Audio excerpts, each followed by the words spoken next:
And whereas I used to give them about 2-3 times a year. Lately, I have been giving them once every 2 years. And during the past 2 years, I've gained a lot of knowledge. So as these seminars actually progress, they become better and better and better. And I would estimate that this one's probably going to be one of the best I've ever given. Got a lot of valuable knowledge that I personally did not know that affected my advertising for many years and not even realize.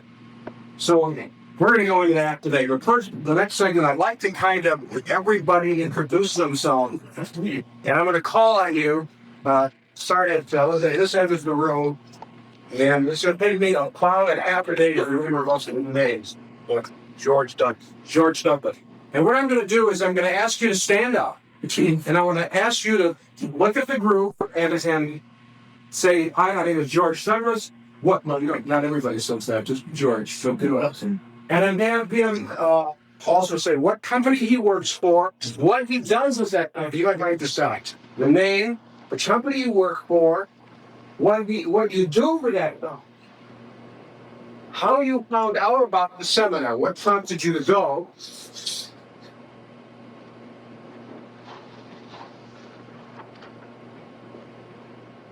And even after that, what prompted you to go? Why you're here. In other words, give it about 2 minutes, not much longer. We've had people get up here and give speeches for 15, 20 minutes.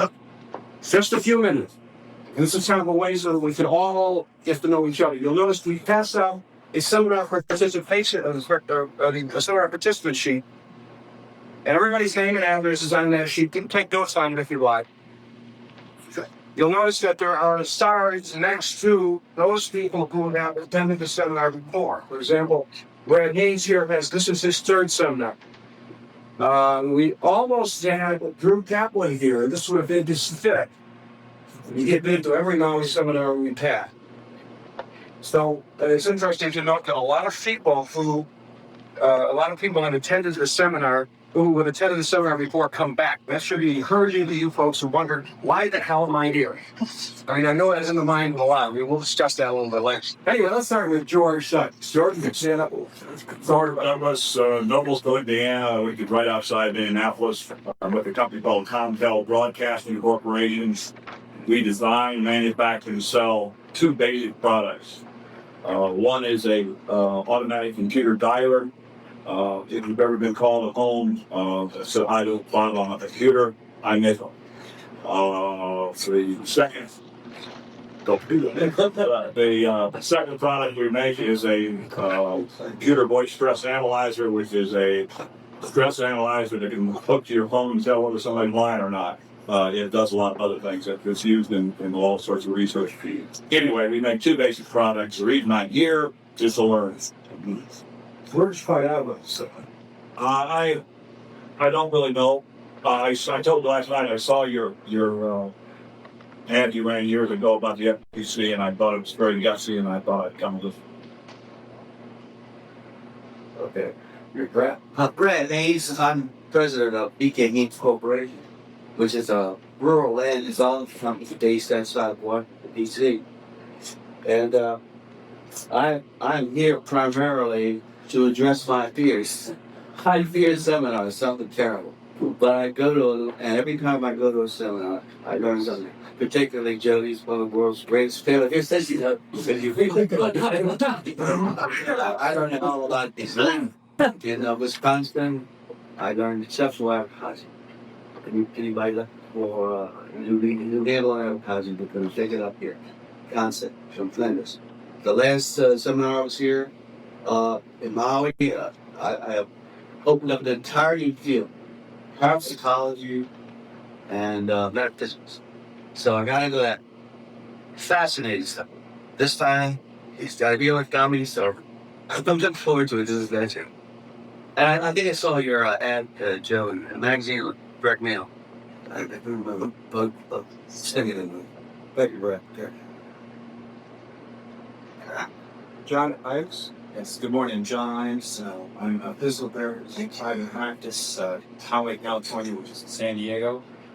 I'm also the president and founder of Sister Spine Inc., which is a R&D firm in which I'm developing products for neck and back pain and other areas of the body, primarily those areas of concern. It's used at home as an adjunct to the work that's done in the clinical setting. I expect it to simplify everything in this office, so keep that in the back of your mind. I'm here so that that's goal can be realized because I can show somebody to teach me how to do that. So that's no small task, but I believe that he has the knowledge to impart.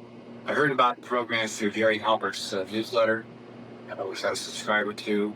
One of the other things I hope to gain from this is the ability to start a seminar on important people in healthcare venues because also their practitioner knows very little about marketing, and all they do is provide service for you.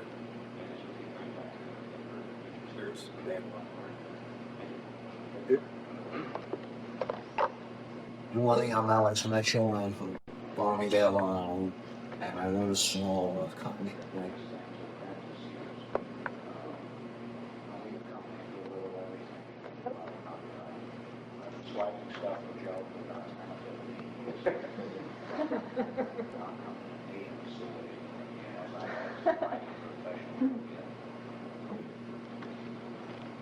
that's about it. That's why I'm here. That's what I do.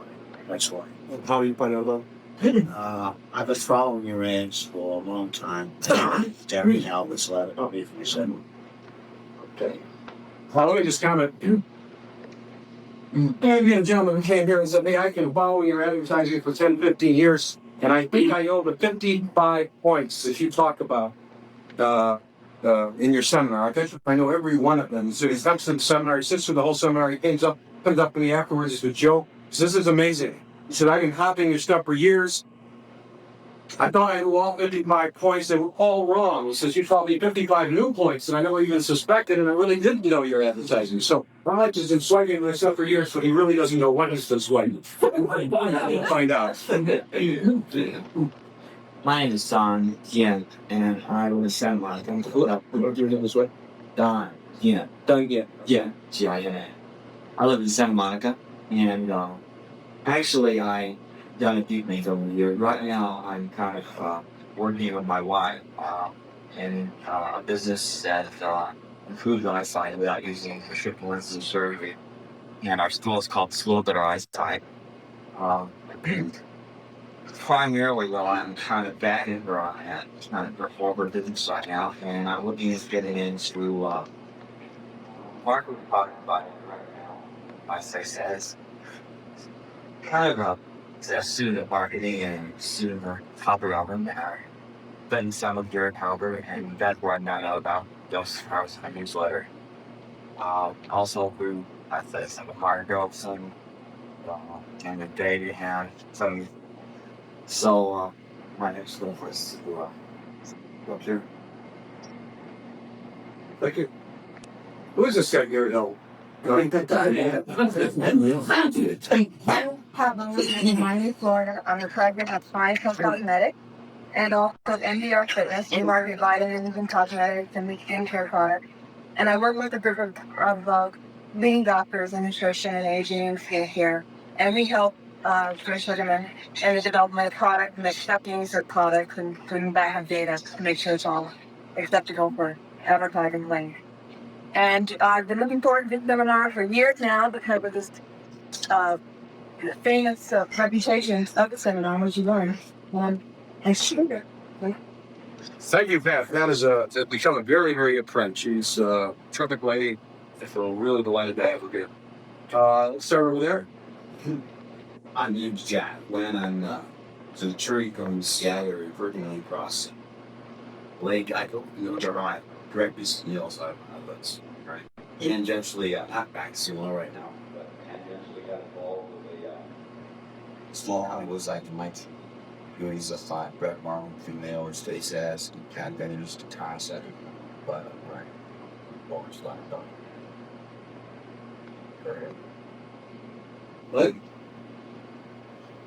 Len Weber, Wetcorp, Sherman Oaks, which is Los Angeles. I'm essentially a manufacturing representative, provide new product, develop new product.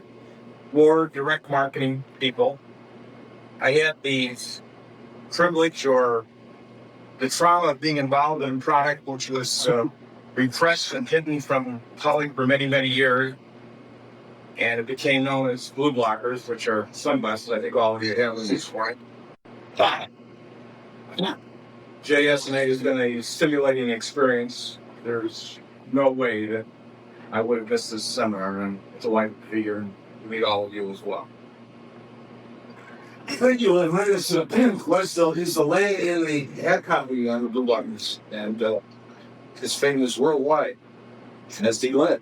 He did bring in the sunglasses. He's a real staunch supporter in terms of providing the product and working out all the problems. And we'll talk about that later. We're going to get into the manufacturer's runs and the good ones and the bad ones and how hard lead is and real. We'll find out how we'll let it. Vicky. I'm Amy Ginger from Spy House Consulting, and I'm head of marketing and education. And we met Joe because we dealt with the oil, the oil, serving oil, and I'm really anxious to be here to learn what we can because I'm going to take on a real heavy advertising track, and I feel we're really going to get a lot out of it. You're right at it. There are three people here from Spy House. So you can imagine the method this company is making towards their future growth. This is probably one of the best steps that you take. They'll learn more about advertising from this source than they will in their entire history, even being in advertising. And you'll see why very shortly. Don, or Dan. Hi, I'm Dan Freer. I'm with Final Results. So I think I work for her. But I'm in charge of sales and product development. So I learned about it was a JSNA fan for many years following the copy. And I'm really excited to be there because we're really, like you said, we're looking to branch out and really do some trade marketing and sales. And also, as you want to do, is help our customers become better marketers. Yes. That's what I look for. Yes. Well, He's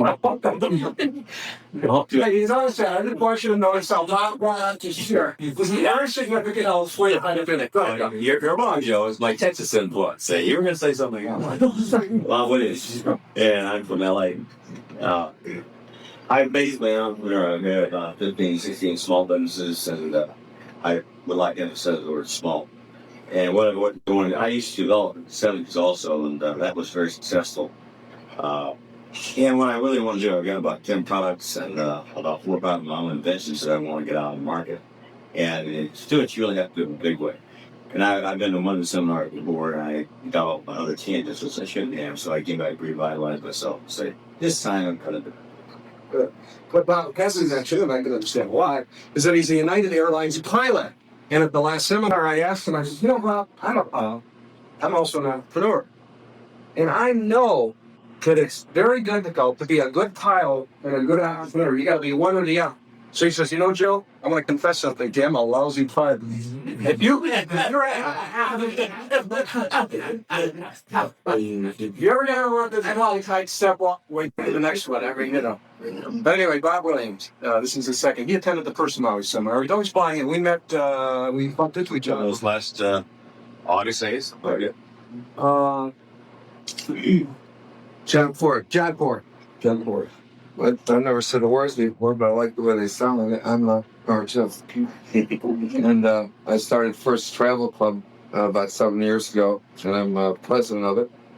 And we've got a travel club similar to Encore Travel Club or Ward's Travel Club. And we also have a telemarketing company and a publishing company where we publish magazines, travel books, self-help books. And I came to the seminar because I read the book, Successful Forces, and I wanted to find out more about the 80-20 rule, having a clean vest, because I never have a clean vest, and I don't even understand why it's important, and humility, and my friends are encouraging me to find out why that's important. Well, I can help you a lot. And I'd like to turn my magazines that I distribute 6 times a year into a catalog or a magalog. I just have one little comment here, and that is that there's an expression that you can you can give a person attention, and that person will eat for a day. Or you can teach a person to fish, and that person will eat for a lifetime. And I used to say it in my seminar, well, we teach you how to fish. But I think it's more than that. I think at this seminar, you're going to learn what the fish think, what the fish are out there thinking. Not only we teach you how to catch you, we teach you what they're thinking. So we got to get there from both ends there. Good. My name's John Hall, and I'm from Texas. I have small percentages of half a dozen companies I start and sell these. I publish investment newsletters. I have a really good company called the Press for conversing in food circles. These things. I sell quads through the mail. I just let all my sons. I let all my responsibilities about a month ago. And I'm looking for new projects and new. I've got got to do these things. And I figure because it's the only man that I think bring out on any that walk across the street here. I've done a whole lot of mail, everything that you made. That's why I really want to find out. Because I hear you're doing 30-minute commercials. And that just intrigues me. I gotta know how you do that. Well, we are actually the third day we eat show, so I got to talk about it. That's basically but it's the same. Here's the thing that's so great about this course is we're going to use as our model the typical space advertising because it is the most difficult form of advertising to get a response from all the day. But they're going to see how that applies to direct marketing, to direct mailing, to TV, to any form of communications, and to selling. Not just communicating, but actually selling. For one-to-one selling. You can see how all of these principles apply to every one of those disciplines. So, this is the place. Yes. My name is Bob Milford, and this is a new adventure for me as well. I'm a Bible teacher that I've traveled internationally and trained nationally doing pastors and leaders seminars, and I do audio, video, and books, and I've been trying to find a way to break out the standard approach to all of this and to present what I feel needs to be presented to strictly unchurched. And so I'm here as John Alden's guest, and I really look forward to understanding how fish think. It's okay. Good. Trevor, you'll learn. Chris.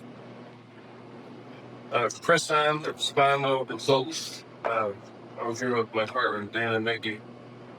We are ready, as Jimmy says, to really launch it when we level. We are kind of growing very rapidly in the skin and body care products area. And we stopped, regroup, got our system together, really ready for the cold the fire, and get out there, see what's our great new market. I learned about this starting a long time ago. We're both leagues, well, both guys were at right here, so for this helped convince me to leave my very cushy moving corporate job, go out and give a worldly entrepreneurial world beating. I think I regretted it for a while, but right now I'm happy. That screwed up the lives of a lot of people. I'm Richard Delgado, and 20 years ago when I saw on TV in Europe play being burned, I got real upset and got after the conservative youth group. I learned that I did not like it all, having to go face to face with people to ask for a contribution of money and so activities, so I know to do right now. So I had to face my failures. I'm still scared to speak in public in any way. I'm almost as scared to write copy. And having done it now for 11 years, full time, I had no idea they pay you to do what I'm doing right now, and I've fallen in love with art, science, and where I marketing. I dreamed of that house in Shirley Sun Lost for 2 and 3 years before I did it in 1980. And I figured, the way it's written sounds like you don't know God, and I'm going to tell you this. He's got a lot of controls, teaching, but it's all me, Needle and Brian. So calls always business in about 8 years. 100% of them still in business, writing conservative policy now, 8 years after I started hiring. There are a lot of people in my business now know what Sugarman is. I had no idea why we weren't. Liberal cost fundraisers was here, and I'm very glad. I found out about this fuel coming out. I never heard what Joe Sugarman is. I had to start doing a advertisement.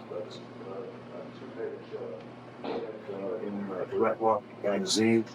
And I was going to go to this thing one way or another as somebody else's vice president because I was interested in intriguing the whole idea of mail order.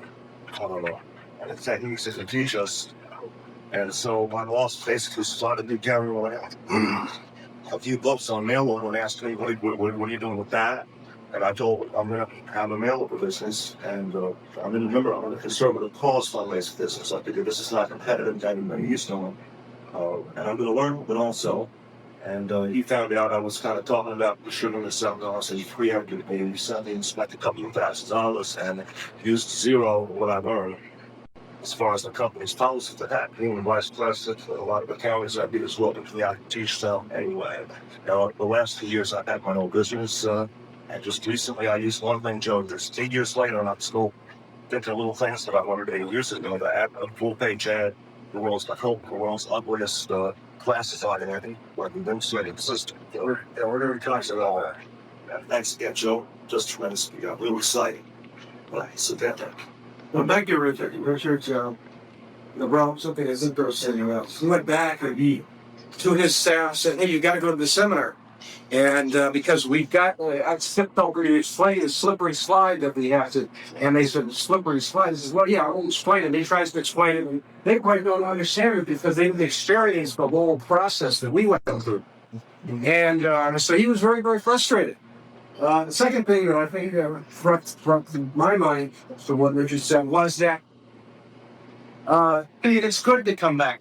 And you are compelled to come back because you learned so much the last time, and you come back and it kind of refreshes it all. And why do I get the seminar? Because it refreshes it all to me. I go through all of these points and I say, oh, I made a mistake 2 weeks ago or 3 months ago. I should have done this, and here I've been teaching it. So a lot of times I learn an awful lot, and it's a terrific refresher for me. Okay, the next young lady over there is Mary Sankey. Mary is the president of JSA. After about 15 years, and you don't have to, well, why don't you just introduce yourself? I have a few things to say about it. I'm Mary, and I've been working with Joe Sugarman for 16 years, and I guess I've learned something new every day, and I like working with him. Well, You'll find it very interesting. starting these days. Right. Yeah, Mary is the president. Actually, after about 15 and a half years as being the executive vice president, I finally realized that a lot of people, when they would call her up, they'd say, oh, another woman, trying to keep me away from this guy that I find again, I call Joe Sugarman. He's the guy who made the answer. He gave me the answer. I said, hey, if she was president, I said, hey, I need the president of the company, which for all practical purposes, she's been running anyway for the last 15, 16 years. Then I think they'd have a lot more respect. But I think what has happened when people call up and say, I got this product, I want to talk to Joe Sugarman. And she said, well, I'm sorry, but we have to screen the products first. Who are you? And they say, well, who are you? And she said, well, I'm the president of JSA. They said, oh, okay, well, here, let me explain it to you. So it gives her a lot of credibility, a lot of authority. And she really deserves that title because she has been really running my company. Took me out of disasters several times. I mean, I created, and she takes me out. That's this routine gap. And it's really, I would become one of my the best friend I am. I mean, she's always looked after my interests and always. And we'll talk about some of the disasters she's rescued me from. She has attended most of the seminars. This is her second Maui seminar. This is the fourth Maui seminar. We used to give them up in northern Wisconsin. You'll see the facility up there. I think 3 people attended to one of them there. Brad, Richard, and Bob didn't get there. So Brad and Richard attended the seminar up there. And we'll still talk about that a little later. I'm from Danny Linda. I'm a mail business. I've been in the mail business probably almost as long as Joe, but probably not a great success. So I sold all sorts of things. So I mean, don't do that. So in this man calling, all those near disasters that you mentioned, that was for us. And part of the business over the years has been really writing and publishing help books. So that's primarily interesting to FCA, Fact-Taking Associates. So pretty good. And I write and publish help books. I write prescription writing encyclopedia, vitamin mineral encyclopedia, natural healing encyclopedia, artist clean that naturally, so forth. And over the years, I guess I kind of learned hard way.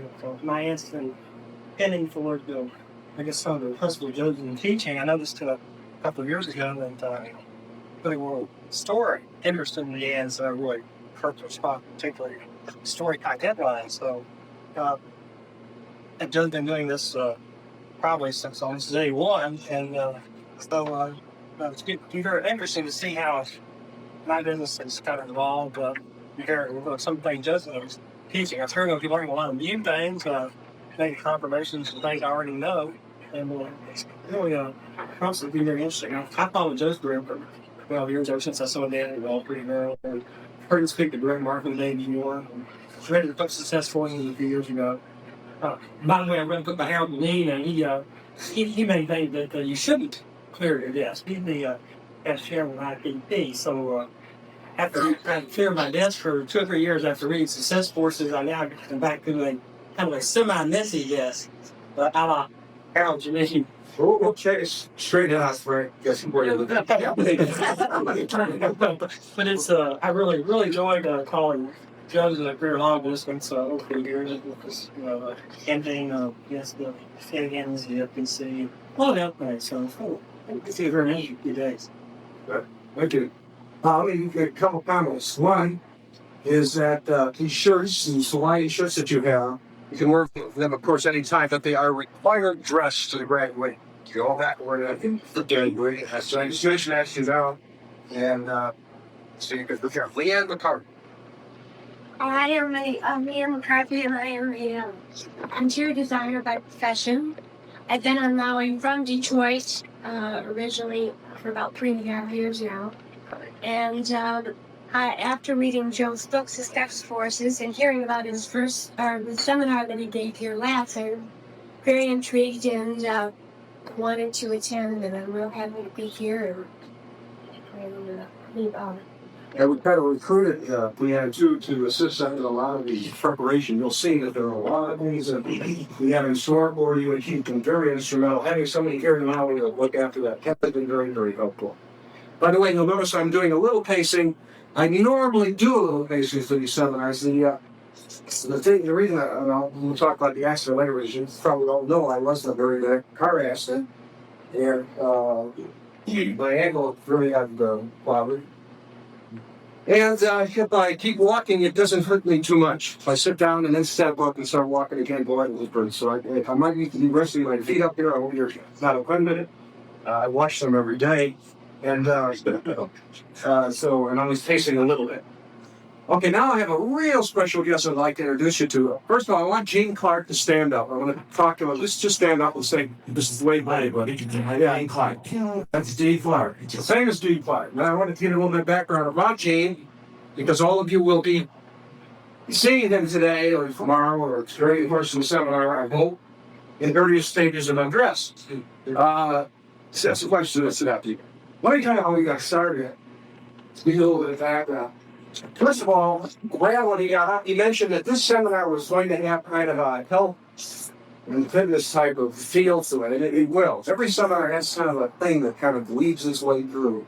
And just, I don't know whether it's by coincidence or not, we have a lot of people in the health professions. I mean, if you really,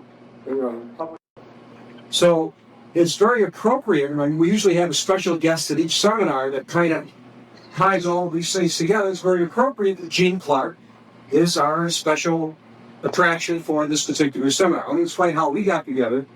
Actually, it started about 2 years ago. I came to Maui, I think it was from a trip to the Far East, and I had a little problem. My back was a little out, I had a little muscle problem in my leg. I figured, well, I should really see a chiropractor. You know, after you fly for 14 to 20 hours, you can kind of sit. So I looked for a chiropractor.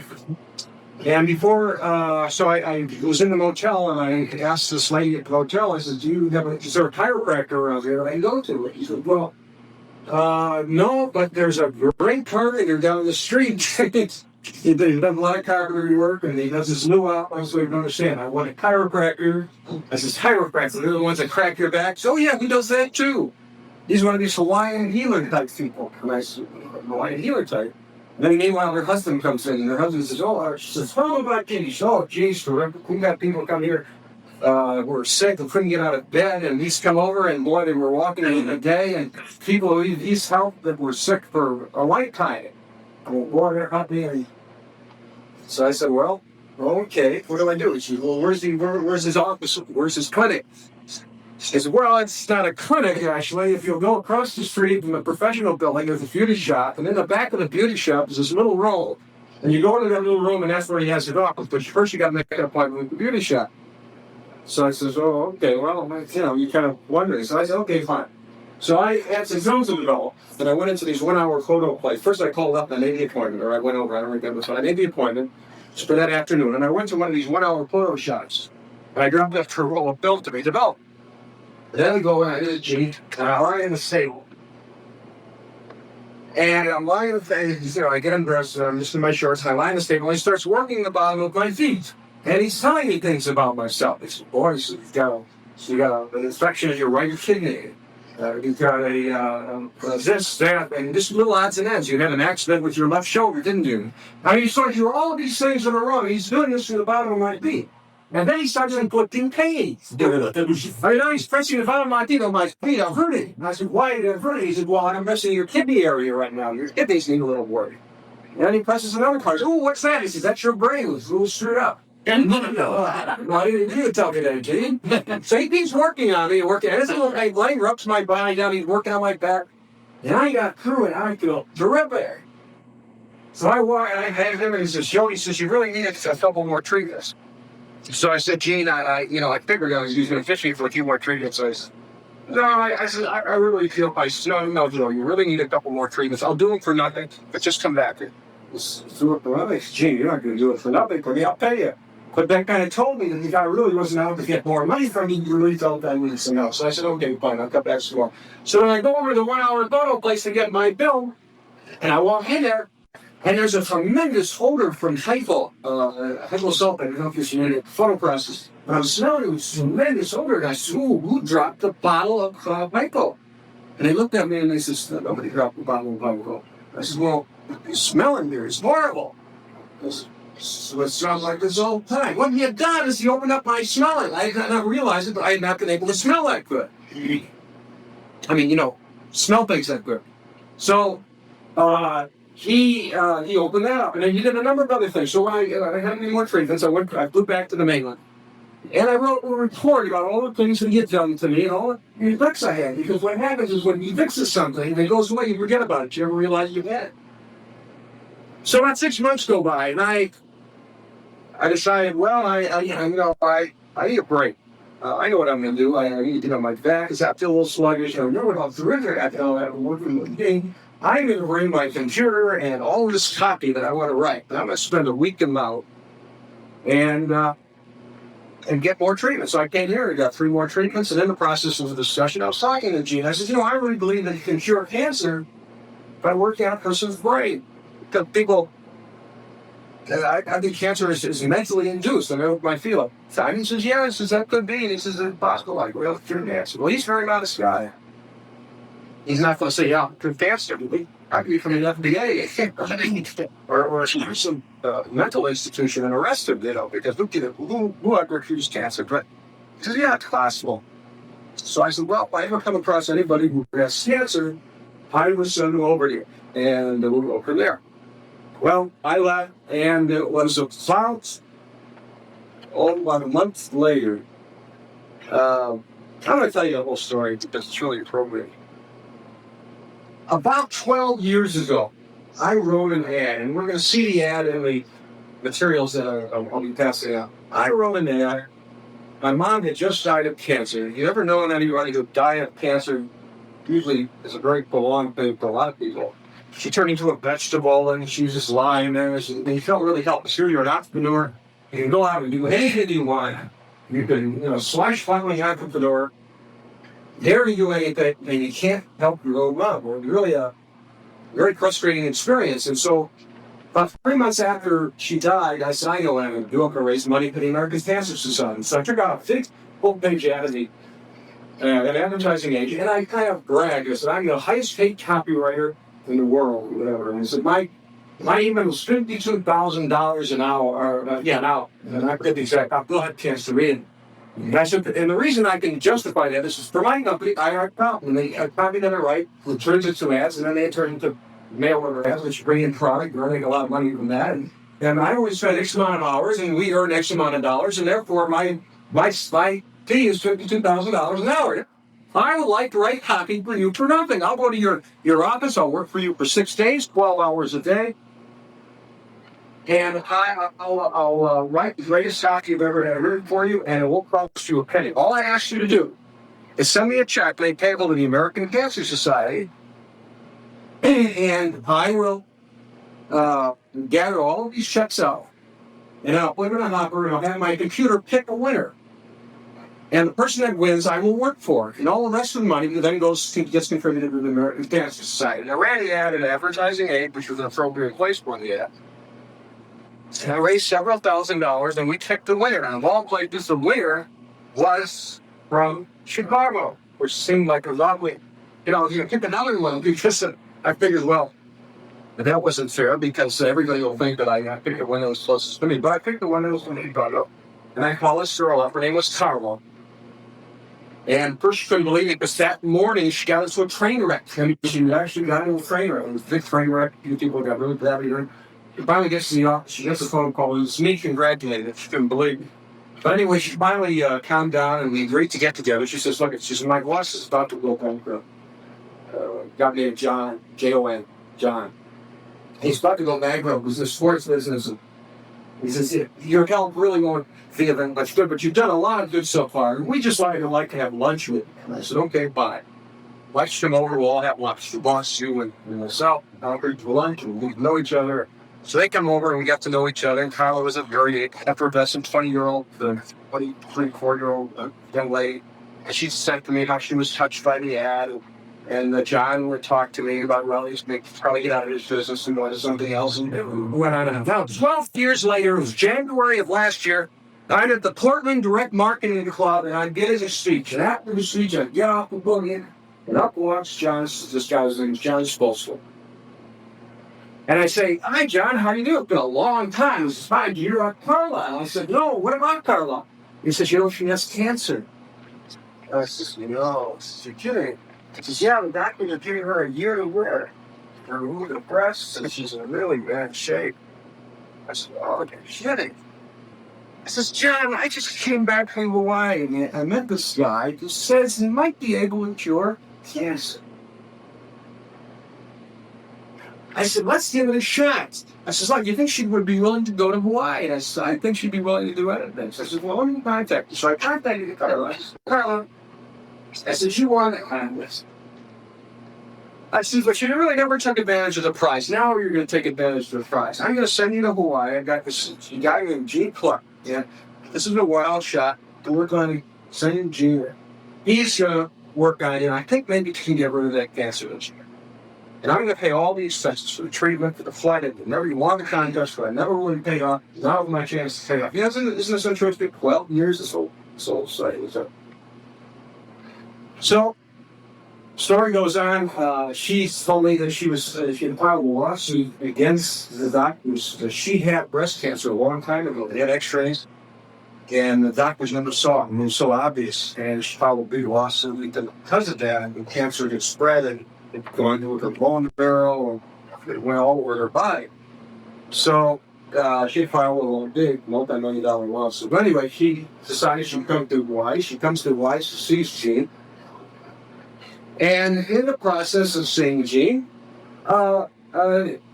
she gets on the table, and those first few days were very painful for her because she had a lot of cancer throughout her whole body. But after about the first or second day, she starts to feel great. Now, by coincidence, I'm coming back from Maui, and I see her the last day of her treatment, and she says, Joe, I swear I'm rid of the cancer. I feel fantastic. This is the most incredible experience I've ever had. Gene, I love the guy. He's really helped me. I can't believe this. It's terrific. And she said, and what's even more incredible is I came with a friend. Friend had a disease of the hand.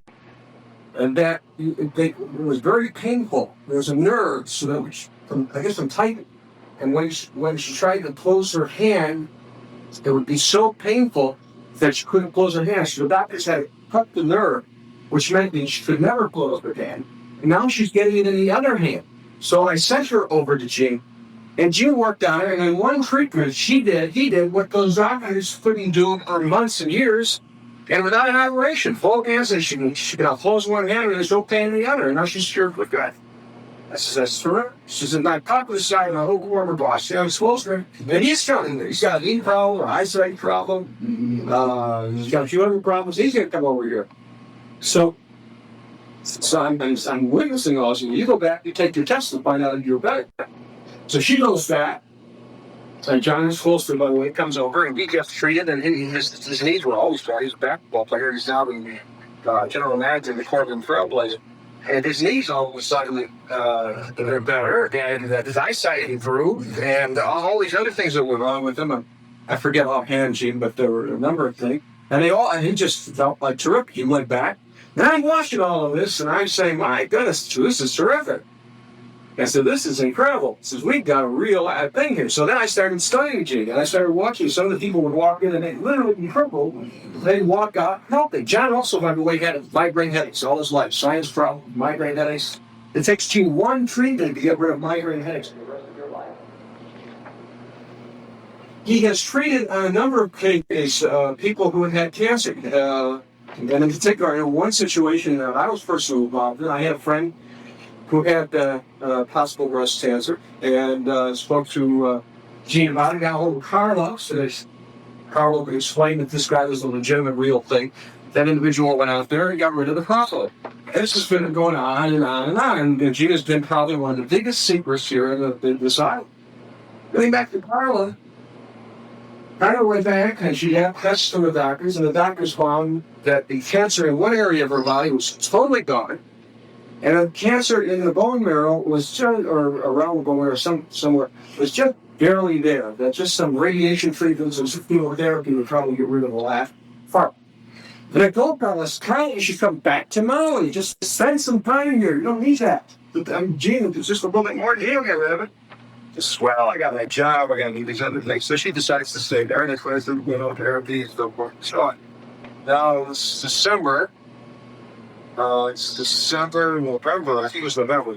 And I'm at home recuperating from my accident, and Carla came over, and Gene, who was very, very kind, could fly all the way from Maui, came over to visit me and spend a week and work on my legs and my whole body to get me back into shape. Look at that, which is 3.5 months from the accident. 1 month after the accident, I actually got into a car, drove downtown, had a couple of appointments, and drove back. That was a cast on my leg. I had several out there when I learned more about the accident later, but the point was it didn't really help me there. But Carla came over, and Carla was terrific. And Gene said, here, I need your treatment. And Carla treatment, and Carla was terrific. She says, you're doing fine. So this is probably still with cancer. And I was like, you're doing fine. She take a couple more treatments. She shipped out to Hawaii and send them out there.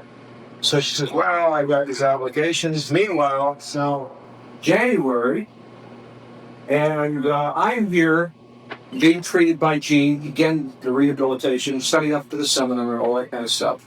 And I get a call from Carla. She says, Joe, I've got good news and bad. So what's the news? She said, well, the good news is that I just won a settlement where I get $1.5 million. I am rich. I said, congratulations, that's terrific. I said, what's the bad news? Well, I got a little broke in my liver. Cancer is throat. And I says, oh, Carla. I says, here you get the money and that. I says, I'll tell you what. I says, that's no problem. Come on over. Come on. I'll set up an appointment. You see Gene and get rid of this problem. You know Gene can do it. He says, yeah, I know he can do it. Okay, set up for Monday. It's all reserved the room. Don't worry. Everything's all set. Gino, I haven't scheduled later for you. I says, you come over on Monday. So come Monday or Sunday. I apologize. I can't do it because as soon as the test, I'm going to have to wait a lot. So I said, Carla, please come. Gene says you should come immediately. he feels that you must have read this. Well, I'll come, but I was saying maybe next week or the week after the following week. Well, now I get down here, this last trip, and I was talking to Gene, and I said, Gene, Gene Atkins says, where's Carl? And I says, I tried everything I could to get her down here. She has to go through the processes that she has to go through. I mean, her doctors obviously have influenced her, so she has to take all these tests and go through all the treatment. I don't know why people don't respond to you. It's almost a year, she hasn't come back, and you're the only one that's really got her help. Other than that one treatment in Chicago. So he said, yeah, this thing is, well, some people are that way. The next day I had call for Mary. Carla died. Stomach swelling. Her lungs started to fill up. Sent her to the hospital. Cracked a few jokes to her mom and said to her mom, it's time to go. And she went. And the thing that really aggravated Shane and I wasn't going to save her life. She could have saved her life. I mean, it's a simple thing. She knew exactly what was happening when her stomach expanded, when her lungs started to fill up. Could have saved her life.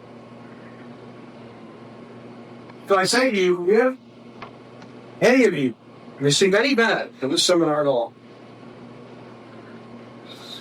it will be the knowledge or the acquaintanceship that you're going to make as a result of your life at the beginning. Each of you will have an appointment set up to have to work on you at his seminar. If you have anything wrong with you, I mean, he has cured, and please don't let it get out of this room. He has cured everything from colon cancer to breast cancer to any type of cancer that I know of, that I'm aware of. And if he catches it early enough, it can help. Even sometimes when it's late, it can help. So this may save your life one of these days. And that might be the most important benefit of the seminar. Now we have the appointment scheduled for an evening. We have one today, which is already reserved, and then later in the afternoon, in the evening, you could schedule. Mary Stanky has available slots. If earlier today, Ian has also reserved the 22nd of February, which is the day after the seminar. The entire day for any of the other seminar participants who feel they should take another retreat. She has a whirlpool bath, 72 jets, and it really massages your whole body. And then he always suggests that if you're going for a second or third treatment, try your whirlpool bath. Because that kind of loses you out, and he could be a little bit more effective. It'll be available for, I said, on the 22nd, and having them 23rd, his whole schedule is available for all the Sunday participants. You're on your own, though. You can take as many treatments as you want. You've got a typical charge, $45. He's giving everybody a 10% discount. You get $40 for the same number of discount. And he has the schedule. He has the other treatments in case you're interested. Many of them might get his help. So we will give you, Mary saying, after next week, you'll just go up to Mary saying, you say, what are the slots that are available? Please let me have the slot this evening and tomorrow night or so. I encourage you, everyone, to go. If you brought a spouse with, I would suggest that the spouse go during the period of the seminar. None of the appointments will interfere with the seminar, so you don't have to worry about that. Any questions about Gene Park? I want to add to this, sorry. Oh, Babel. Yeah. Okay, what was your reaction? We're Clark. I'm Clark. He diagnosed silence. She went over and had the pig, remember? I took it back. Oh, he goes home. So, and yeah, there were several things. Bad shoulder, bad knee, and was a couple other things. And of course, she did mount. And she felt great. And for about a week there, you had a lightness in your body. And it's beyond socks at that time. And it literally did get in your body. Yeah, that is right. It's beyond the after being treated by Gene those first 2 times, I said, hey, I'm going to go around the world, and everywhere I go, I'm going to get a massage. Because this is great. Because that was the first time I gave me my first massage. So I went all over the world. I went to Taiwan. I figured the Chinese are really good into this herbal medicine and all this kind of stuff. I just went China and walked in my bag. And drained my neck and ripped my arm out. I had to go back to Gene and put them back together and get the footprints off my back. You guys over the side, outside. I mean, this is not a massage. This is a healing experience. And you've got to go through it once to really appreciate it. So, any other questions? Yes, well done. What's the source of his power? I mean, why does rubbing skin make cancer go away? Is acupuncture principle or? Well, Gene, why don't you answer that? It's acupressure. And I work in the areas where your liver and your pancreas will circulate blood to get all your dirty stuff out of your system. It's circulation. He gets everything circulating. He gets all the nerves working. Gets the acupressure, acupuncture, reflexology. He has a talent of tools that he uses. And John, yeah. Oh, it's right here.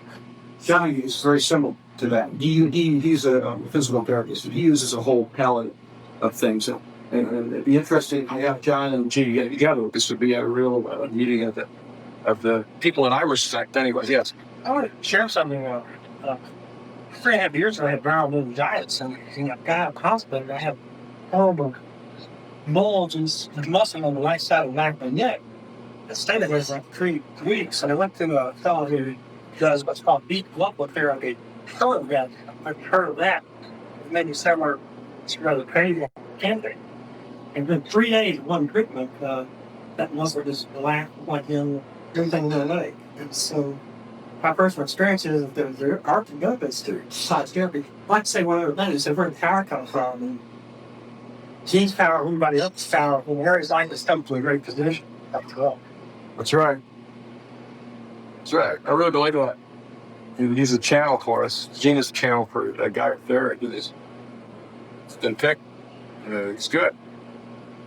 So, any other questions for Gene? We're going to take a little break out. I'd like to walk up and say hello to Gene, and we'll meet him. He's got a treatment in about, I believe, in about 10 minutes. Getting an hour flow. And I'll tell you how long the break will be, and I expect back here at the end of that break. I don't start the seminar, so if there's listening that hasn't told me what's the problem is. If you have a problem, let's say you have to get something or go somewhere or do something, fine, let me know. And then fine. But if nobody, everybody isn't here, I don't start. Now, as I said, I will tell you how long and where you will be, and I'll be that. I'll tell you when we'll start. I'll tell you that we'll start at 8 o'clock, and we will start at 8 o'clock. I'll tell you we'll end at 6 or 7, and we'll end at 6 or 7 and stuff. So I promise you that. And you will probably be back here as well. The second thing, as I said before, I also promise you will not fall asleep. I guarantee you that you will not fall asleep. I was talking to Richard Del Gaudio.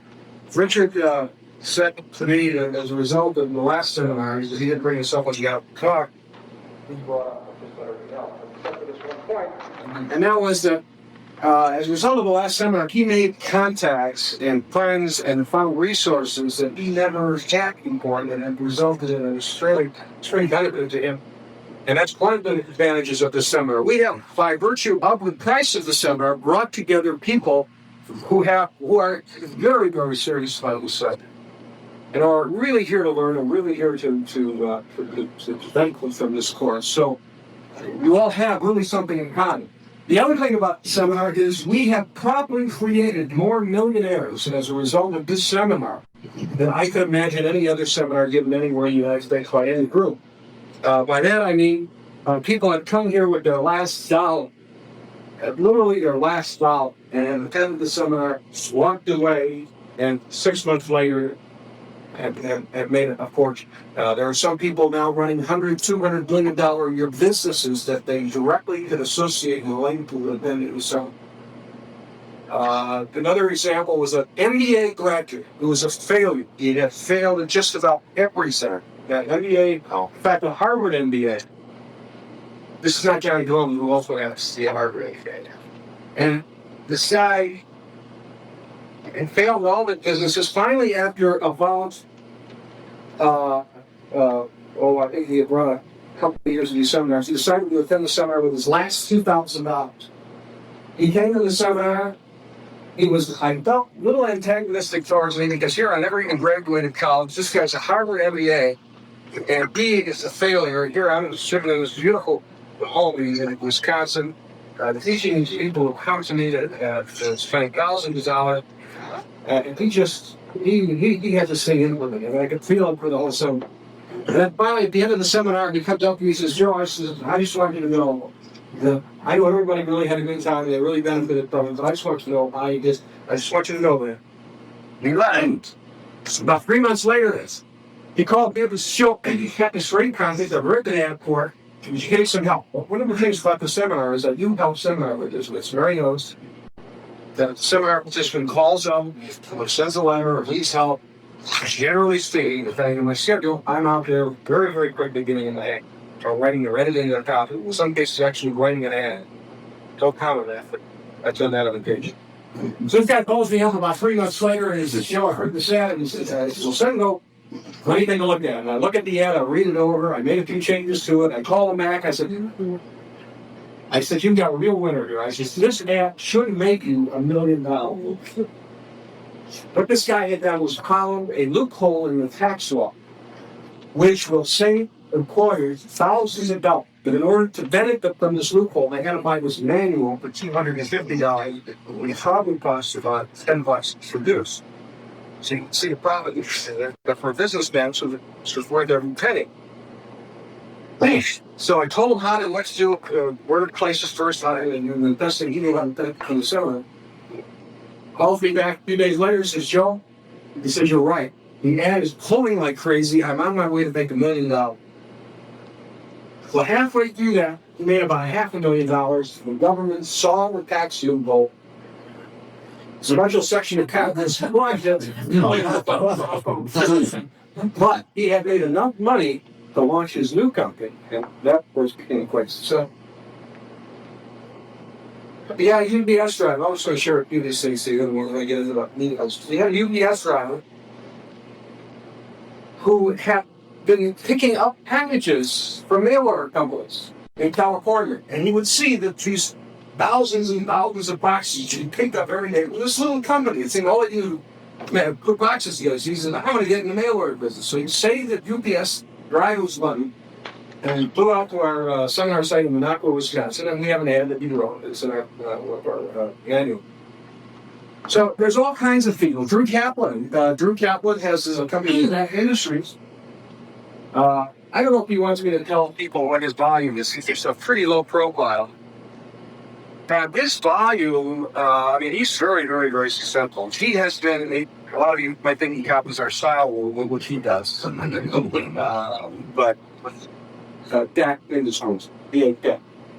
But he's attended 4 times, and this would have been his 5th. As Cheney isn't here because he has gone through a lot of these things. He's probably give this course, although he hasn't yet been able to pass the test. Well, one of these days he'll pass. Now, each of you have in your briefcase, you have a pair of sunglasses, blue blockers. You have prescription lenses and need to flip over the flip-on blockers. We'll be happy to get that to you as well. You also have a book called Concept, and we're going to go into this. We're going to be studying from this book today. Tomorrow you will have a book called Creative. And the following day, you will have a book called Media. And then finally, Implementation. Each of the 4 levels that we teach, and each one takes about a day. Normally, we're used to give about 3-4 hour lunch break. And we had our graduation dinner the evening of the 4th day. And on the 5th day, it was kind of a catch-all type of thing. We went into a lot of different things on the 5th day, but it was so anticlimactic. When I eliminated the 5th day and added a few hours to the day course. And a lot of you like that because that gives you the opportunity to either meet with me on the 5th day or spend a little time here or CG or whatever. However, today, what I wanted to do, it would be, okay, let me schedule the meeting is supposed to end at 6. So you like a half hour, you want to sense a half hour or an hour later, let's say 7, and take a half hour to an hour or more during the lunch break. Anybody have that feeling or you want to keep to the schedule? Longer looks with. How many people want to keep to the schedule? How many people would like that extra hour? Let's compromise a. We'll break at 6:30 and we'll come in. What time is the? Where is the lunch break? 11. What is it? So. He had 6 or 11 and back at 1. Okay, let's make it 11 to 1:30, and we'll bring it 6:30. I'm believing that's enough time. to cover all the points. There's another philosophy that I have in giving these courses, and I did this in Wisconsin quite a bit, and it carried over to Maui. And that is, it is very important that you have these break times, that we do things that are very pleasurable in between the set, that you have a total experience. In the creative process, and we'll get into that, there's a period called incubation in which you do absolutely nothing about the problem that you have or the topic that you have to write. And you just go out and have a good time. So the better time you have, the more you get away from your problem, the better the solution. And so it's very important that we do take these breaks. And on occasions, I have been in a situation where people have, just by virtue of having a great time, all of a sudden come back from the course and just say, hey, wow, I just came up with an idea for a problem I didn't work on for years. And I just haven't really, and I just came across it because I wasn't thinking about that. At the seminar we had in Wisconsin, we had these video games, and people would just sit down in between the session, play a video game. I urge you at the sessions to get up, walk around, talk to some of the other participants, but we also have some very valuable experiences in store. We have a beautiful boat ride tomorrow, and the whales are out in numbers. If we're lucky, you'll see these whales come right up to the ship, right up the boat. We have a terrific dinner at a Chinese restaurant, with a better Chinese restaurant than you see, coming up as the year of the dragon. Chinese New Year's. What was the previous dragon? Anybody know? Hi, buddy. Rabbit. The year of the rabbit? Hare. Year of the what? You're the hare. You're the hare. You're the hare. Well, see, you come here during the year of the rabbit, and you're going to go away as fire-breathing dragons. We're having a tiny course, Chinese, delicious Chinese dinner, all here for, especially for us, a little kind of semi-private room. So we're going to have that. That's going to be one of our experiences. The graduation dinner is a blast. We all get up there and we get up and say our piece, and by then we all really know each other. We're all buddies. And so we have a lot of these pleasurable experiences in store during the seminar. But really, it's part of the seminar. And the breaks are part of the seminar, and the experience is part of the seminar. You'll open up your book, called Concept. And you'll notice it says, hey, what this course is not, the course is not the answer to your problems. I don't bring answers to anybody's software. And once again, I give you the tools so that you yourself can come up with the answers. And the sad part about this course is that if you have the right product at the right price, and you introduce it at the right time, you're going to do well, regardless if you have this course or not. However, there are some products that are the right price, that are at the right time, and that are the right product that requires special touch that we provide. It's a little extra. Sometimes it can make a difference between night and day. But generally speaking, and you'll hear a lot of you talk about generally speaking,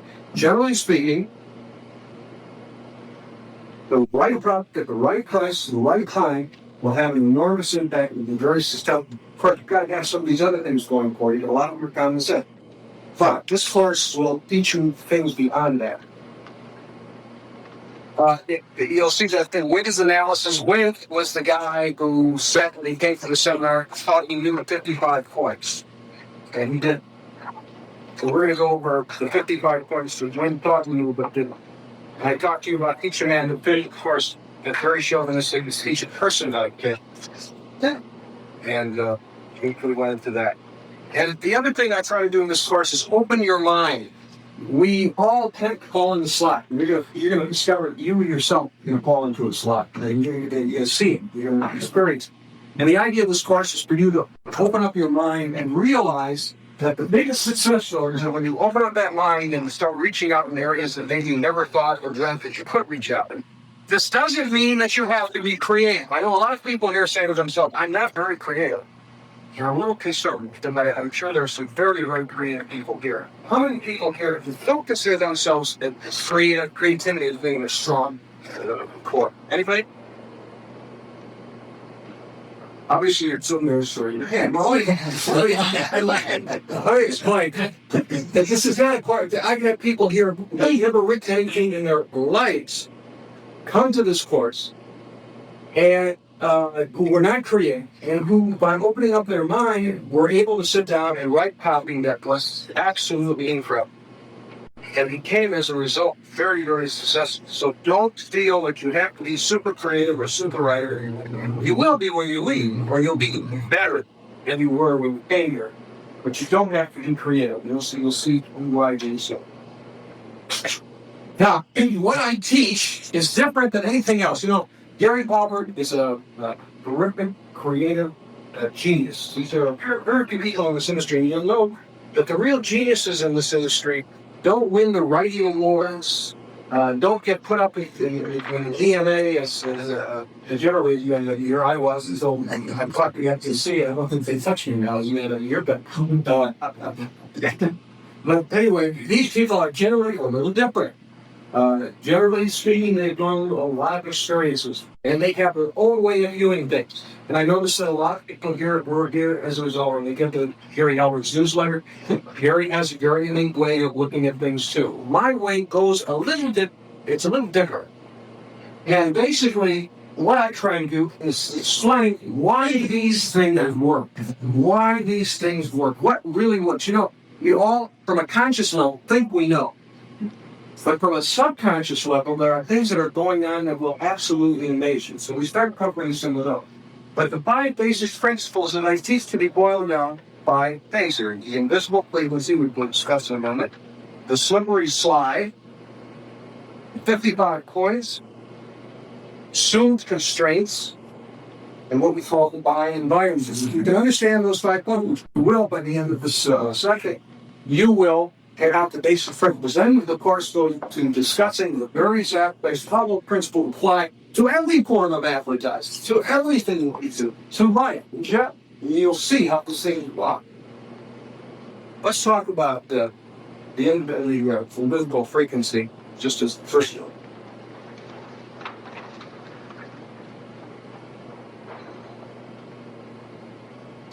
What I'm saying is that each act has its own frequency. By the way, you don't even have to take notes. All of these things that I'm going to say are here. If you want to take notes, you have a legal pad. You also can write notes in all in back pages of these sheets here are blank. So you can write your notes opposite the section that we're discovering.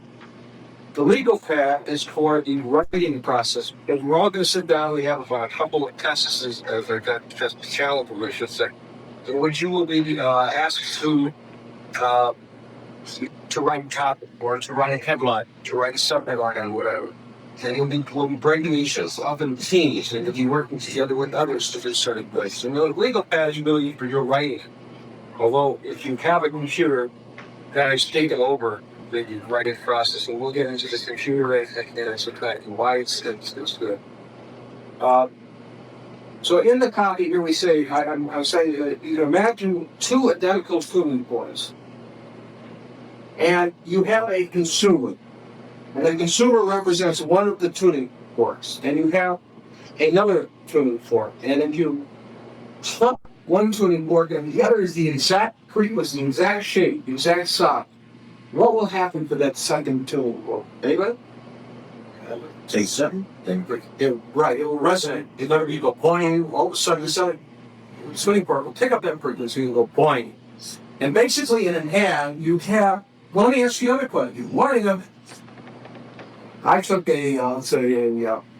tuning forks, and I plugged each one. But I have a third tuning fork, and I hold it out here.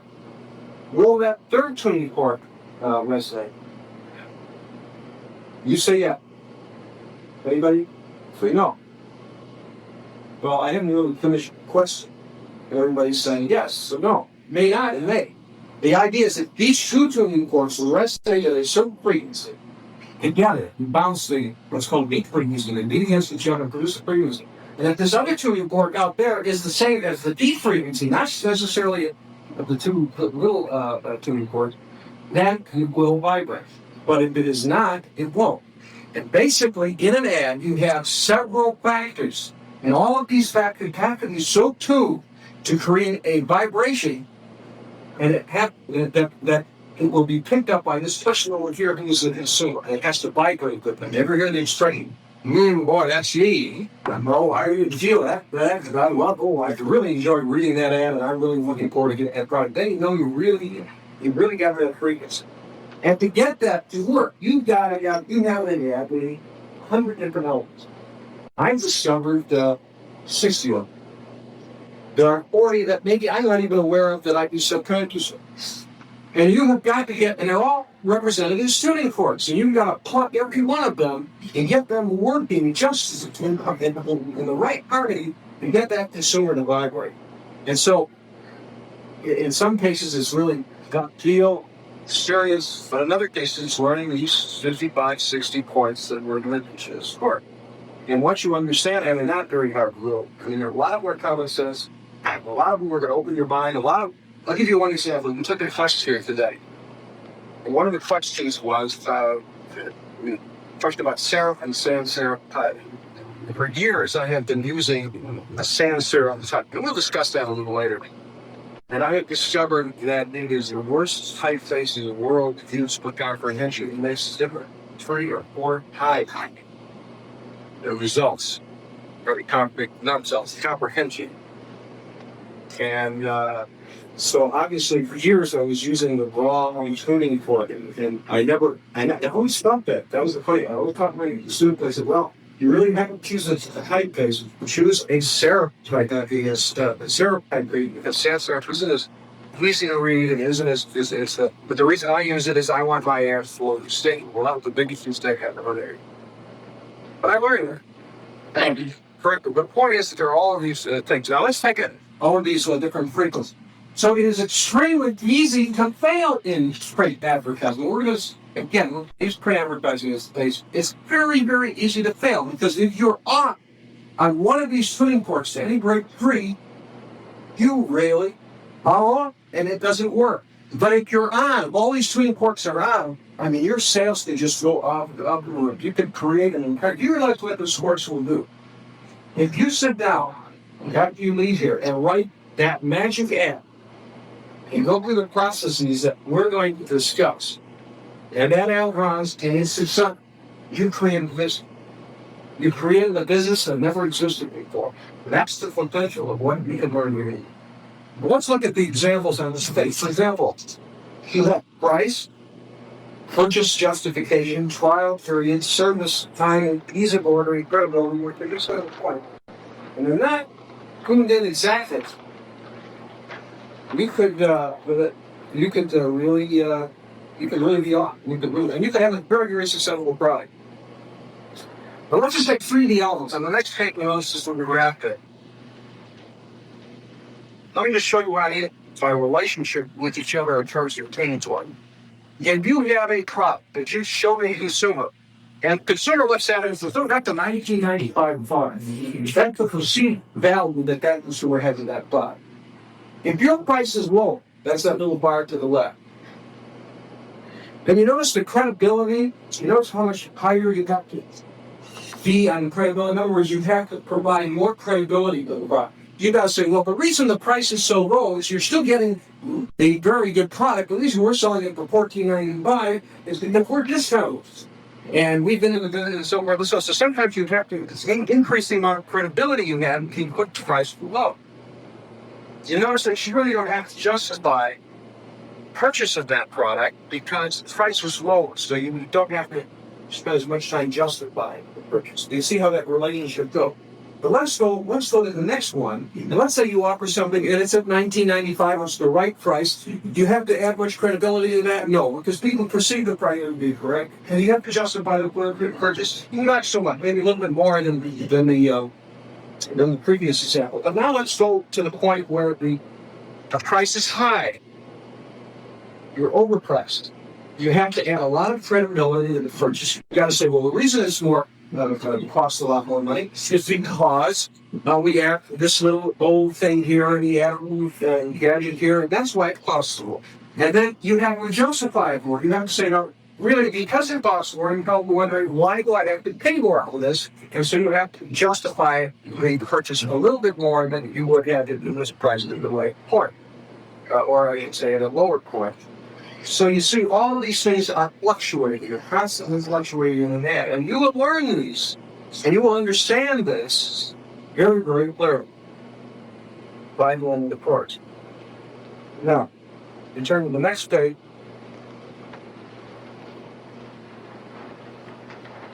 we start a slide presentation, and this is the basic crux of the whole course. What you're going to learn in the next 3 or 4 hours will be what we spend the rest of the course examining, studying, learning, and using. So it's very, very important. It's part of the slide presentation. Leanne, would you just turn on the slide? Let me show you this slide over here. I know this is lights over here.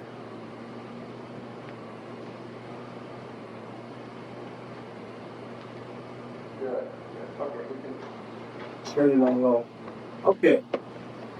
So let's start first so that we put in perspective everything that a print ad has. And please, on this last time we mentioned it, we're studying a print ad. Yes, everything that goes into a print ad, we will find application for on TV, direct mail letters, and anything in every part of the So let's talk about the space advertising. There are what I call various advertising elements in a space ad. We picked this particular product because of Odyssey date, which we advertised back in 1975. And if you look at it, there are various elements in the ad. And what is the first thing that would draw your attention that would kind of scream out at you if you were turning through the pages of the magazine? Anybody? Sorry. And if you look at the obviously it's a very important part of the ad, because this is the thing that really calls to you and says, hey, read this. And it's the envelope that you get that says, hey, read, open me up and read it. It's the element that's extremely important. Now, if you were looking at the ad again and you were saying, okay, what is the second thing that might draw your attention? Any suggestions? Well, almost. If you're reading the headline, pages would draw your attention, that's true. But you also look at the sub-headline. And come right after the headline over those, there's the sub-headline. So if you're practicing for the headline, the next line of thing that you might read is the sub-headline to determine if it's worth your effort to spend any time looking at this page. Okay, now, you're looking at the ad. What is the next thing that draws your attention? So they said it already. Yeah, forward. The photo is very important. You look at this ad, you see that the photos play a very important part. They describe you, they make you give it a light, so to speak. So then you're talking about the photo being very important. What else? What would be another logical thing that might be attracted to the photos? What might be very call out the drawings. I think I should ask you this question, because I don't think it's you know, it doesn't make any difference, because the order in which you are tracking to be saying, really, the point is that you're looking for another thing that might draw your attention. Where you draw it, you sketch. So the photos and the sketches are generally things that people look at. And if you look at the photos and the sketches, what hell in that ad might you look at next if you start examining the photos and the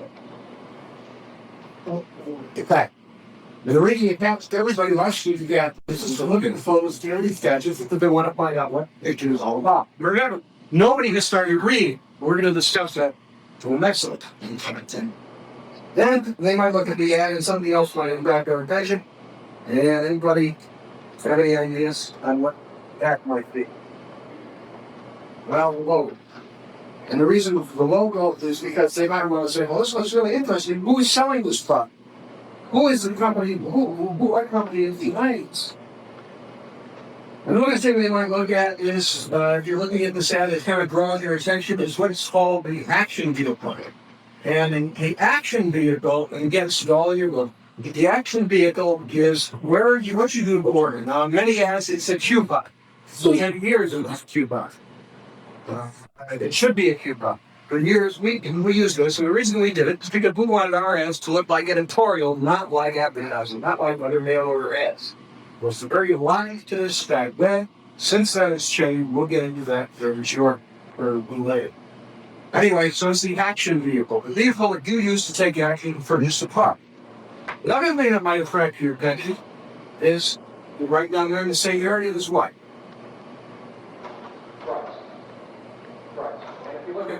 If you look at the ad, very often price is an important factor. Very often people vary in price in their ad. We don't. Usually, our typical ad will make the price in bold.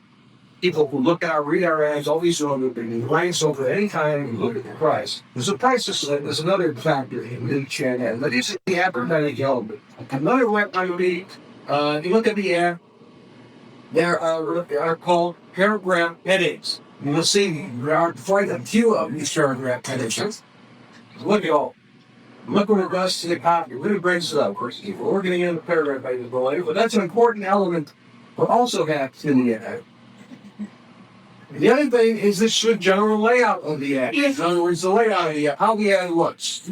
Another element is the copy. Obviously, the copy takes up a real important part of the ad. It takes up most of the ad itself, especially in my ads. It doesn't have to. We'll get into ads and we're going to query. She had a joke. Yeah, she pushed it in there. She stepped blocked down, saying a thing up. This is one of my favorite days. This is one of the time you made when I made. Very little. She's hiring one of my hosts, and those are good questions and insight into that. Yeah, this is a really interesting ad. We'll talk about that later. Yes, this is just to demonstrate the elements of the ad. So now if we review this, we have a headline, a sub-headline. You have the photos, you have the subject, you have the content, you have the price, you have how many the logo guidelines, how many behind the product, you have the action vehicle, you have the paragraph headings, you have hobby, general layout, all of these things. Now here is where my concept comes in that you don't see anywhere else. But believe me, this is the thing that will make you a lot more understand. Here's the headline, the sub-headline. You have the photos, you have the subject, you have the content, you have the price, you have how many the logo guidelines, how many behind the product, you have the action vehicle, you have the paragraph headings, you have hobby, general layout, all of these things. Now, here is where my concept comes in that you don't see anywhere else. But believe me, this is the thing that will make you a lot of money to really understand. And that is that all these elements, every one of these elements in this ad, are living it up. Every one of them. The sole purpose, I shouldn't say the sole purpose, the major purpose of every one of these elements is to get you to read the first sentence. Now this is very important. The sole purpose of every element, again it's the sole purpose, the major purpose of every element in the ad is to get you to read the first sentence. And we will go through the course so you'll understand how every one of those elements are and why it gets in the first sentence. Well, it's because, this comes with the second part of the concept. That's what we count the elements.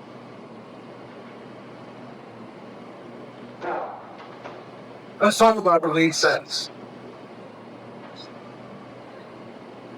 If all of the elements in the advertisement are designed to get you to read the first sentence, is not that first sentence the most important sentence in their ad? Because if it is not read, then people will not find anything out about your offer. Now, it is true, some people will look at the price and the logo and the product and read the captions and orders. They know exactly that's what they want. We'll talk about that later because that's certainly a valid way of selling a product. There are a lot of people who order like that. What I'm talking about, a person who has to read that ad to really get that sale. And that leads sense, if it's so important, what could we do with that first sentence to make it so compelling that everybody will read? And one of the things you can do is make very, very short. Look at these typical sentences from JSA ad. Think of the meaning. Dead batteries aren't fun. It's a fact. It's proof. You're stuck. Losing weight is not easy. couple layers that change it. It's you against the computer. Hats off to IBM. All short sentences. It's like a locomotive. You have a locomotive uses an awful lot of energy to get started. So why not make that start? Reading the cop so easy that a 5-year-old can read it. And if you analyze sentence structure and you analyze what grade level certain sentences and copy can be read, well, you end up with a 4-sentence sentence a second, third grader could read it. And basically, that's how we want to start out. We want to start out so simple that everyone would read that first sentence. Now, so this is a tricky one. If the first sentence is extremely important, what is the next most important sentence in the entire end? The second sentence is important. Because if you do not read the first, you'll never get to the second. And if you read the first, the second has to be just as compelling to get you to start reading that copy. Remember, we haven't yet talked about benefits and advantages. These are the things you learn in advertising school. Believe me, we try to unteach those because that's only going to turn you off. You see why? But what we're saying is if that first sentence is extremely important, and then the second most important sentence, the second sentence. Again, this is a trick one. What is the third most important sentence in the sentence? Sorry. Exactly. The third sentence. That is the third most important sentence in the end. And again, we have not talked about benefits. We have not talked about advantages. We have not talked about features. It has nothing to do with this concept. And if the third sentence is the most important, what is the third most sentence together? It's the important. Right, it's the important. That is the important most important. Now this goes on and on. Again, we do not talk about the advantages of product. It's not the advantage we may. Now I'm talking about another element of that, what we call technical explanation. It's a technical explanation that each product gives. Let's look at this slide here. It says most digital wire. This is for an electronics product. In fact, about 10 years ago, most digital wire is nothing electronic and photo. The laser boarding has only 2 integrated circuits, a crystal, and 3 microcapacitors. All components are powered in directly on the printed circuit board. By harmoniously sealing the integrated circuits and using pure components, the laser boarding is more reliable than other wires that do not have this total integration. Now, the technical explanation. Here's another one. How to read this one to you. Listen to this one. Listen to all the passwords of this. A pin points to the new decoder driver integrated circuit, which takes an input from the oscillator countdown integrated circuit and computes the line while driving the display. This single space-age device replaces thousands of solid-state circuits and provides the company's reliability. All you need to say. Now, I showed this to engineers who I got this information from when I was selling a watch, and they said, who cares when they buy this watch that it has a decoder driver integrated circuit which takes input from the oscillator? Who cares? Why did I put it in there then? Anybody? Feel good. Credibility. Feel good. Okay. It makes people reading the ad appeal, but they say, hey, this guy really knows. He took the time to go into this watch and study every aspect of it. And he really knows his business. I trust this guy's judgment. If he told me after I read a little bit more copy that this watch is the best one he's ever seen, I would tend to believe him because he has gone in and opened up all these watches and he knows he's quoted Russian. Now this is for electronic product. If you're selling anything from oils to land to whatever, you can come in with a little technical blur that nobody in their right mind would care anything about, but does nothing more than establish your credibility. Yes, Joe. So, what about the integrated reader when you say if you have a version screen, unless you're not really up scale market? That may discourage them continuing through that and they start running into words that are not in your vocabulary? That's a really good point. Is that going to discourage the atypical reader who's into that or not who you would probably feel? You understand? I think my breath and they don't understand. Yeah. You run the risk of maybe turning off the readers. Why? because that's an account. Remember, we said all the elements are designed to get you to read the first sentence in the copy, and that's in the copy. That's the only reason that this may have caused the person to read the copy. However, all the other elements have to be strong. Generally speaking, the technical explanation goes into the body of the ad. I present 2 examples of where it's a stack. That could be danger. It just so happens that others don't like. But yes, generally into the copy, theories in the copy. The reason this felt right when I did it was because this was never walked through the hottest topic in the world. So we got very little people into the wild. By the way, it's open to the cooler. We can turn the temperature people. Okay, we do make rings. Okay, so technical explanation, that's extremely important, regardless of the subject. Service. I don't care if you buy a plate, a collector's plate, or a book. People want to know that they get good service. When we were selling a pinball machine, we were selling, it was $800 back 10 years ago. And people are going to wonder, I found this $800 and it's weighing a lot. What about service? Well, this had to bring it up very, very boldly. But somehow you've got to look, is it important that you bring out a service? And very often it is. You've got to really hear. If somebody's selling, think about an electronic product. It's not going to be expensive electronic product.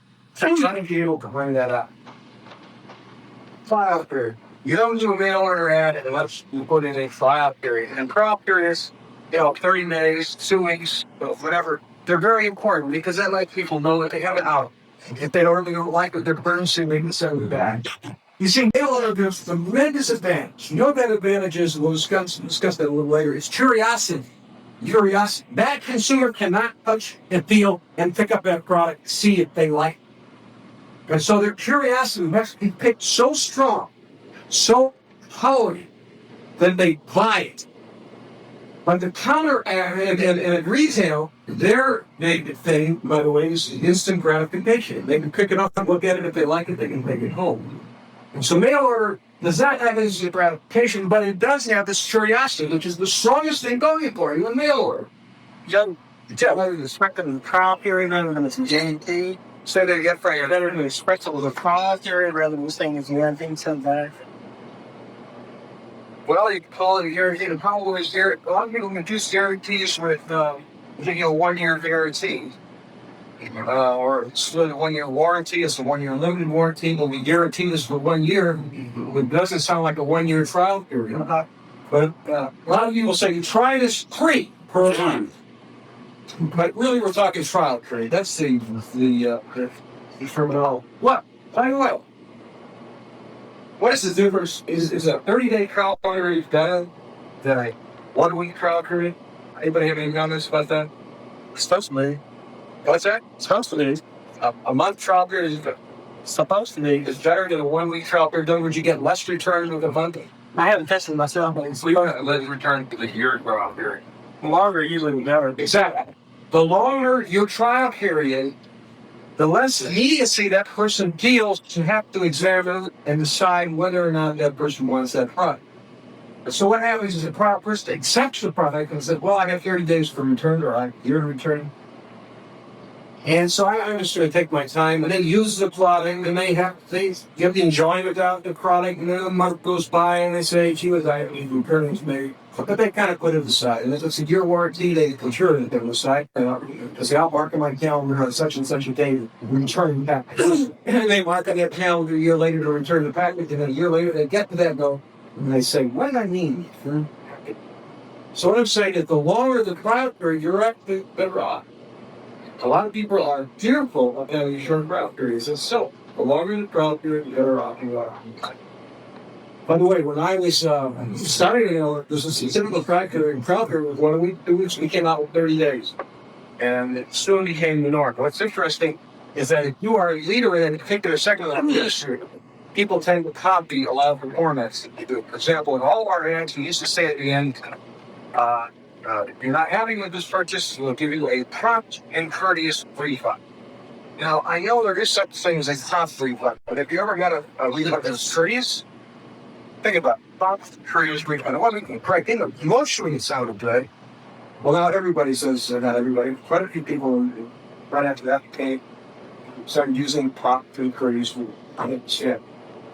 Price comparison.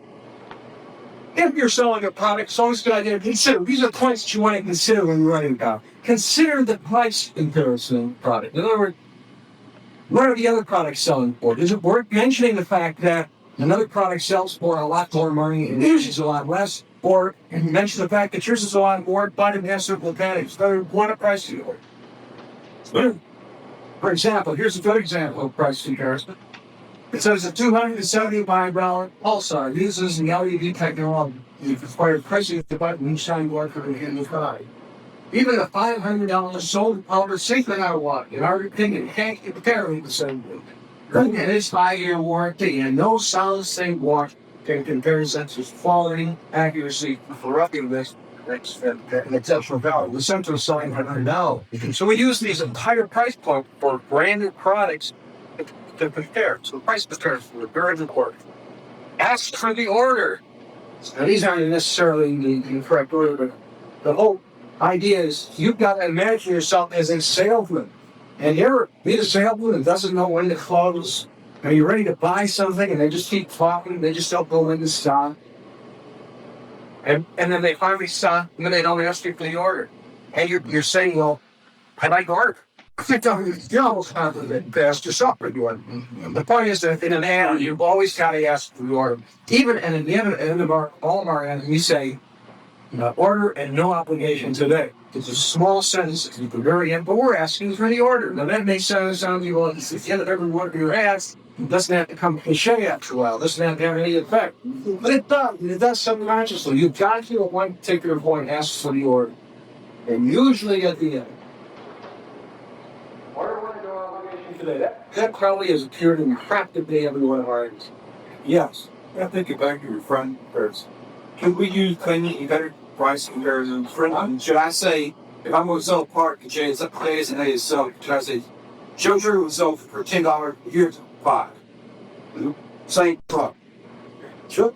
Wow. Or anyone you can do something really so you can do that. I want some of you money.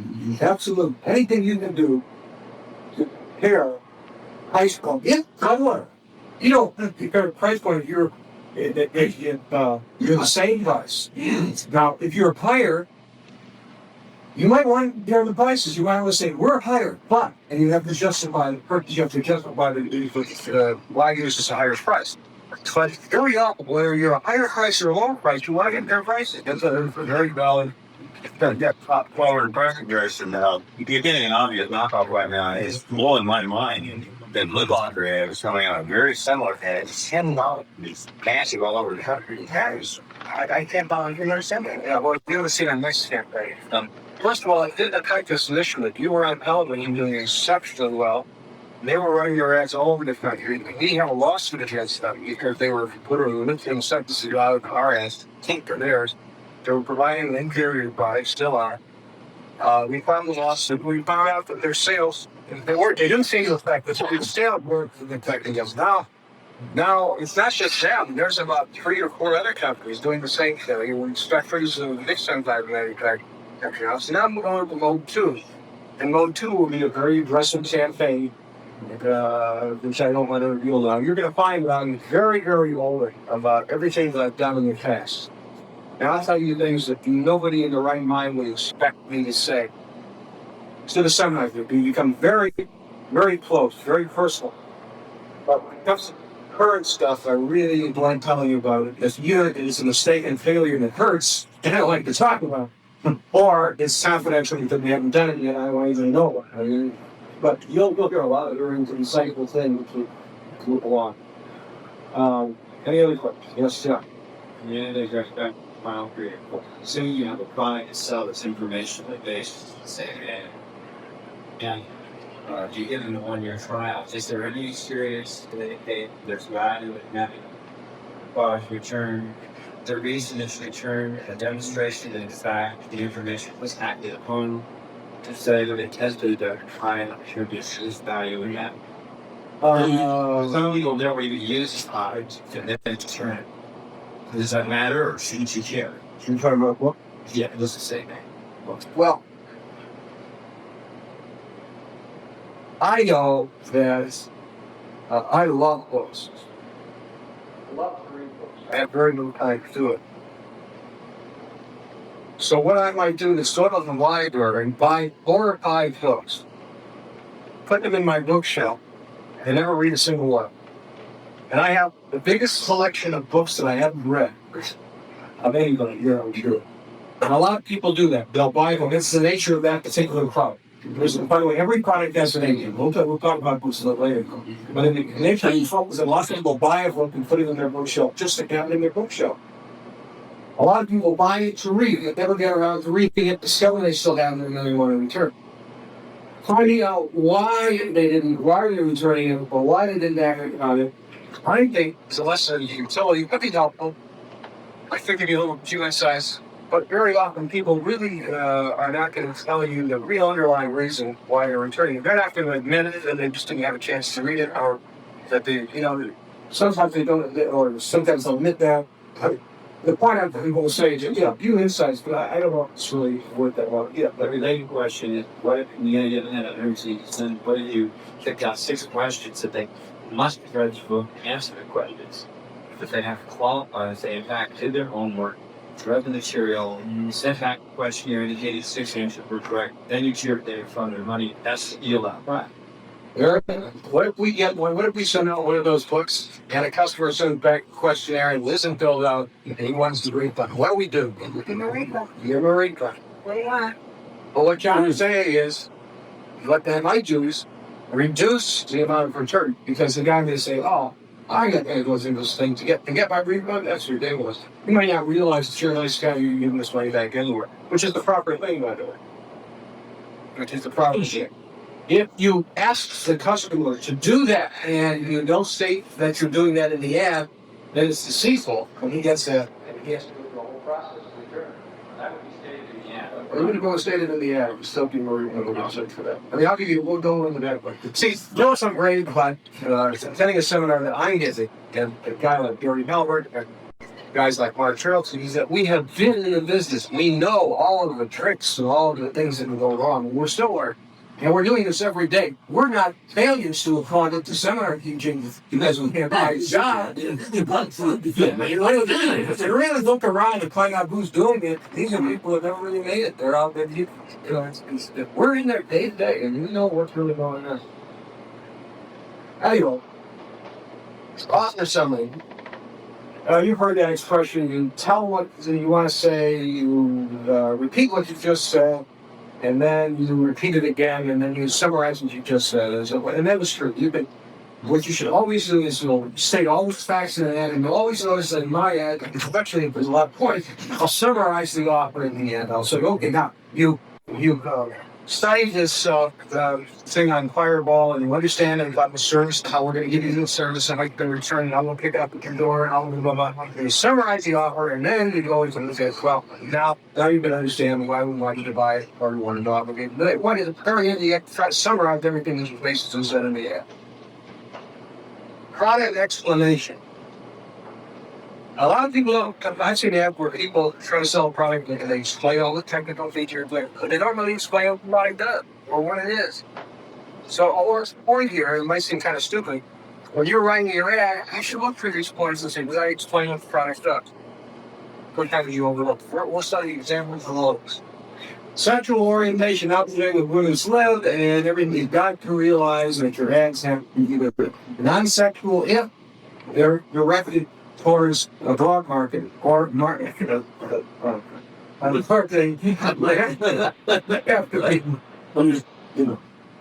You have to, if they're targeted towards a market in which I've heard ads and I said, "Oh, no woman would ever consider buying this product." And there were women who wrote me and said, "How dare you make this male-oriented? I would love to own this product. I'm a female. I'm tearing up your catalog. Hang me off your mailing list." I mean, people really get at it. So you want to realize that you're talking to the male and female audience. If you are talking to the female and female audience, be careful of your reference. Just some little point to consider while writing that. Here's a real interesting point. Recognize objections. And this is very, very important. If you have a chance, underline this in your book, because this is a kind of a good one. Some people feel this is not the case, and I very, very strongly feel this. And that is that if there is something in the back of the mind of the consumer, something that the consumer feels that might be an objection, if you try to hide it, consumer may not buy. Why? Because it's in the back of their mind. I have written those where I've left off the size of the product, even though the product was held in the palm of a hand. Take for example, the pocket CD. You see it, it's being held in the hand. I'll get a phone call, and I'll get a call from somebody who says, you didn't get the size of the product, and I was going to buy it, and then I thought, well, maybe it wouldn't fit. And so I put the ad aside. And then finally today I saw it on it. I saw it on another magazine, and I decided, the point being, another guy would say, I was really concerned about service. You didn't mention service in the ad. And, I'm buying this product, I'm spending all this money, what if something goes wrong? You have got to recognize the objection. You absolutely must recognize the objection. And, for example, here's the with that. Well, let's be realistic. What if you don't like what you get? Now, the back of my people ordering a pinball machine, let's say, they're spending $800 and it's delivered by truck and you set it up. And what if you don't like what you get? I mean, that's a valid objection. You don't cover it up and hide it. You're pointing it out. And how do we answer?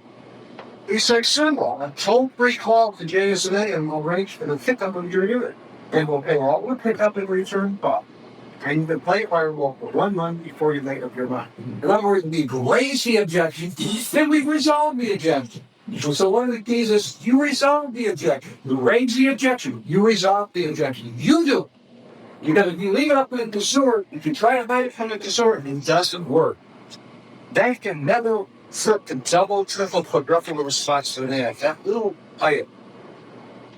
Oh, it do? Yeah. Oh, I wondered if your recovery was high on that unit, and do you think that very might have resolved the food? It wasn't very high, was it, Mary? Very, very low, 83%. And what happened, I think I probably got that. It's like, maybe it's not everything I wanted, but I am not going to. Then they suddenly picked it up, but I'm not going to go through the hassle because it's here. The kids like, part the ones that did for me, a whole action plan. Call the local trucking company came over, happy to create it, showed the best. And gave them instructions when they got it, and did decide to return through instructions for that. We went through the whole process. Could be only without that. The feature.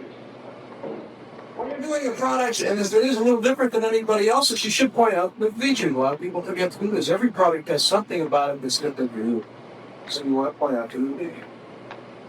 Again, a point to consider when you're writing copy. The really interesting stuff comes when we get into the psychology of the ads and go to those points. These are things that every ad like technician can consider. And here's the pinball ad. And by the way, the reason I use this pinball ad, you see in a lot of different examples, is because the higher the price point, the more you have to justify, the more you have to spell out, the more you have to convince people. And so a lot of times, the more expensive product will require more copy. Many of the features, buy those computers, each home was $1 million IT computer sold in 1964. Solid state scoreboard, replace the city. And we go to all of the features. So that's important. Consider that when you're writing the top. Testimony, very, very important. Testimony, very important. Yeah, here's the way you use testimonials is very important. Some people really don't know how to use testimonials. In this ad, for example, I use it as marketing copy. It's just as a matter of fact. I say, I don't show a picture of the guy. I say, Wally Girard, signed University for actor. It says this about the Linux 55 window environment. Quote, I know of no system that's easy to use and provides such solid protection to the homeowner as a mic. I would strongly recommend it to anyone. I warn everybody to buy you. That sounds like a typical off-the-consumer, bottle-street consumer type of response. So here I'm using a testimonial in a very subtle sort of way. You'll see when we see the Blue Locker TV commercial, I have Pete Hernandez getting out there and making a very similar kind of statement. Instead of sitting there and interviewing him for 2, 3, 4, 5 minutes, we just interview him for less than a minute because we want to get the impact of what this guy is saying without really going overboard. So sometimes very subtle. Other times, you use it right in the headline. You're going to see some absolutely built by that one. You go. You're going to see some ads that were in the headline. We use a testimony. You'll see something, we use it in the picture, subheading. So it depends on the prompt. And we'll show you how to differentiate you get. Some of the corporations that talk and say that it's not Some of them are adjusted. some of the corporations have spoken with about my product say it's not working much to the big names. Yeah, it's getting testimony for this public is where it's buying at and for price to get the same thoughts about this. What approaches and what them you use value, you get name recognition for it testimony at the end of the app. Have you found any unique ways to get vote for it? Well, is there value in testimonials and people representing your ad? And I would say yes for several reasons, and we'll get to that a little further, but one of them is, first of all, to attract attention. Obviously, we're not attracting attention in this case. And secondly, it has credibility. If Wally Schirra has this product in license, then that means that I, as a consumer, would like the product as well. I might like the product, so I might feel comfortable. So credibility is a very big factor there. There's a few other factors. We'll get to them. I believe in testimonials, depending on the product. Every product has its. Every product is different. Every product category. Some you don't want to use testimony. Some you do. You'll know by then, of course, whether testimony will make sense. I also discuss the methods in which you negotiate the testimony as part of your ad. Well, we could.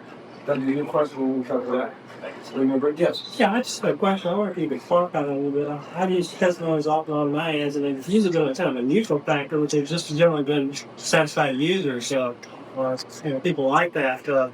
Maybe some really great quotes, but they kind of been a neutral factor. Have you ever really tested this? And good testimony from a celebrity or testimonials is very broad.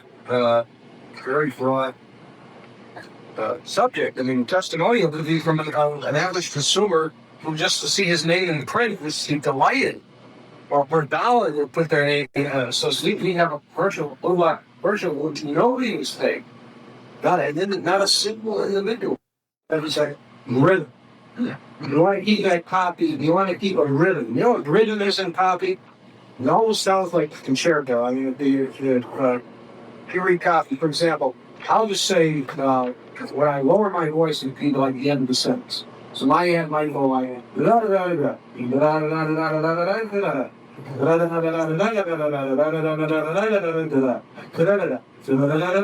so it has like a rhythm to it. None of the sentences are all short. None of them are all long. They're short, long, short, short, long, long, short, long, short. And it has a kind of a rhythm to it. So you get. I like to try reading it out loud and see some conversation. So there's a real good test. That's an excellent test. You sit there and you write the copy, you want to find out about rhythm, read it to somebody. And if you start stumbling over the words, remember where you stumbled. Because generally speaking, that will be a part that you have to correct. You have to go back and try to see over. So reading is a great way to do it. Well, give it to somebody else and read it. We'll get into copywriting later. The one thing that I would suggest is never read your ads after you write it. Always put it aside, and then later read it. That's when you'll really pick up the rhythm of that. For some reason, when you just write for his ads, it's just such so wonderful. It's so good. Sometimes it doesn't, but you don't really get. You got to put it aside. Paragraph edits. This is an interesting thing. A friend of his, Richard, was telling me yesterday that one of the points that he remembers from the last time he just used this all the time, and that is, what is the purpose of paragraph headings? Anybody here have a... What is the purpose of this paragraph heading? Yeah,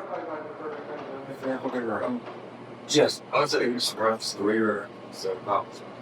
When I make the copies of today, it's exactly it. And that was the only purpose, but there is another one that's even stronger than that. Anybody? Yeah. No. No. Anybody else? Yeah. No. Anybody else? No. Anybody else? No. Anybody else? It lets the skimmer decide whether he wants to read. Some hypertensions only. Anything else? Yeah, reading. Personal actions, of course. We really talked about this. Every element in the ad is designed to get you to read that first sentence. What you say in the paragraph heading has absolutely no purpose other than to get you to read that first sentence. Now, that means it makes the copy look less intimidating. That was correct. It makes the copy look less intimidating. The second thing it does is it arouses curiosity so people will start reading the copy. You know, if you look at an ad, first of all, and you see that it's solid copy, you're going to look at that copy and you're going to subconsciously say to yourself, oh, I'm not going to read that. That's break it up in sub-paragraph headings, and all of a sudden it takes an airier feel to it. And it looks less intimidating. And you say to yourself, well, I'll read the first 3 paragraphs. I'll read up to this point. And if I don't like to read on, I can stop. But at least I can see that this is a good point to stop. So I have written ads where the paragraph headings have absolutely nothing to do with the ad copy. I'm selling a very technical product. And one of the subheadings is scrambled eggs and butter. And nowhere in the ad do I mention scrambled eggs and butter, nor do I talk about it. Nobody talked about that ever mentioned. What is scrambled eggs and butter? Yeah, but we ever noticed it never brought up my head. I've been doing that for here. Now, generally speaking, I don't do that. I did that for a point. What I do is I always stick up in my paragraph heading some exact wording that's in the paragraph below. Because then what happens is people read that paragraph heading again and they kind of read the words a little bit. But it's that is the purpose of that. I'll show you some examples.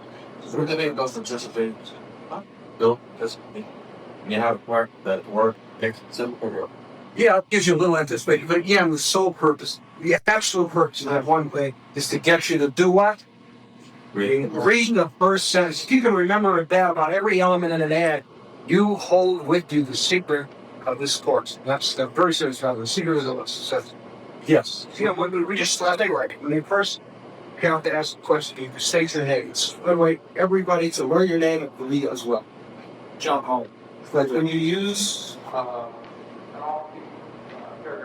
scrambled eggs, fun. Now, does that increase reader participation because they want to find out why is that in there? Have you done any studies for that?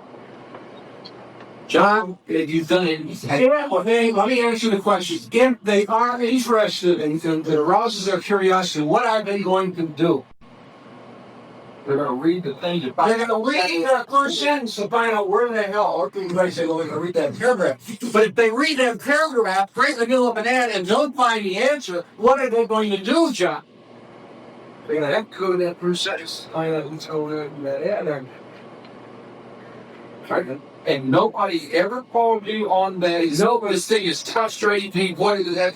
Nobody ever called me. And I have done that. I don't know how many times.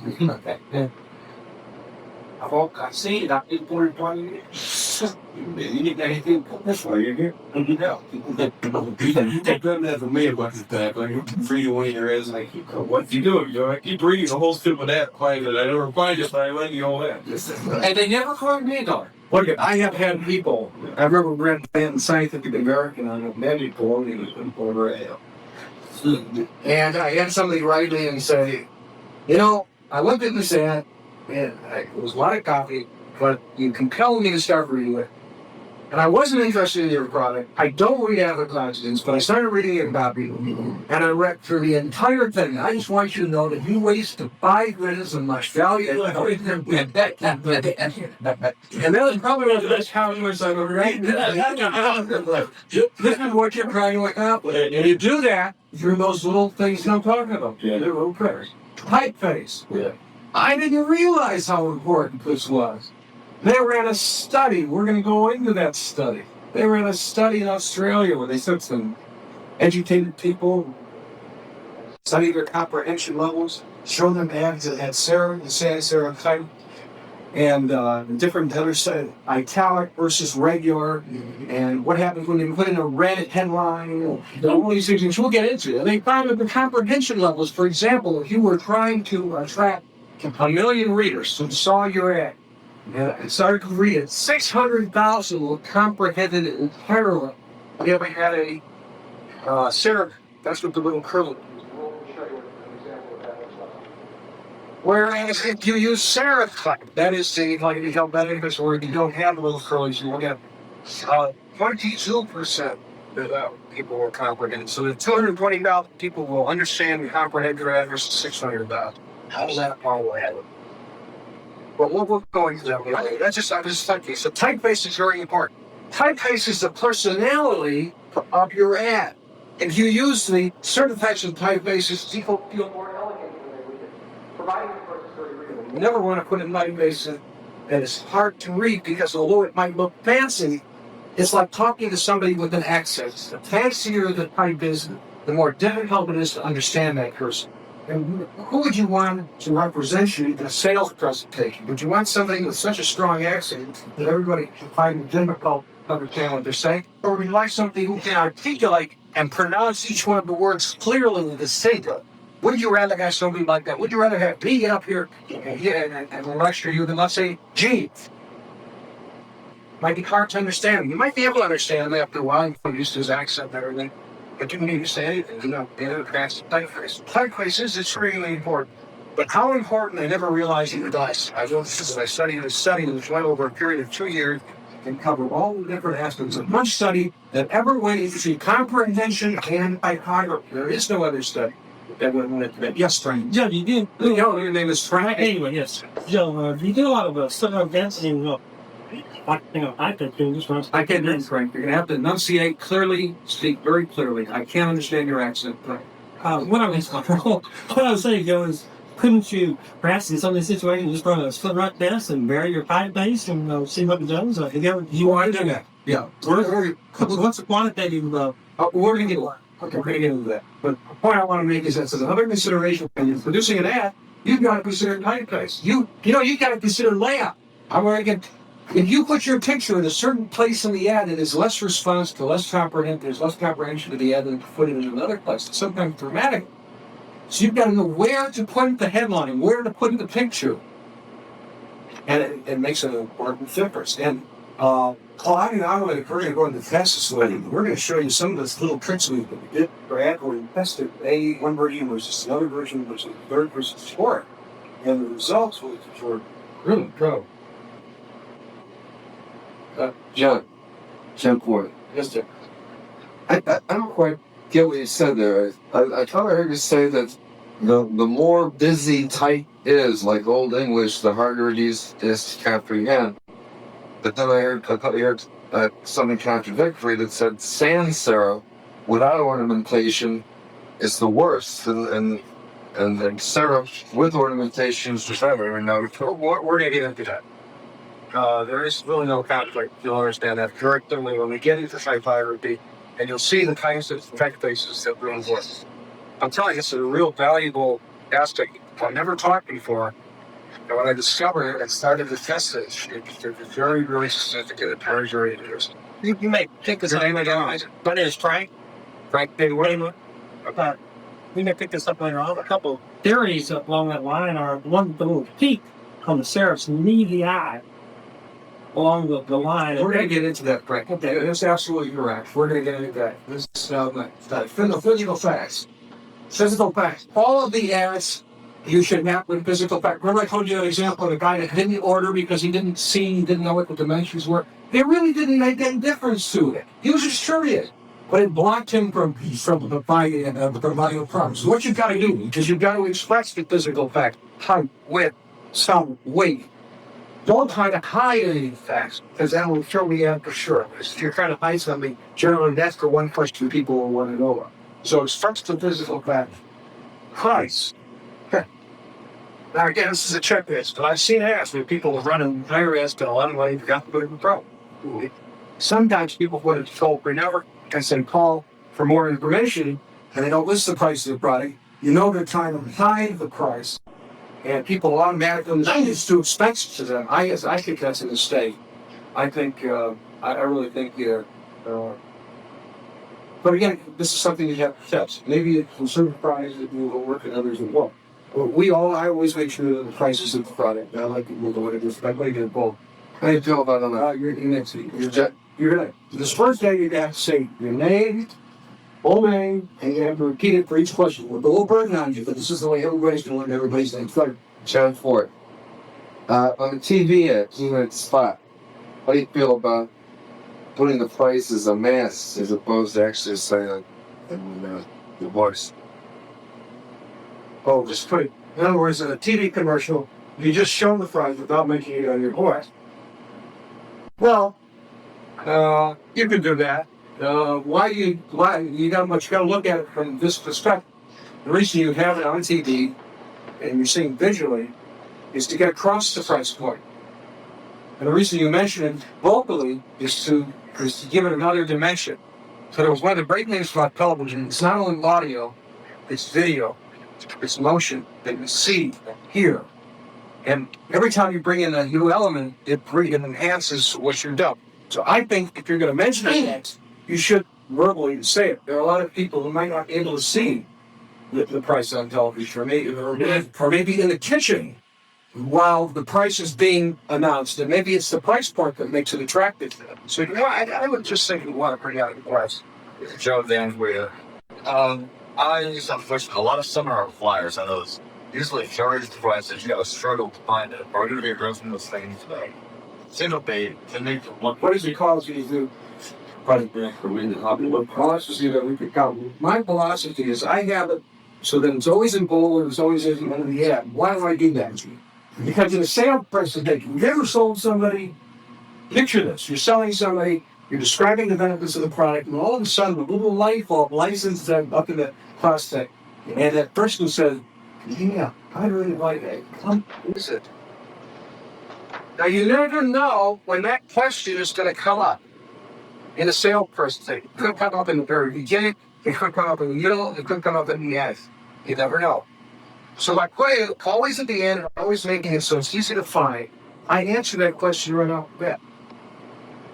And so at that particular point, when we're ready to find out the price, they can see it. There are certain things in my ad that I make that you never know. My ads are the approach I use. You never know when somebody's going to have that question, so you like to provide it.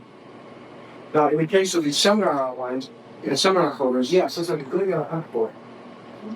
And it's really elevated. You look through some of the copy and there's some of the testimonials and all that kind of stuff. So, they might tell you, sometimes there are cliches. There are two schools of thought. Gary Halbert says cliches are good. I agree to a certain extent. It's good to use terms and words that are very common for people to relate to emotionally and are very boring. But to avoid saying, the point is saying things that really are redundant, that fill up space for the sake of filling up space. I was guilty of this in the beginning. It's really too good to use through. I want to dull the stages. That's a cliche. New ideas that make other systems obsolete. The chance that a national sale will probably your business will be increased in completely new help. I mean, that's cliche. Space age electronics doesn't get. I mean, that's a cliche. You know, it's not really saying it. It was literally a lot of things with my first ads. Before I realized what it was. It's the breakthrough the nation has been waiting for. How many times have you heard that from people? I heard nothing say, I fill up copy. What could I say? It's how, let's say that I can walk. Was anybody walk there? Well, I'm still right.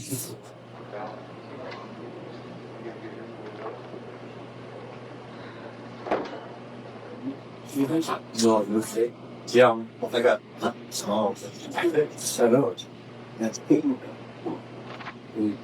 That odor you smell is so really my soils. I'd be smelling that quite a bit in somewhere. Okay, we're going to get into probably one of the most interesting parts of this breakdown of so to speak points and in the psychology. It's actually deep psychology involved in creating these ads. So we just have vector, then on the lights. You see. And turn down the ace. I think first you started how we got that product, we'll talk about it a little later, but it may be ad. I use one of my typical cliches of the time. It's the most exciting breakthrough in electronics since the transistor radio. And it turned out the calculator was the most exciting breakthrough in electronics. since the started with the radio. And this was another Chinese calculator sold this detector model, sold for $179. Prior to that, we were selling it for $240. People really didn't know what a quantum calculator was all about. And how well I can calculate. And this, in fact, it was like very sophisticated computer system. So this was really a big breakthrough, and it just so happened that the form of advertising that was created to sell this product, many products in the electronics revolution. It was based in the company Go. Anyway, here's another perspective. This is they're talking about words. Avoid saying too much. Now, when I look at copy, the biggest problem I see copywriters have is they say too much. And it's very important that you not say, but let me give you an example of this. Here is a paragraph, and I want you to listen to this, and I want you to tell me what I didn't say. What I didn't say. The Seiko crime wrap alarm sells for $300. The watch costs viewers $150. And viewers love the item. You actually enjoy that process, you feel good about it, and you get more involved in the product, or what you're reading about. A good example, you ever these movies where you know within the first 15 minutes how the movie's going to end. You ever see movies like that? We all have. But how about those movies you never really know how the thing's going to end? It's got your attention focused from the very beginning to the very end. You leave the movie acting down to the surprise ending, and you really like it. Because you have to really work at it. You have to really kind of figure it out. And that's very important. Avoid saying too much.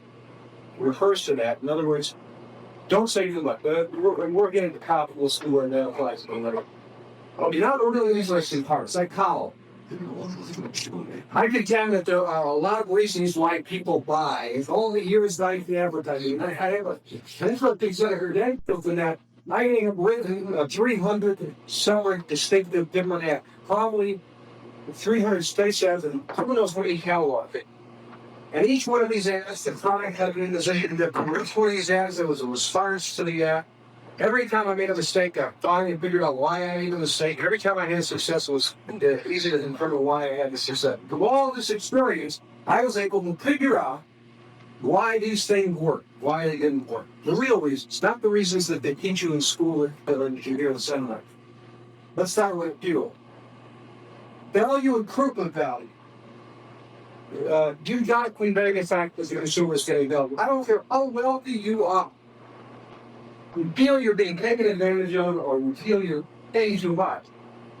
You're not going to be inclined to buy that particular product, or it's going to be getting less of a. It's important you provide value with push value. Corporate integrity. Nobody but wants to buy with somebody they distrust. And by this I mean you have to convey your corporation, your company, in a very good light. By that I mean everything you say, you've got to really make sure that that consumer believe what you say. It's got to be honest. You've got to convey that honest. These are kind of general things. You cannot fool the consumer. The smartest person in the world is a consumer. And can never pull something off over and over. Satisfaction with me. Let me explain what this is. You all know what a trial period is. What is it? What's the trial? 15 days? You don't like return 30 days? What do you think is satisfaction conviction is? If they don't like it, they'll get their money back. Okay, that's a trial period. If you don't like it, you get the money back. Here's what a satisfaction conviction is. It's like me saying an ad. If you don't like this product, I'll come to your door.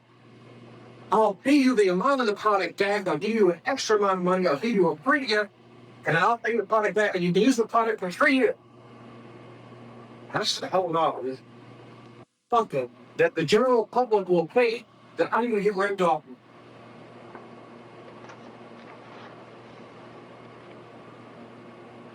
They're going to think that if I give you a year trial period, not only will I return your money and return the postage and handling, and I'll send you a free gift, that half the people out there are going to order the product just for that, just for ripping you off. That's called satisfaction conviction. I want to say in my ad, I am so convinced this product was so terrific that this little cassette recorder is so good that I want you to use it for 6 months. and I want you to record anything you want. Then I want you to take it to any sound studio and have them compare the sound quality in that cassette player with the most professional cassette players in the world. And if you find that cassette player isn't better than any other player, then I will buy back that unit and send you a 2-year supply of tape. That's called satisfaction conviction. Because you read that and say, wow, people are going to buy that cassette recorder and they're going to rip them off with a year's supply of cassette. And that's what it's called, satisfaction conviction. I've used that. To make an example, I had a 1,000-word ad. I used the satisfaction conviction. I changed the satisfaction conviction at the end of the ad. It was like a paragraph before the end. The change resulted in a response that was double the previous response. Double. Now remember, this is all the way into the ad, and double the response. And we'll show you a few examples of satisfaction convictions and how they really affect, what they really how they really. So you want to say something in an ad, if you can. Very often, this is very difficult to do. All you can do is offer a return policy. Because sometimes the satisfaction convictions really are very creative. So you can figure out a satisfaction conviction. Then you've got a real strong. So, question. Hi, Caitlin here. Yeah, right. What was that example of? You said would actually double your response. We're going to get into that. So look at, and I'll show you. Establish authority. Now, establish authority. Here's establish authority. In every one of your ads, everyone who runs an ad has some sort of authority for selling that particular product. For example, I could say JSN is America's leading sales organization in space-age electronics. Or you can say we are the largest company for the sale of the sidewalk. Or we are one of the leading spa consulting firms in the country. Everybody wants to know that they're buying their product from somebody who really is an authority on selling that product. Now, what you sell dental equipment, you can say, well, we sell, we're the largest sales organization of the dental accessories in Long Island. I mean, that's establishing your authority in Long Island. It might be a local example, but the point is that you have to show some authority. And trying to establish your authority. We always said it's amazing how small a company we can have to establish your authority. Now, I saw one ad, and we'll see you ads a little later, where this guy is trying to sell very sophisticated electronics. The name of his company is Johnny's Toolbox. The name of the company doesn't establish authority. He loses it with the name of the company. So what you would have to do is say Johnny's Toolhouse started as a tool house, but now we're one of the largest electronic distributors and so forth and so on. So you have to establish somewhat. Justify purchase. Remember we talked about how we were in this 10-ball ad, we had to go beyond, or we talked about that example of those the justify purchase, credibility, and the right price. Remember, you said that your price is a little high. You sometimes have to justify. Well, here we're selling an $800 pinball game, and we have to justify that purchase for a home that has never purchased a pinball game before. I mean, this is not a TV or a video. So what we do is say, how to justify pinball? Think this test. If you pay more than $600 for either your TV set, stereo system, or pool table, you should consider a pinball machine. You'll have more fun than actually watching TV, listening to your stereo, playing pool. Guest popping your fire. So I'm justifying purchase. Should I go out and I say it's tax deductible? I say consider fireball with your office. Check the executive employee. It's like free benefit for your factory office or factory employees. And of course, people say, hey, that's not a bad idea. Like I'll take it home. So, I mean, we gave them all sorts of reasons to justify the purchase. So you've got the some cases to justify the purchase. And by the way, every year that we're going to show you here, we're going to actually go into depth, and you're going to see how these things work. Feeling of involvement or ownership. And here's a real good example, a retail example, that can convey to mail order, and that is they discovered in a television store that 50% of the customers that walk in and look at the television sets and then start turning the knobs, and that's the key, start turning the knobs. 50% of those people then buy a television, buy a television. So if you walk into a television store and you watch the sales, They're all sitting in a row watching people walk in. The minute somebody walks over and starts turning one of those knobs, the salesman's over there, "Can I help you?" Now, you've seen that probably in some clothing stores. You've seen sometimes people do it incentive, but they determine factually that the difference between somebody who comes in and just looks around and somebody that actually starts turning those knobs is the interest created. So the mail order ad, what you're trying to do is get people to turn those knobs. So you say, pick up the calculator, touch the button, see how they feel. Look at the beautiful display. Look how slim and sleek it looks. See what I'm saying? You're trying to get people to touch those buttons and turn those knobs. And that's what you want to do in the copy. Because subconsciously it creates that picture in their mind. It creates a picture mentally that they're going to buy or they're in the process of buying. That's feeling of involvement or ownership. You've heard of these involvement devices that you get in the mail. It says take the yes coupon and plug it into the card under the yes blank. As if you were an idiot from first grade. Anybody can do that. Why are they putting me through this? But they discovered that the response rates are double and triple in some cases. Richard, you've had experience like that. The minute you do something so that people get involved and they start doing something, they respond. Honestly, extremely important. Like I can tell you, if you try to cover up something, present something that looks like dishonest, that the consumer finds out, the consumer is the smartest individual you will ever one. I mean, they are very, very close. They're very, very clever individual. And they can spot a dishonest thing. And a lot of times, and I've been guilty of this too, I actually said, well, I'm going to fight a little bit here, and I fight a little bit. And they find it out, and they don't respond. And when you're absolutely truthful, when you're so truthful and so candid that it becomes embarrassing, like pointing out some of the faults of a product, the consumer responds in tremendous number. And I learned that very early. So whenever I presented a product, I presented all of the negative features as well as the positive. You can't develop a little reputation for that. All of my ads, I always try to look for a negative so that I can, again, raise an objection and resolve it. I'd always raise it, but I always resolve it. I always justify it. I wouldn't just leave it hanging and say, oh, this product really is nice, but it really looks terrible. I'd say it really looks terrible, but for the price, it's worth the money looks. You know, that point is, honestly, you always bring up, you never try to hide anything, you never try to float anything over on the consumer. They're very, very smart. Credibility. I want to show you this ad. Credibility. This guy, this ad is trying to sell a burglar alarm. I think this ad ran once as best than it ever ran again. And you would understand why, because credibility, here they're trying to sell this burglar alarm. Who do they have as their testimonial? Inspector Ralph J. Cole, retired at the New York Police in charge, Brooklyn, where Stein's. If you look at this guy, it looks like a truck. And imagine me, a police officer at Brooklyn. I mean, these guys probably get dived every day. I mean, the credibility of this ad just did not make. But then you look at something like this. And here's another example of credibility. Here's an ad for a scale. This company came to me with a scale. I looked at their complete line of products. And I saw that they also had a hospital scale and sold for $350. Now, this one sold for $50. And what was really unique about it was that the scale that sold for $50 used the same technology as the scale that sold for $350. And I said, hey, that's true. Let's pretend to sell the $350 scale. We may sell it to a few hospitals, but that doesn't make any difference. The reason I want to put it in there is credibility. That will make that $50 scale seem a lot more valuable.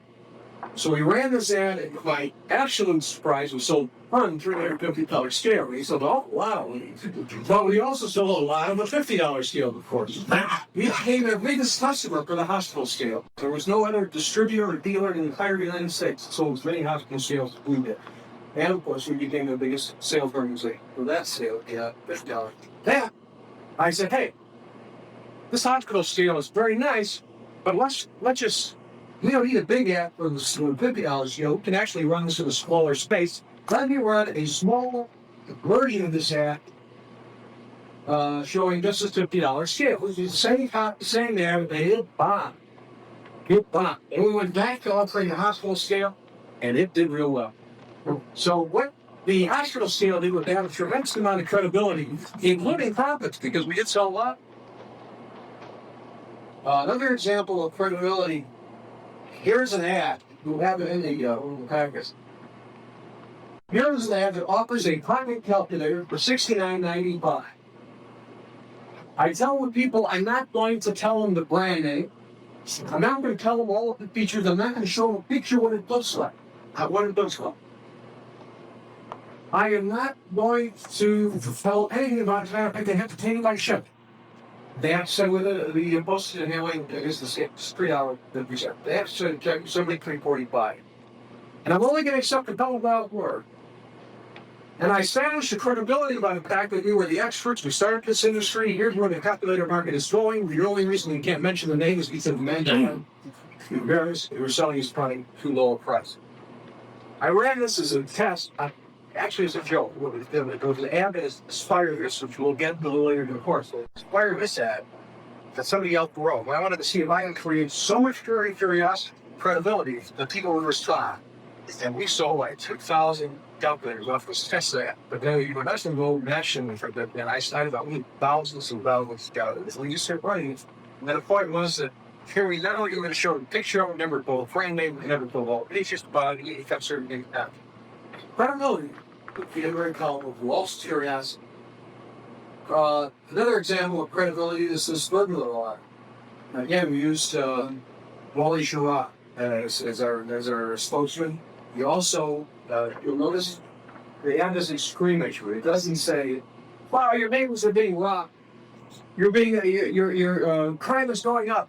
It's really terrible. You gotta kite yourself. Like most people when alarm ads run.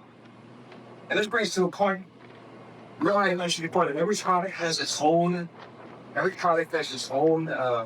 way of presenting it. I'll tell you a little story about it. Something happened in the neighborhood about. You know how you sell insurance? I find this is the way you sell insurance. Become friends with the person you're trying to sell the insurance. I had a guy named Howard. And Howard, I started in the basement of my home, selling document calculators. He would come to my home, and he would come into the basement when we had our little display of calculators, and he'd buy a couple of calculators for some friend. And he introduced himself. He says, "Joe, I saw these birdies, and know you're getting successful here. You really consider getting insurance." And he leave, and then he suddenly called me about calculators, saying, "Fall down the paper, please send this." And he became very, very good friends. And he'd send clippings and come to the house and buy things. And Howard was just a real good fellow. I mean, he just did come over, and I really liked him. I mean, I really liked him. But he kept every once in a while saying, "Joe, we shouldn't have insurance." And I said, "Howard, I really don't want insurance."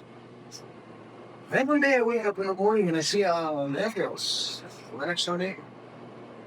They're carrying some guy out in the stretcher and they're carrying him up. And I find out this guy had died. A young guy, about 100 years old, 45 years old. He had a heart attack and he died. Right in the just thought.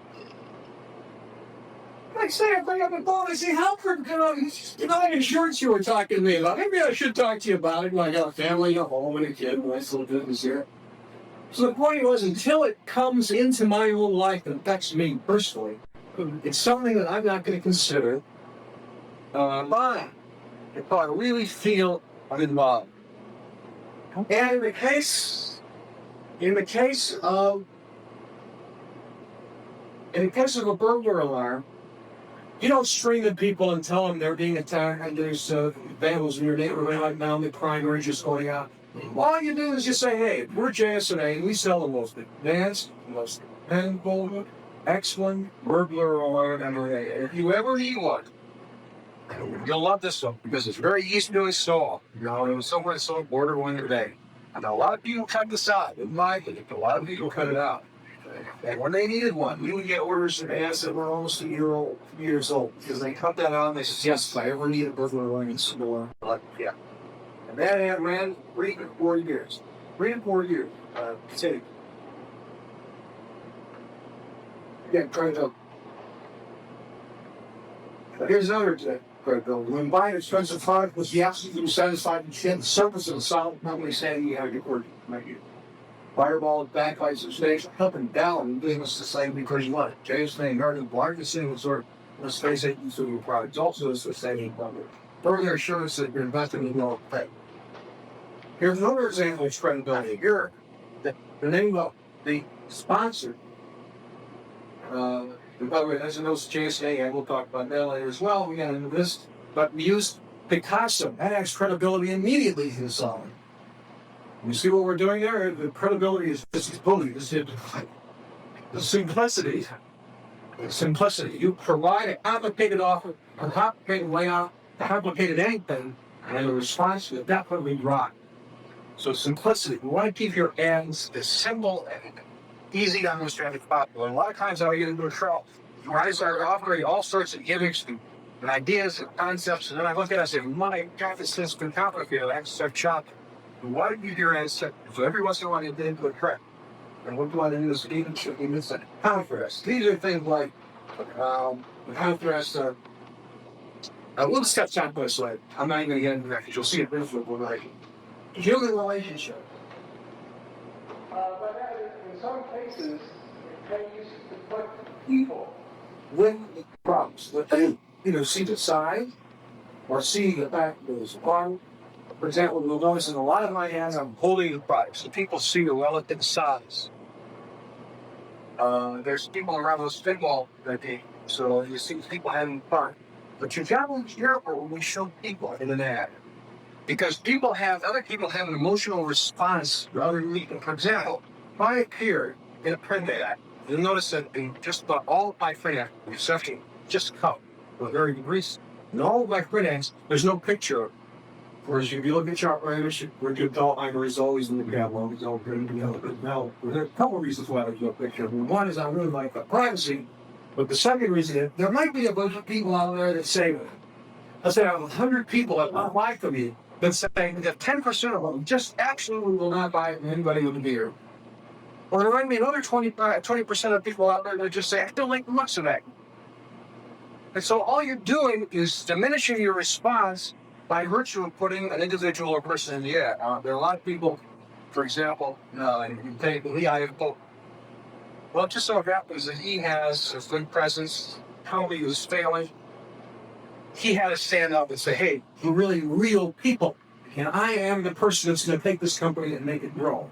And that's positive. There are a few instances when stepping up as the person that represents that company makes a lot of sense, even though you run the risk of discouraging others from responding.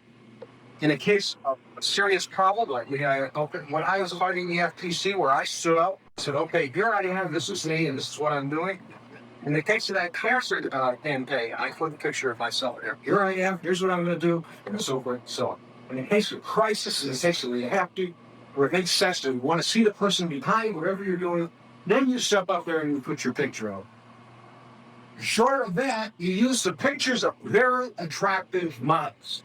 Everybody likes to relate, associate with somebody's pretty or nice.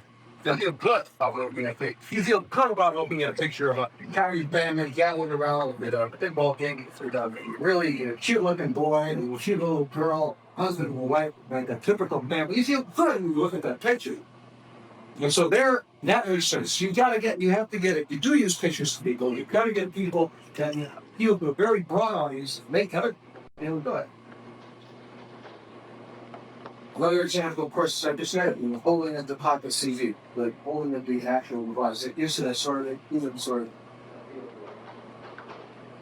of. Boy, is this important. I mean, now is not the time to come up with a new brand of blue lighting sunglasses. I mean, we have got everybody and their brother advertising that particular pair. But a year ago would have been an idea time. A year and a half ago, when we really started our big campaign, it would have been perfect. So timing is very important. You may have a great product, but at the wrong time. For example, remember the bicentennial celebrations in 1976? I had a guy come to the seminar who for the previous 5 years, and he came to the seminar, I think it was probably 77. And for the previous 5 years, he had been advertising Americana products. You know, like George Washington sitting in prayer was a book ad.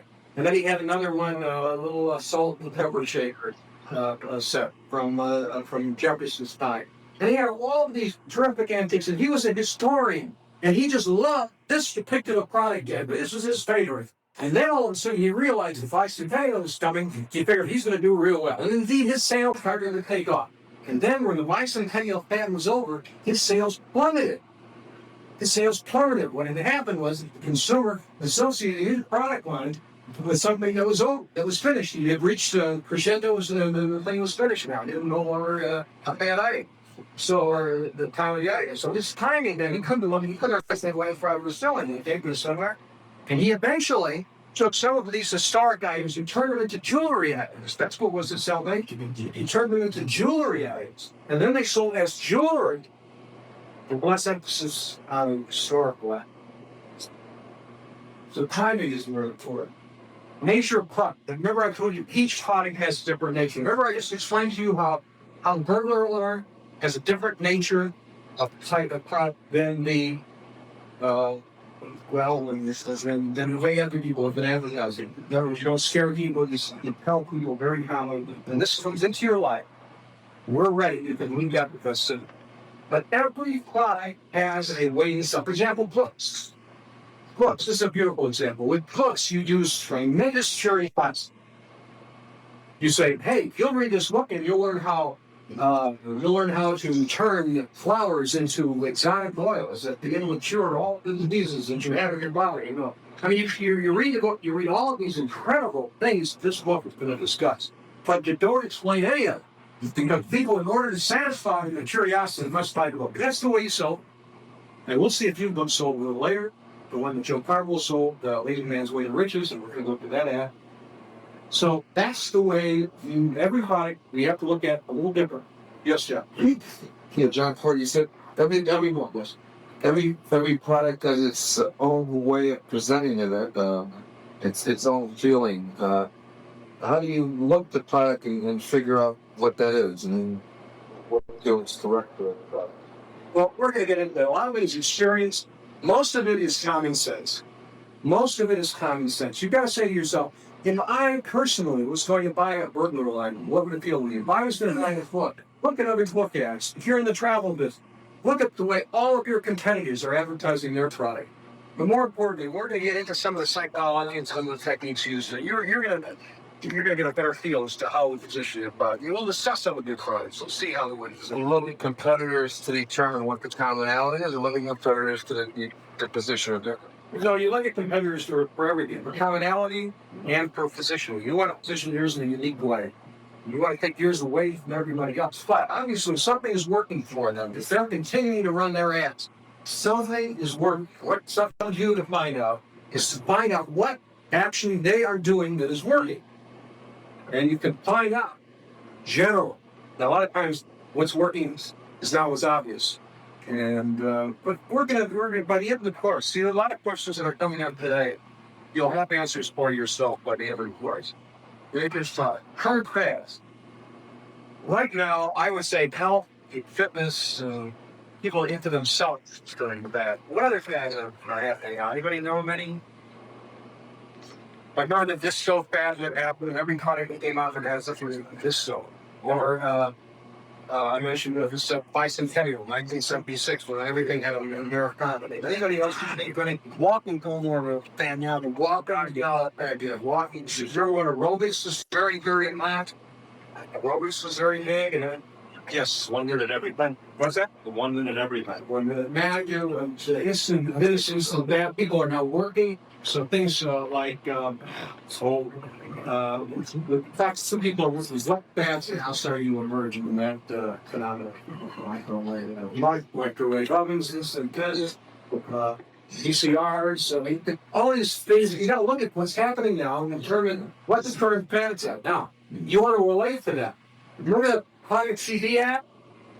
Somebody came to me and they said, Joe, I have a miniature walkie-talkie that uses a new chip. And I looked at it and I said, well, that was a big market. I don't know if it was a big market for miniature walkie-talkies. So you go to Radio Shack, they have a lot. I said, yeah, that's true. I said, well, what's so special about here? Well, it's about 45% smaller than the others. I said, well, I still don't see that as a big selling product. Now, about this time, there was a tremendous fad taking place in the United States with the pocket CD. Not my CD, the CDs. And I the Simpsons fan, I said, boy, this could only be used with a Citizens Band radio. This would be terrific. Guys, well, it has a 27.6 frequencies. That's one of the two frequencies, and that's channel 12 on the CD ad. I said, well, then that's what this product is. This is a pocket CD. We sold $250,000, $40. $250,000. And it was because we had tied it with the hottest fad in the country. Everybody was CD crazy. Here they could have one to put in their pockets. That's a beautiful example of tying in with the current fad. Sense of urgency. This is very, very important, but it's very, very dangerous. Really, really credibility. Sense of urgency basically says that you got to somehow express to you, you buy it like you ever go to a car dealer, and you want to buy it, the guy gets you the price, it's slick. Well, don't, you can buy it right now. I'll give you the couple apps, the steering wheel, and even, you go through these, and they try to put pressure on you, the sense of urgency, to close the sale right there. And you have to do that in your ad. You have to say something to the effect, we urge you to buy this right away. And they used to say, well, our supplies last. Well, that's become very trite, very cliche. So you've got to come up with a very, very creative way to express a sense of urgency. There are ways to do that, and we are going to discuss that a little later on the phone. Desire to belong. This is probably, if I was to judge, what I felt would be the most important feature, or important psychological thing of why people buy. I would have to say this is the desire to belong. Why the success to Marlboro cigarettes? I mean, when you really think about it, Marlboro will come up there and say, you smoke our cigarettes, and you'll feel better, and you'll eat nicer, and you will be more dry. I mean, there's no benefit to smoking. There's no benefit to smoking Marlboro. Why then is it such a tremendously strong brand? And that's because the people who smoke Marlboro, all the tabloids, they're rugged, they're macho.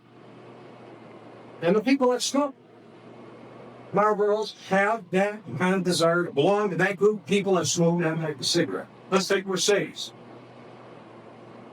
I mean, you go out and pay $70,000 now, I think, for a 560 SAC.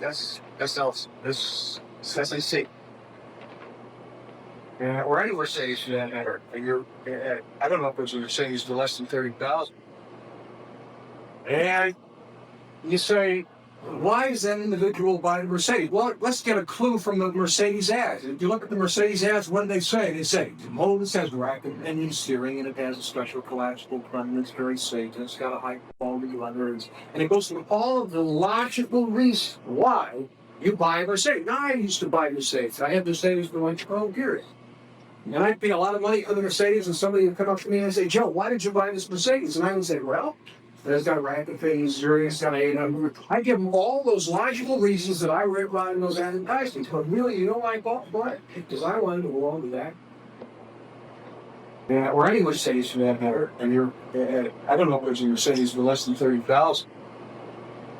And you say, why is that individual buying a Mercedes? Well, let's get a clue from the Mercedes ads. And if you look at the Mercedes ads, what do they say? They say, this has rapid engine steering, and it has a special collapsible front, and it's very safe, and it's got a high quality leather. And it goes through all of the logical reasons why you buy a Mercedes. Now, I used to buy Mercedes. I had Mercedes for like 12 years. And I'd pay a lot of money for Mercedes, and somebody would come up to me and say, Joe, why did you buy this Mercedes? And I would say, well, it's got rapid things, steering, it's got 800. I'd give them all those logical reasons that I read about in those advertisements. But really, I bought for it because I wanted to belong to that group. I wanted to belong to that group of people who worked Mercedes. I wanted to belong to that special class. That was emotional. I bought it emotionally and justified it logically. That's an interesting point. I bought it emotionally and justified it logically. But the point I want to make is that the desire to belong to a specific group of people who own that product, or are doing that thing, or providing that service, is the reason that people buy. And you may say, well, what about a guy who wants to be a hermit? He wants to live in a cave. That's not desire. That has nothing to do with the desire to belong. Yes, it does. He wants to belong to those groups, that group of people who live in caves. And you find this is true with every one of the products that we have sold, and everything that we do. People want to belong to the group that are buying that particular product. That are really in crowd so much. That want to stay healthy and make a right in themselves. So, desire to belong. 3. Power tool. To give you an example of how powerful it is, take an ad for a product that normally sells for $99. And you drop the price $29, you don't have to put any copy. You don't have to put any copy, no text, just a few words, where you buy it, here's the order, here's how you want. You want to take a $60 pair of sunglasses. Now, when the company did the dime dust off, took our exact ad and duplicated it and offered I think for $10. That's one way of doing it because they get the relationship people see. Hey, did I see that ad for $60? But that was a knockoff. But if we would have taken our same $60 pair and ran the ad at the same product for $10, we wouldn't have to put any copy in. People are greedy. They'll take the best, they'll take risks, they'll take gambles just to get the best possible product. And if you work on that degree very often, you become very successful. Again, we'll see examples of that. Desire to collect. Desire to collect. Everybody wants to collect. You know, we had we sold a lot of watches at one time. And you know who our future best watch customers were on our mailing list? Our previous watch customers. People tending to collect. I remember there was one time I had 2 Mercedes-Benz SLC. One girl was about 4 or 5 years old. I gave to Mary, that was her company car. Then I bought a new one. And I had suit. This company had suit. And I looked into the paper one day and I see that there was another one for sale at a fairly good price. And I was saying to myself, oh, another one. Maybe I'll buy it. But get me. Sure, I'm collecting Mercedes SLC.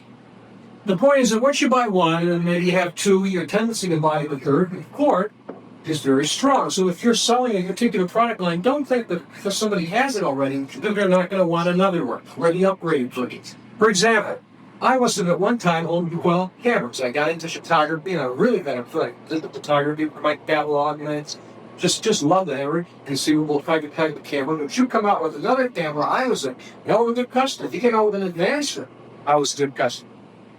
So every time we came out with a new digital watch with one little bell or whistle that was different, we had a whole slew of customers that were just primed and waiting for that product. So the desire to collect is very, very strong. Exclusivity, rarity, or uniqueness. I'll tell you a little story about when we were giving our seminars in winter in Wisconsin. And there was always a very big snow cover. And snowmobile was a real popular sport up there.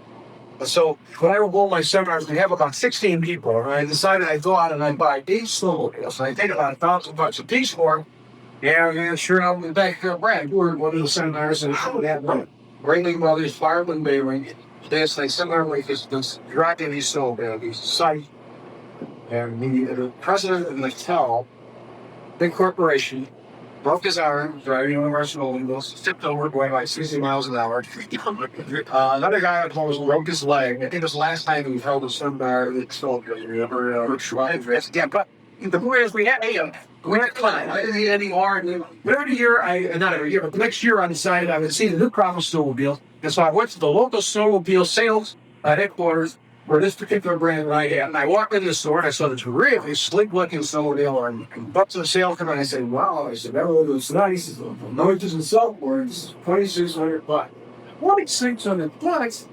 I said, that's absolutely ridiculous. Who pay that kind of money? He said, well, he said, it just so happens for those liquid-cooled snowmobile, it goes about 100 miles an hour. You know, the frozen lakes will go about 100 miles an hour. 100 miles an hour? I said, who would want to go 100 miles an hour, and who would want to pay $2,600 for a snowmobile like this? First of all, as far as I'm drunk, I got 8, so I don't need any more. I mean, who would ever pay that kind of money for that kind of snowmobile? Says, Joe, that just shows you're way off.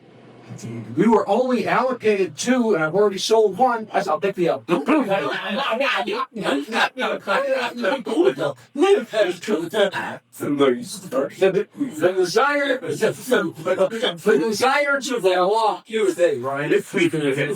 desires for the law. I wanted to belong to that group that owned that snowmobile. Because there was a spectrum. There's only one other person that had that snowmobile. My chances of getting him on the lake were very remote. And I could say to people, wow, if the only one, we're only 2 that were imported, only 2, and I have the only one of the 2. Very exclusive, very rare, very unique. People love that. Curiosity. And here's the big piece. Remember I talked to you before, and I said, hey, curiosity, that's the important curiosity. That's what you got going for you with mailer. You can't pick up this pen and say, hey, this is really not, I can deal with this. All you can do is arouse the curiosity to such a pitch that people are willing to exchange money for the opportunity of ordering that product and getting it without touching. And that is probably one of the hardest skills in the world. Right, Greg? Sure. That's right. Right? That's what? Okay.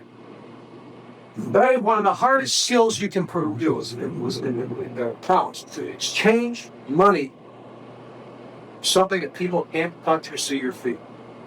And we really think about it. Exchange money, something that people can't touch or see. It's for curiosity. So you've got that working for you. And of course, notice the thing that the retailer has for. See if you go ahead on stuff. Yeah, what do you actually feel to walk out? Yeah. You got to immediate gratification. Or instant gratification. So the retailer has that working for him, and you as a mail order person have to be this business curiosity. Now, if you're a good mail order person, you ship within 24 hours. Because then you can provide that instant gratification. You have a Federal Express service, not that everybody uses. But if that is an objection and people want that instant gratification, you're getting closer to the retailer. Let's take a look at a few ads and see some good ones of that, and see if we can already get a feel for what will work and what won't. Here's an ad for a pill. The newest way to hide mosquitoes, you take this pill. Would you buy a pill and take it inside you from this company to get rid of mosquitoes? I would address this company, the credibility, and you ingest something. I want to feel absolutely positive that when I put it in my mouth, the salving board, I would impress this company just by virtue of the way the ad works, without even reading about it. You see that? Here's an example of a magazine, actually it's no longer around, but remember we talked about that first sentence being very, very important? Remember we talked about that first sentence being so easy to read that you can help read the second sentence, and the second, the third, and the third. Well, there's some magazines that use the same technique in editorial. Here's an article that starts out on the cover. You've got the headline, the sub-headline, and there's the first sentence. One American needs a fire and scholar braving its head in the courage to halt this country's slide with a national idiotic situation. Price out for it, continued on page 10. Gets you into the magazine. Probably made a lot of newsstand sales and get you started into the cotton. That's another example of editorial of how to do that. Here's another example. How many times have you seen the type in a magazine article start out very, very vague? It's really easy to read. So you say, well, let me read the first few paragraphs, see if I'm interested in the story. Then you start reading the first few paragraphs, you get caught, then you continue to read it. Again, this is a technique that is used editorial. Okay. This one, do you remember when all those DC-10s were crashing? Remember the flight in Chicago that killed all those people, 191 people killed, or was like when I don't remember, a lot of people were killed in that Chicago crash over here. And then there was a DC-10 plane crash in Mexico, and I think there was a third DC plane crash. And now everybody was afraid of flying DC-10s. They were growling on the they were just tremendous rowing. So, like this is Donald Douglas suit and the thing of their DC-10, they come out and in the middle of all this chaos, and it says, the more you learn about our DC-10, the more you know how great it really is. No mention about all the accidents, no mention about all the bad things that are going on. Here's a guy saying, hey, he said, I've watched airplanes and spacecraft and ain't shaped very much my outlines, but this is the greatest airplane in the world. That is not what the consumer would have responded to. If the consumer would have read something like, wow, you've seen all of these plane crashes, let me tell you something, there's something you should know. But it was raise the objection, and then resolve. People would have more credibility, it would be more believable, and everything this guy said about the plane would be really absorbed. But it wasn't. This is just bring it out. Could he have brought it out in the wall like this? Yes, Bob. Bob Williams? Correct. Bob Williams. No, perfect example right now. The only person in the aircraft airline industry, Crandall of America, sending out the officers and the airplanes like energy sand to say there really is big problems going on. We're doing the knowledge. They're making a big issue of talking about the negative. The only one. Well, that's talking about the negative. And what they're doing is basically bringing out all of the fears that their customers may have bringing it to the surface, and then resolving it. So if their customer has one of those fears that they're bringing to the surface and they have resolved it properly, they're going to get that customer. Let's go. You see the difference? You see what happens there when you want to bring it? It's like they're after building immense credibility. Yeah, I don't jump forward, yes. Right. Sorry. There's a lot of publicity, negative publicity about the travel clubs, the $49 Hawaii guy, how marketing scares, etc. And a lot of action line stuff. I mean, I think that's one of the reasons this eroded my responses in the last year. And I was toying with the idea of whether to address this stuff head on, like in the higher coca fashion. And one of the people counseling against it said, well, you'll just bring up a negative that may not be there in the minds of the consumer. Well, that's right. You bring up a negative that may not be there in the minds of the consumer, but you would have resolved it and will say that. And you would have put every one of the consumer on the alert to look out for these other companies who may either be ripping off the consumer or who are not addressing that threat. So you think? I definitely think. Well, we can talk about that. See, one of the things we'll consult. We'll talk about that later. We're going to consult with me. And you're going to have the opportunity maybe during this session to write an ad. I'm going to coach, and I'm going to tell you, you're going to bring up that approach, and we're going to present it to the class. You're going to see how that really that'll bring to life your company. It'll give you personality. Without even bringing out your name, you don't have to do it personally. You don't have to put a picture of yourself, but it will give your company a little personality, a little gutsiness. This is the reputation we have. You're guts. We're real people. We take on you. You're duck. That's a problem we raised it. What is that problem? I showed you the problem. We just flashed double sleep. They received what was the name of that compliment again? Cheese, that was the proper heat. That's true. It was fun. What was the name of that bomb? Maybe I see it. Okay, you're out. Okay, what was the name of that bomb? It's just the one winning. Yorelka bomb. She constantly correct. It was the Yorelka bomb. However, it's not a Yorelka bomb. She is Yorelka. It is a recording device. A device for dictation. Now, you're reading the newspaper, you look at that and you say, oh, a copy device, I don't know that. I have the guy responsible for this app by coincidence. One of my submarines has stuttering keys. Because people look at that sounding you see. It's in the neural computations. You see how lots of really structured fast? Yes, they look I don't have you ever done? No, I don't have any time let them the same thing. How do you keep from doing something so happens to suits your lace? I've done that 1,000 times. Or you want to do someone to see it? No, what's interesting about this course is not so much the fact that you made a mistake before. You come to this course, the money you will save. Here's one example. You can put in a prop if it draws, if it does what? You can put in a prop if it does what? Gets you to the first sentence. And it relates somehow to the product you sell. Obviously, if somebody wasn't interested in coffee maker, the prop is come with plot moving the set, looks like a coffee maker, they're not going to read the sentence. But if that prop was a little bit more creative, what could he have put in there besides that type of product? I don't know good. First thing came to mind was guy in habit. Okay, that is no good. But let me cut on a point about there is no good at it. Herschel Gordon. Yeah, how I put it. Herschel Gordon has a rule which says your headline not describes the picture you have in you, and that's how you get out of that job. Well, another feature is the product is always the thing, because the product is always king. And avoid props if you can help. And unless the prop really adds to the story, I'll show you a few examples of props adding to the story. You don't use a prop. Don't use a prop. Very, very dangerous. There are few exceptions. In a catalog, where you're trying to develop a really nice looking, pleasing sort of or in a catalog presentation, or even an ad presentation in which you're trying to create a good, clean environment, decorator type feel. Your product has to fit into an environment that has luxury things. Those type of things, that would work. But we'll see examples of that. Okay, now here, remember I talked about simple, clean, easy to read copy? And here, the advertising for a big corporation is Sony. And probably the only reason they got away with this is because Sony is a Japanese company and the officials of Sony really don't understand English very well.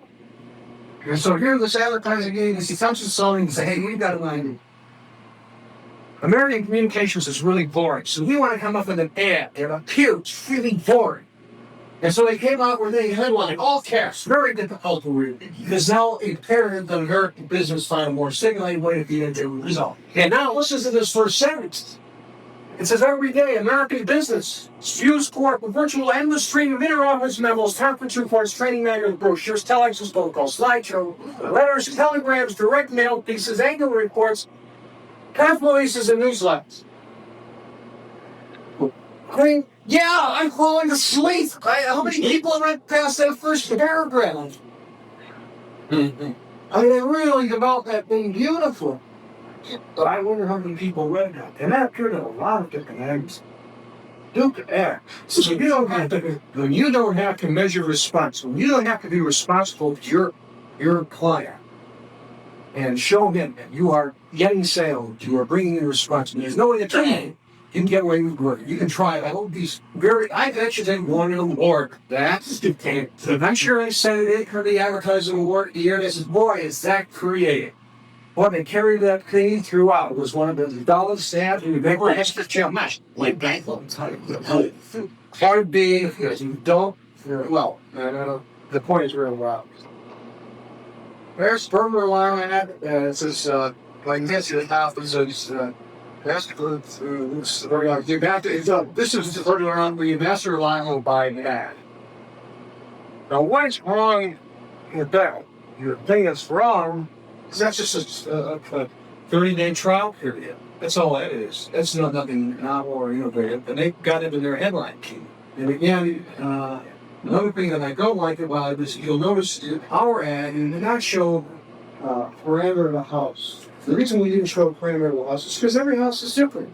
If I were to put in a picture, a set of John, your house, and you looked at this ad, and you look at it and you says, wow, that's my house. That's exactly out of my house.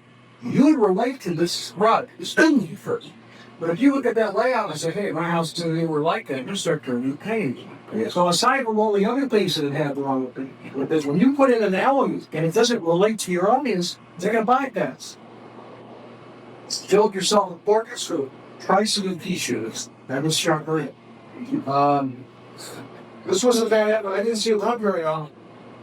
And again, they show that. They show 20 meters, 20 feet, 30 feet. No, they show blueprint. I say wait for the blueprint. Again, they didn't go into this thing.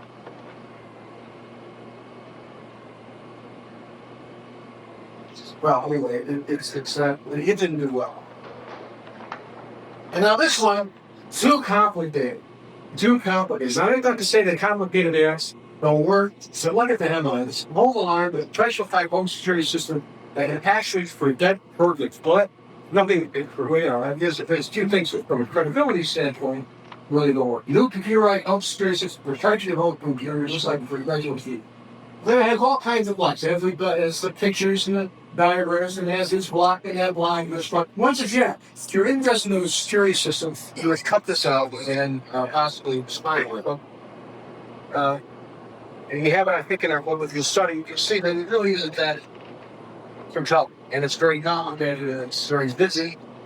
And isn't really where it's at. Software, you can play out of your home. Wireless phone. Everybody's trying to get into the business while we were doing this one ad. And of course, this was our very clean up, these no diagram. Talking about when you're selling, remember I said, quality, because the burglar alarm is needed to be used. That one time, when that burglar breaks in, at one remote time, they want to make absolutely sure. So wants to make absolutely sure that it works. That makes sense. Somebody's going to break into their homes. They want to make sure that one time they will their alarm works. So I spent a good column and a half establishing the credibility of the company that makes it, all the testing they put it through, and I raised the issue that once, when it works, when it is required to work, it will work. And then the second issue that affects everybody with the burglar alarm is they don't like people coming into their house and wiring things up. I mean, that's a disadvantage. So I say, you secure a burglar alarm requires no installation and protects your home or business from $1,000 professional assistance. Softwares that are computerized. This is when computers were becoming very popular. And anytime you put a little computer chip into something and call it computerized, and that's becoming a buzzword. It requires no installation. I covered that. And it compares to $1,000 professional system by virtue of quality. And that was when they said 1 for 3 consecutive years. Yes. Would you drive through John, would you flash through those paths that we just going to deal with them where they were laid out and then one on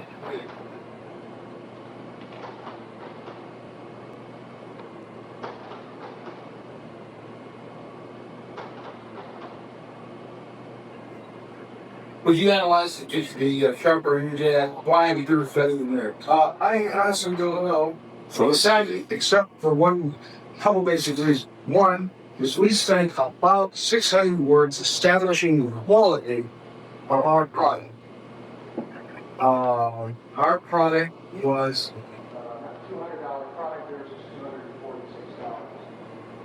$246. The dual straight size water product to the other not. Okay, I did this on years if I was to analyze. When you're buying a security system, you will justify a higher price to get better flow. There is no market in my judgment for a real cheap burglar alarm except for a varying low class alarm. When you buy a burglar alarm, you want something that works, you want something that's expensive, and you want something that convinces you that it's quality, it will work when you need it. And it's just on the copy to do the job. That's my job. I don't know why it's for you. That's just my job. But it's swim layout and it's very testing layouts. In fact, we're going to go into shop's room to it has a whole series or a number of things we do. Go show you our shop. We can a lot of their space there. For space, is that picture too big? Because you never used to. No, I don't think there's used to it. It's got a proper layout. You got your green column there. I don't see anything really wrong with that. If you look at this horn, what are you doing? You're looking at that. It's so complicated, you're not going to read it. And even if you're thinking of getting one of our alarm, this one's so complicated that it's just easy. You just don't want it. The average complicated. What's the unit 50 baht? It's like, well, they can come in this is one for everybody. They got medium market. I'd rather buy it from Home Security Systems Incorporated, not medium market. So there's a lot of subtle things, people don't. You have to kind of say you get wired people buy. This comes through a lot of experience. This one,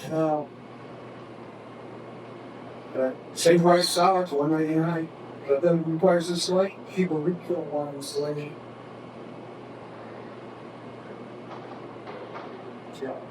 John, this is bad work. This is done going. You don't see the county in your rough package. You should test the site you'd be around to honor maybe return.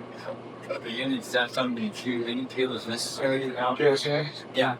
Well, JSA may have been running at that particular time 20 different ads covering the airline magazine. Every magazine you pick up into the header, that's so tight. And our name at that particular time was so credible that the name of our product was secondary. Now, let me explain what I mean by that. I saw my vision was that there were a lot of very exciting products coming out that did not have brand names, but were very exciting. And what the consumer would relate to is a company that was strong enough, well known enough, to say, hey, this product is good. This one is bad. This one is great.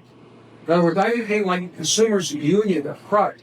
People knew I had my choice of any product I would want to go with, so I always pick the best. I was presented in a very good light. I developed the creme de la creme. That brand name is all I needed. I didn't have to say we would be around for years, because we had been around for years. People had seen our product. But I always said in my head, I am here.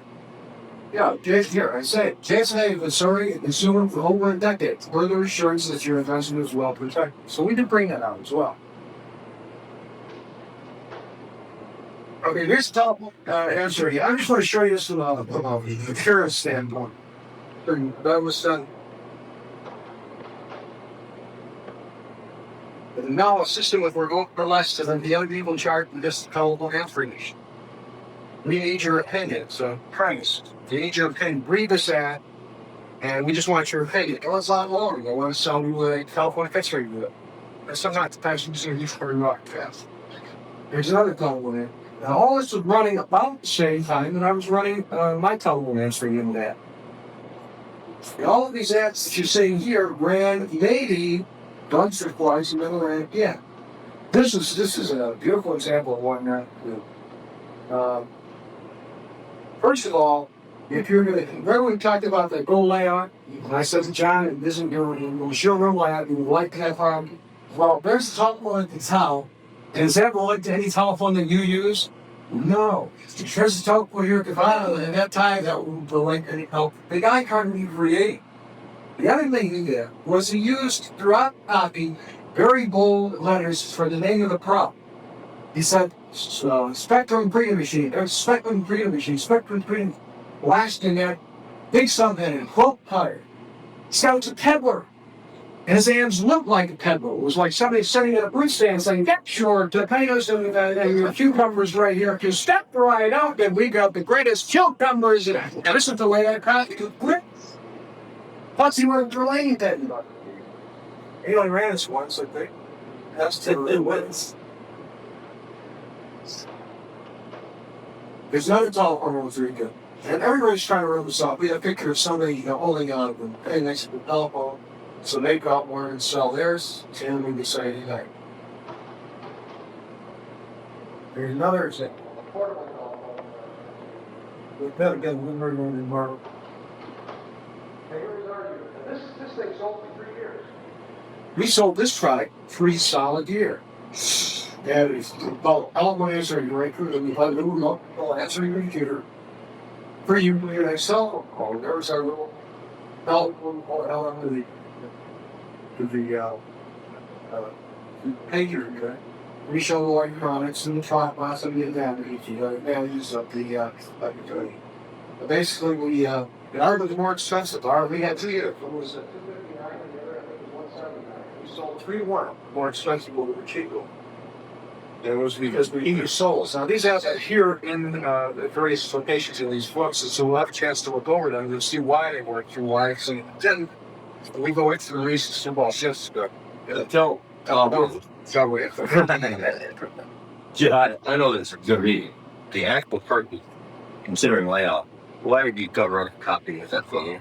So it's a good reading. That was not a good idea. Other than the fact that it showed them quite larger, gave them a little third-dimensional look. Yeah. For example, I'm using sans serif height. That's the worst height you will use. I mean, we're going to get into that a little later. Now, of course, use serif. I think a lot of mistakes, and yet these were still successful. Why do you feel the cover flat? Well, To me, I'm telling is, I'm looking at that saying, oh yeah, I know the word great.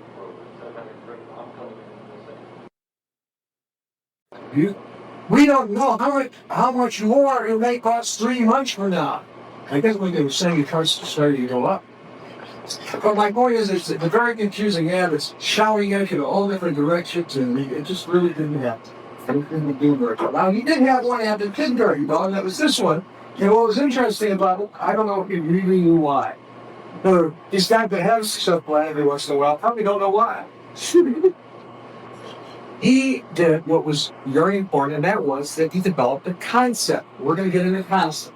Well, after the next break. And basically the concept was that he said in the headline, somebody killed this calculator, and he designed the chip, forgot to put in the arc cosine, since I calculated. And the arc cosine of 0 was 0. So he said, because the chip was wrong, because there was a mistake, we can't sell this at the full price. Therefore, we're going to re-offer it for $59.95. Plus, in the instructions, there's a thing that says that the arc cosine is 0, and therefore, please disregard it because the calculator will not give you the proper answer. That was very about the concept. Justified it, it was very about the concept. This one he did well. But the kind of guy I described, the peddler, he started selling product and he come to this shop, bought a store. The store was kind of like a discount store, and it looked like a real shocking kind of place. In the Pebble. And his ads can say that. Let me just tell you one thing about personality, the presence of your company, the company that you have, the company that you represent, is directly reflected in the advertising of that company. So I can look at this ad and pretty well predict what this guy was like. And every ad that you look at, pretty well predict who the people are behind. You can pretty well say to yourself, hey, I like this company. I like this person. This person is a nice person. This person is really a schlock guy. Is this real person I wouldn't even want to buy from? So the personality of the company really does show through. And you'll see that throughout the stories. And you even see it in some of the I know the Philips ads, the Philips 66 ads, was so unimaginative, it's so boring, it's so dull. I could imagine that the president of that company must be very much like that. On the other hand, I am hoping these ads are very exciting and stimulating and challenging, and I can imagine that this personality is taking through that company's advertising. But the point being that I don't care how big the corporation is, how small the company, particularly small. The personality of chief executive officer shows through the advertising. And we'll find out later about the President of the United States. I'm going to tell you what effect he has in our sales and what effect he has on our site. Okay, later. And while this isn't really an ad, this is contemporary marketing, this is more like a listing. You don't know really where to go first, and we'll discuss layout and importance of layout, but this is what really does the job. Whoa. We have it here on the side roll. There's the couch where we're going to throw out. It was dirty and it was falling apart, and my dog could pretty long it out. And so I set my daughter up on the couch. I put up a sign off like psychiatric advice 5 cents. You know what? Start to and encouraged everybody like they kind of laughed at it, and I figured when you know this is a way to make money, people are going to come up, they're going to ask for psychiatric advice, and very shortly thereafter, somebody pulled up and bought the couch. So we got rid of the couch. Anyway, that was it's great. Listen. What a stupid element. All he has to do is just kick up his foot and he can just yank that pig out of the ground. He could go storming through the circus and just have a ball. Why doesn't he shoot? And the reason is really very simple. This is the way they train elephants. When that elephant was a little baby elephant, they had that same little ring around his foot and a chain and a spike in the ground. But that was enough to hold that baby elephant. And every time that baby elephant would pull, that baby elephant would pull. He wanted to get away from that spot. He keep pulling and pulling, finding that ring around his foot. And so it started to hurt. So did it bind into his foot. And finally, the little baby elephant said, hey, this isn't worth it. Every time I pull it, it hurts. And it's bleeding and it's sore. And so the baby elephant stops. And years go by and the baby elephant grows up, but the baby elephant, whenever they put that little baby that's fighting around, the big elephant says, no, I'm not going to do it. I'm stupid. I remember how that felt. And we often go through life the same sort of way. And we go through life and we say, oh, no, well, I can't do that. And yet we can do an enormous amount, but we really are very much like the baby elephant because at various points in our life, we have been hurt. We have been hurt, and so we then shrink back, and we just go back to that road where we were. And you don't do these things that we aren't capable of doing. And I call that assumed constraint. We assume we have certain constraints, and we then don't go out and try anything new. Now, I've always found that when somebody says to me, it can't be done, it's like a signal. It's like a big alert sign. It means not only can it be done, but if it can be done, I'm onto something very big, very hot, very exciting. I'm going to give you a few examples of assumed constraints. In our company, we had a customer service head who really, although he used to have the customer service, he really wasn't the type of guy who really liked the job, but was kind of a building guy. His job, the thing that he really wanted to do was be a conductor of an auto. Get on the front of the arms, start ducking noise. You train all the shots to be able to duck. I remember his name was Gary Brown. He used some real fancy name for his conducting experience, but this was just a side job. He was kind of a guy. Well, everybody else grunts.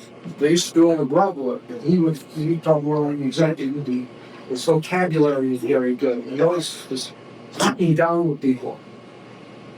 And so and they were always very critical of people in the warehouse, because that was the lowest form of drug dealing that there was. So now we had a little crisis, and the crisis was that the manager of the warehouse was terrible deal. He was going to be out for about 2 weeks. And we had nobody to manage and run the people in the warehouse except Gary Brown, customer service chief, the man who really disliked the grunts in the warehouse. And I remember going to Mary, and I said, well, who do we get to substitute in that warehouse? And she says, I really don't know. I said, well, what about Gary Brown? And she says, oh, Gary Brown? Are you kidding? He hates those people. They don't get along at all. I said, but he might like the change. He might like the challenge. He'll be responsible for all of these fronts, and he could just direct them and tell them what to do, and he can vote supervise. He really like it. He said, oh, no, he'll never like it. So I said, well, let's ask him. So we called him to the office. I said, Gary, we've got a challenge for him. Customer to the warehouse manager is sick. He's not going to be able to handle his chores. We need somebody to go in there and take charge, get that place organized, and get that product done. We've got lots of product issue. He says, oh, wow, I like that. So a lot of times, you don't know. You've got a challenge, constantly challenge. Another example was when we were renting mailing lists. We had to take the mailing list. When I first offered my first pocket calculator, what had happened? I saw an article in Business, and it was an article about the first pocket calculator that was about to come out. It was going to sell $240. And I remember cutting out that article and calling the companies listed in the article to find out where I could get one, because I wanted to offer them to one of my clients. At this time, I was in the advertising business, and I wanted to find out what it would cost, where I could get it if I direct marketing for my clients. Well, just so happened to be a rep, by coincidence, was in town, and he had the product. He stopped by my home, and he showed it to me. I said, this is great. I want to present it to my client. It's 12 in top for a company, and take it over. I took it over to the client. The client says, nah, who'd ever pay $240 for an electronic product like this that they wouldn't even know anything about? So I said, well, okay, thank you, and I left. And I thought about it, and I said, I really feel this thing will sell. I'd be banded first, and I'd love to have one of these. So I got a hold of the manufacturer. I says, look, let me do a direct mailing. You don't know if this is going to sell. It's a true story. Before the pocket calculator really became a product. I said, how many had you ordered from the manufacturer? He said, I had ordered. I'm talking about Bullworm's manufacturing. This was a company called Crane Electronics, California. So I said, well, Joe, we've only ordered about 5,000. And quite frankly, we're a little reluctant to order too many because we don't know this product is going to sell. I said, well, look, I can conduct a direct mail campaign. I determined that it's going to be a good product. May I do it? They thought it was a terrific idea. And so they gave me the rights to the product, and they sent me a sample, and I photographed it, and I created a direct mail campaign. Now, I had to pick 10 different mailers. And so I picked accountants, and I picked previous mail order buyers, and I picked this, and I picked that, and I picked 8 things, and 8 was, and finally, I had to pick the final 2. And obviously, what I was going to do is test all 10, was find out which ones did the best, and then run with the ones that did the best. And I picked 8, and then I had a list consultant suggest I could pick the presidents of $5 million to $10 million corporation. And I said, well, that's kind of stupid because they probably don't have any time. He said, no, you should give it a try. So I thought it was kind of simple. Another one was, I forget, but it was something similar to that. In other words, 2 lists that I totally could not understand why anybody would even respond to an offer like this. Well, the point was this, that after the mailing went out, only 2 lists that worked were the ones that I thought had absolutely no chance. Point being, again, don't go by your own assumed constraints. You have to kind of get out, try something different, move out of your the constraints that you're in. Another example that I explained was the president of this company that I went to and offered the calculator to. He said, who would buy a $240 calculator? I was told, who would buy an $800 pinball machine through the mail? I mean, that's not the unusual product. You sold 3,000. That's what I've been doing all my life, is selling products that people say, well, no, I can't. For example, we finished last year a commercial, a half-hour commercial on our Blue Blocker sunglasses. Now picture this, you're president of the corporation, and somebody comes to you and says, I've got this special pair of sunglasses I think would make a great half-hour commercial. Cool. Because even people who were producing the commercial would tell you, a half-hour commercial on sunglasses? I said, first of all, what do you need a half hour for? And whoever heard of selling sunglasses, I told him, or even in print. And of course, that did very well. You never know. That's the point. And as I said before, when people say to you, it can't be done, you've got to say, well, I think it can. You really feel it can. You've got to get out there and do it. The other thing is success always comes when you least expect it. You know, I offer a lot of products for years, and I'll tell you, to this day, there are products that I thought were going to be absolutely smash hits that were dogs. And there are products that I thought were going to be dogs that turned out to be smash hits. You never know. You can never second guess the consumer. You can never put something down their throat. They know exactly what they want. Again, you get out of the assumed straight. Let me give you a little story. I had a guy come over to me, a very big corporation. I'm not going to mention the name, but it's one that you're all familiar with. They're mail orders. And they were selling at $29.95 hot hand cents, and then you spread them out. It was like a lot of pies in there. And they sold millions of them. They sold millions of them.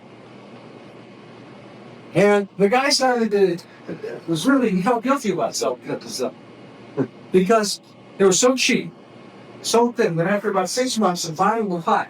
And started fucking. And the people who's got the reordering, that was okay. They just got anything, but they were doing big business. You know, kind of building Revere Copper and Brass had just come out there. Revere Copper and Brass buying pots and pans. The guy, they were selling a set for like $279.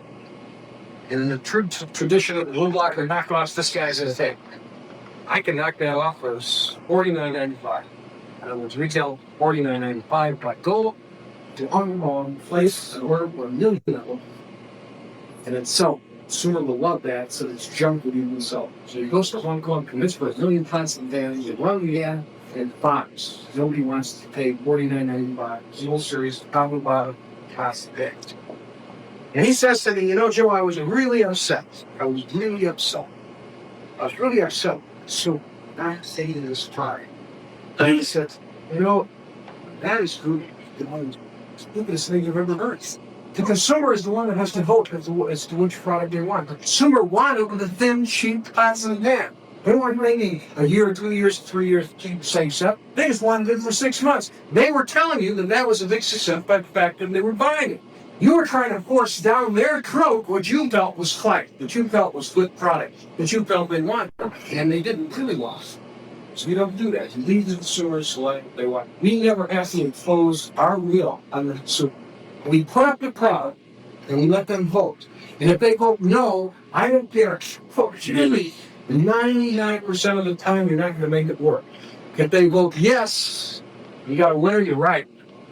But if they vote no, chances are you're not going to do it. I have taken a lot of rides. It's really didn't make it. I've tried a lot of different places to market it, and it doesn't make it the first time. Generally speaking, in one way. Does anybody else have any experience like that today? See, if Drew was here, I would point to him and he'd say, yeah, man. Because he'd probably say, It's like 10 years in a row now, about once every year or two, American DOWs. It doesn't seem anybody there.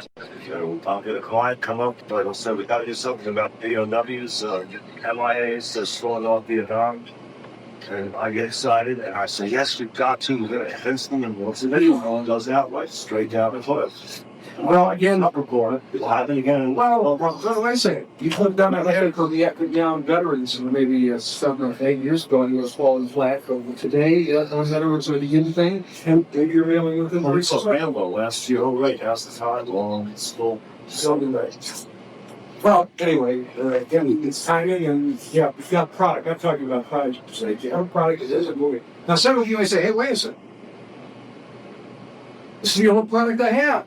My whole business depends on this product. What do I do? Well, then, of course, you've got to start applying all the techniques, and you got to try a lot of different approaches, and you got to make it work. That's a different story. Again, we'll start getting into that a little later as well. Let's talk about this little puzzle. I want you all to make this. You've got it.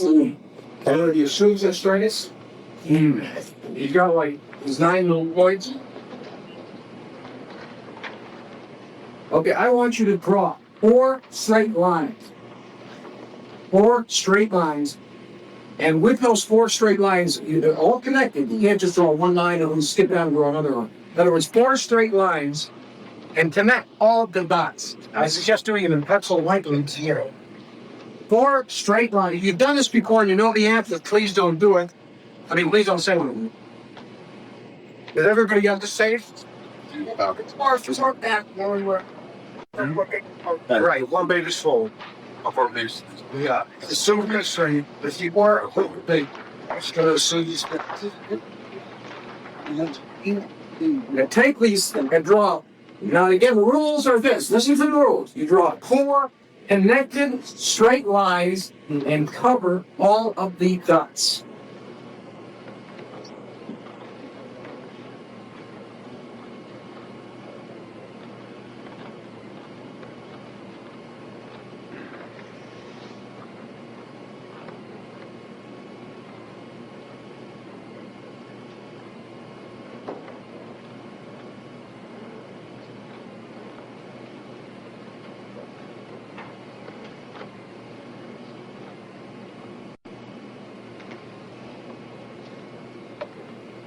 How many people have done? Oh, not bad. Not bad. Okay. How many people are still struggling? Okay, here's the answer.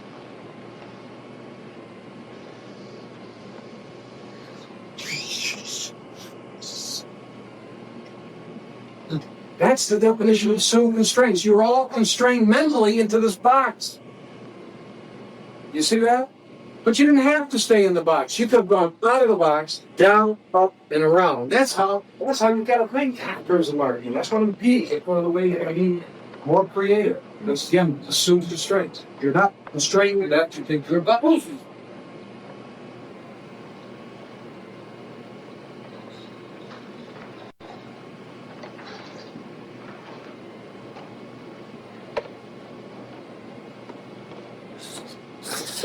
Okay, let's talk now. I explained what assumed constraints are. We're going to use that term throughout. Of course, some people need this, of course. I don't want to remember. We got to learn it too. Some people just to get out of that box that they're in. We're going to talk about that throughout the course. But now, another important factor. Remember, I said in the beginning of the course there were about 4 or 5 theories, philosophies. So this is one very, very important. So we're heading to the back of the slippery slide. It's the slippery slide. And basically what this is I try, when I write an ad, remember I told you how important that first sentence is? Remember I told you that I get everything, every element of that ad, and pictures to the, you name it, design, didn't that first sentence. And remember I told you that the next sentence, the most important thing is the second sentence, and the next most important is the third point. And there's nothing about benefits, nothing about anything else. So that is called the slippery slide too. And if you can picture a playground, if you can picture somebody at the top of the slide, the men's slide is all greased up with all of these sparkling oil, real smelled oil. And he's up at the top of the slide. And you're at the top of the slide, and you send the top and you start sliding down. And now you want to stop. And you grab a hold of the side, but you've got so much momentum, there's no way you can stop, because you're just sliding all the way down that slide. And that's what you try to do in the ad. You first get them to read the first sentence, and then you get them reading so that they can absolutely not put down that ad until they finish it, until they write you a letter and say, "It took 5 minutes out of my time, I'm really upset." Now let's cite an example of that works of perfection, which there are 2 examples in this test. And that's the next page. Let's hold hot. And let's look at that ad. And I would like somebody to assist me in reading the crowd. The headline says hot. A new consumer concept lets you buy stolen merchandise you're willing to take in risks. Yeah. You hear that? If you were reading this headline, hot, a new consumer concept lets you buy stolen merchandise if you're willing to take a risk, would you read on a little bit? Wouldn't that arouse your curiosity just a little bit? And let's say, what is the most obvious thing that you would read next?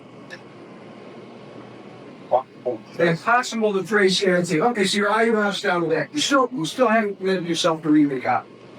So you read, we guarantee you that our stolen products will look like new merchandise without any trace of previous brand identification or ownership. We not only sell you stolen merchandise, we erase the serial numbers.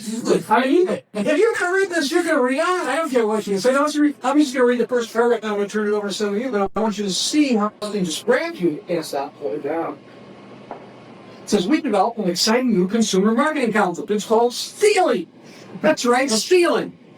Now, that sounds bad. Look at the facts. Consumers are being robbed. Inflation is stealing our purchasing power. Our dollars are shrinking in value. The poor average consumer is robbed and step back.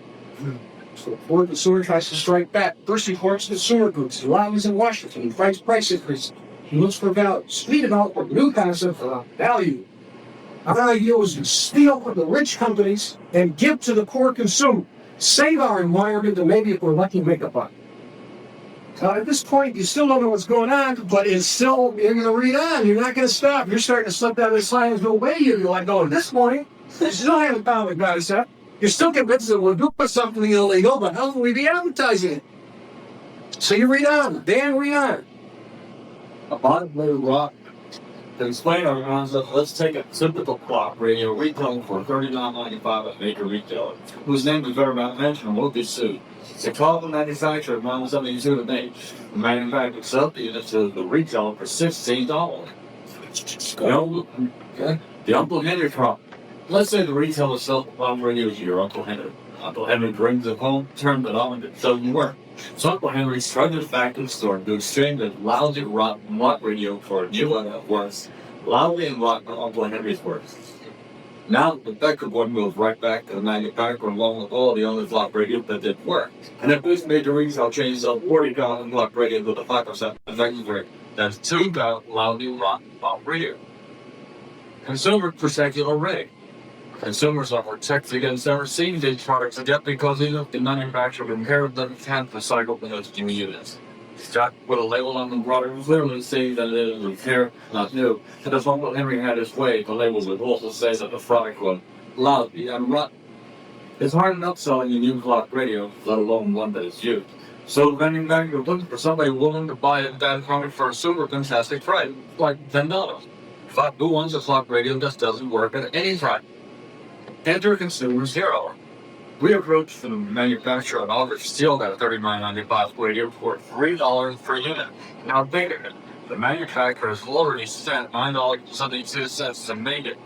Would have spent another $5 in labor to fix it and repackage it, and still would have to mark the unit as having been previously used. So he would be better off selling it to us for $3, taking a small lot and getting rid of the defective merchandise. Consumer Zero is now sitting with 2,000 loudly rotten clock radio at this warehouse. Here comes the good part. We take that clock radio, test it, check, and repair it. Then we light test it, clean it up, replace anything that makes the unit look used, put a new label on it, and presto, a $39.95 clock radio, and it only cost us $3, plus maybe $7 to repair it. We take more care in bringing that clock radio to life than the original manufacturer took to make it. We put it through more tech, more fine-tuning, than any repair service to afford. We get more out of that $10 equal parts and labor than even the most quality home manufacturer. And we did our bit very helpful by not wasting good raw material. Now the best part. We ordered that product to the consumer for $20. The same product that cost us $3 to steal and $7 to make work. And we made $10 for their product. So the poor consumer glad we made our product because, what? We provide a better product than the original version. 2, the better product costs $1.5 of the original price, free pure ice cream. It's unbelievable. But there's more. Because we're so proud of the first about we offer a longer warranty. Instead of 90 days, the original warranty, we offer a 5-year warranty. So that part not separate. We recycle lousy, rotten garbage into super new products with 5-year warranty. We steal from the rich manufacturers and give for instance, we were taught to make a glorious product. To make our concept work, we organize a fund membership with quality, price, and quantities to consumers, and we send bulk to this membership about products available in our program. Items range from microwave ovens and TV sets to clock radios, digital watches, fans, various. There are home appliances from toasters to electric canopies. Discounts generally range from 40 to 70% off the retail price. Each product has a considerably longer warranty than the original one and a 2-week money-back trial period. If you are not absolutely satisfied for any reason, return your purchase within 2 weeks after receipt for a prompt refund. Many items are in greater bundles, but when we only have a few of something, we select at random a small, very small number of members per balance. A good example is our $39.95 TV set. We had 62 of them, or a $1 AM radio. We had 1,257. In short, we try to make it a fair for everybody without disappointing the member and returning the check. Easy to join. To join our small membership group, simply write your name, address, phone number, slip of papers, clothes, check, or money order for $5. Mail it to Consumers Hero, 3 James Lane Plaza, Cornbrook, Illinois, 662, Department A1. You'll receive a 2-year membership, regular bulletins on the product we offer, and some surprises you would rather not mention in this advertisement. What if you never bought one of us and your 2-year membership expires? Fine. Send us just your membership card and we'll fully refund your $5 loan, send you interest on your money. If the consumer ever had a chance to strike back, it's now. But act quickly. With all this operated by the zero consumption, join our group and start saving today. Now, that was a slippery slide, wasn't it? And it was very honest, very open, very consumer-oriented. You saw consumer words. Rip off. Did you hear some of the words in there? Did you feel it? What? One of the things that we're going to talk about later is that every word is an emotion. And so when you're trying to talk to, let's say, a consumer who feels that they've been ripped off, or who's looking for a partner, those words that you use have to convey or bring out an emotion. And an app, that's in fact, the songwriter is a good example of that. We have to, the best songwriters know the emotional appeal of every word they use. Yeah. If you have that feel for writing copy, you have tremendous feel because it is very, very, very important. The point is getting back to this end. This is that slippery slide. Once you start, and I stop with not. This was also the end that had that satisfaction to mention. That was really see. Remember I said how the response doubled? At the end it says, what did you never buy from us and your 2-year membership expired? Wow, send us your membership card and we'll fully refund you $5 plus send you interest on your loan. The previous offer was return just let us know and we'll refund the unused portion of your membership. And so that the difference was unused portion of the membership versus the entire subscription or the entire membership. And so reading that, they would say, wow, I can belong to this for 2 years, and then by the side at the end of the 2 years to get all my money back, they'll send it back, they get ripped off. That followed response. Another interesting test we ran with this ad is we had the membership $10 and you had the membership unused portion of the membership versus the entire subscription or the entire membership. And so reading that, you would say, wow, I can belong to this for 2 years, and then by the side at the end of the 2 years to get all my money back, they'll send it back, they get ripped off. That doubled response. Another interesting test we ran with this ad is we had the membership $10 and you had the membership $5. So we see they did better. Oh no. So, well, it says $5 because you got to book this. Yeah, client work. This is client working. Yeah, yes, $5. But the reason for it was that we got double the number of members at $5 than we did at 10. Now, what does that mean? Instead of we're getting the same amount of money, right? But we're getting double the membership, and they're going to buy these products. Now, this company, if you just give you a background, was starting. There's a friend of mine in Northbrook who bought all of this refurbished merchandise and said, hey, I've got this merchandise, I service it, I sell it down the retailers, just be a great mail order concept. Could you come up with an idea? And I said, well, you write an app for it. And he was the manufacturer that was backing me up, and the Consumer's Hero was hunting for the organization. We were able to get 20,000 members And by the way, we had every ad, probably a few ads that I run, and well, it's a few, but this ad we ran in maybe 20 magazines, and every one of them produced a product on the membership program. Produced the membership program itself. We generated about 20,000 A's, and we started selling them products. We started sending them bullets. A little later, you'll see the nature of the bullets, how he talked to them, how he talked to the customer. We really created an interesting response. Then we decided, because this company that was supplying us with product was having financial difficulty, was going out of business, he then turned the entire list over to a friend of mine who had just started a company in Minneapolis called COMB, C-O-M-B. And do you know what happened with that fact? Multi-million-dollar company. So they actually had the possession of our list as one of the foundations for their growth. And anyway, I thought you could find that a fascinating story. Another story was really conveys the point was that if you look at not that forward, after assuming the traits of brutal nature. Now, up to now, I've read some of this brilliant copy and I know, but what about some of my quotations? What about some of the people who have come here who are not copywriters? This particular guy, a guy by the name of Frank Schultz, who sold grapefruits in Texas. And he went through half a dozen ad agencies and could not find one that did the job the way he wanted it. Finally, he said, I'll wait up Joe Sugarman's course. He was one of my first participants. In fact, he was at the first seminar. And this guy at the farm, he talks like a farm and uses those words like a farm, and he just talks like a farm.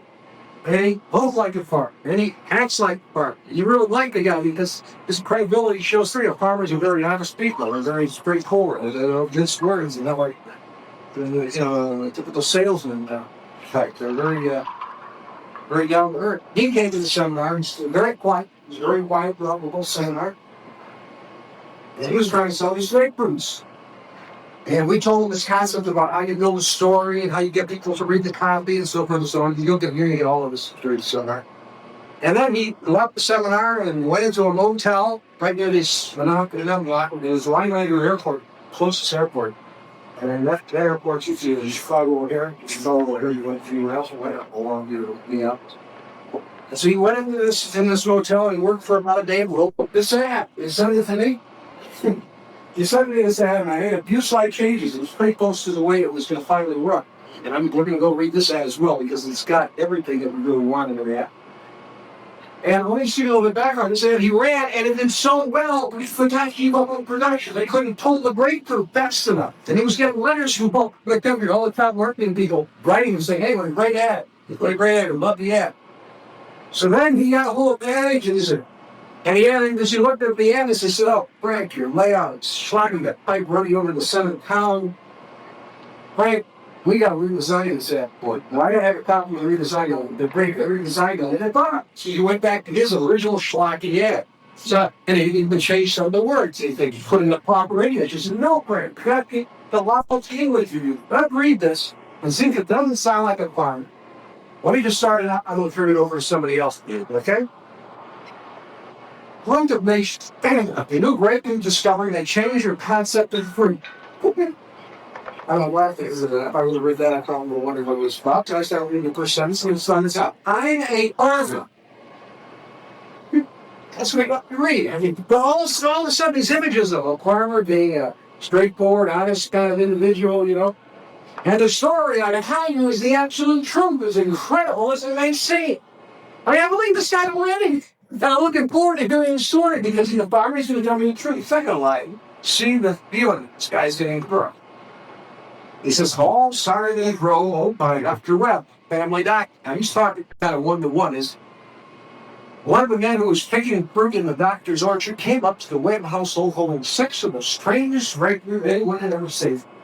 A single branch of the ordinary grapefruit tree had produced these 6 unusual fruit. These were big grapefruit. Unusually big. They had a faint red blush of their skin. When Dr. Webb sliced open the grapefruit, the fruit was a full, ruby red and tall. Dr. Webb tasted this one straight. Are you reading this thing as a story? And the first person, he's talking directly to you, isn't it?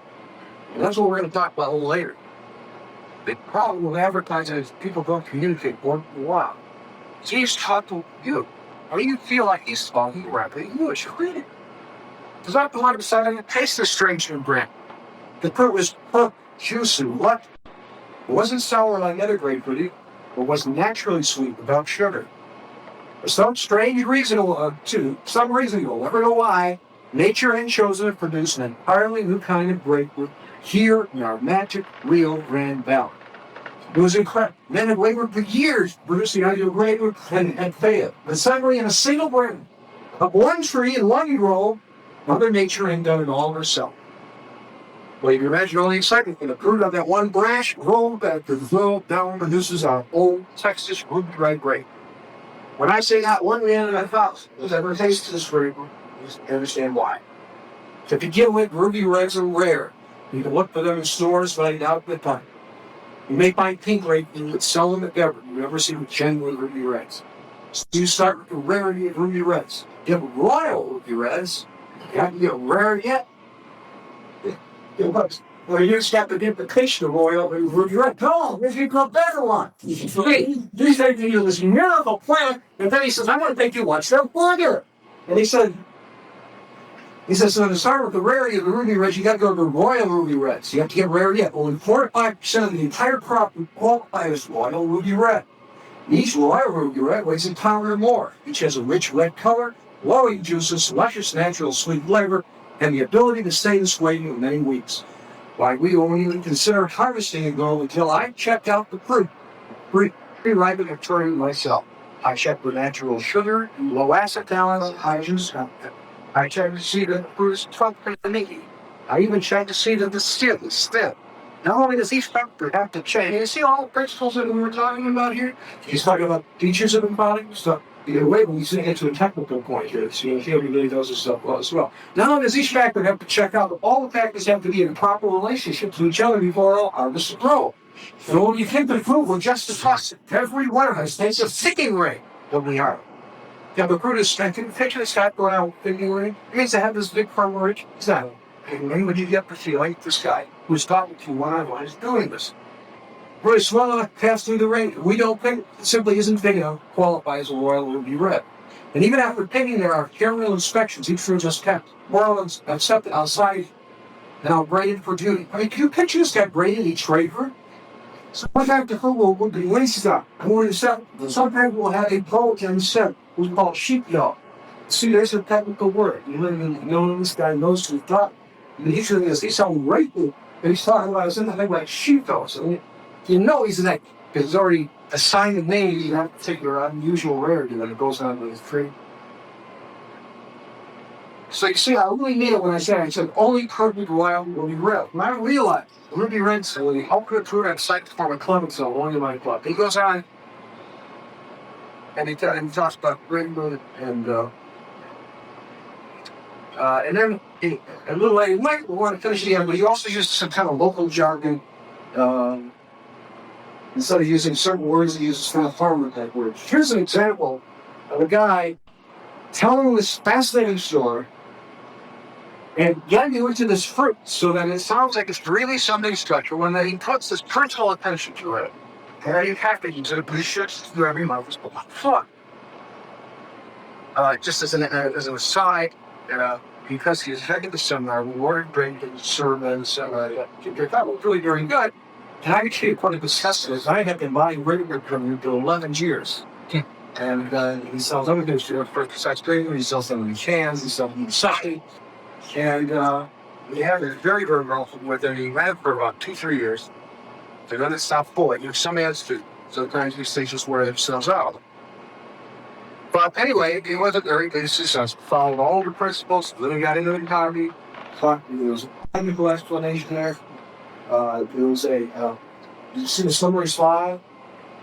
See all y'all? I wanted to use any questions about that? Yes. Joe, I'd like to share something with the group.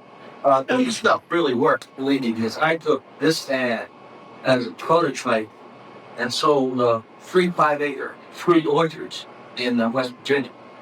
I use his copy, but similar layout, and a headline said free room, for example.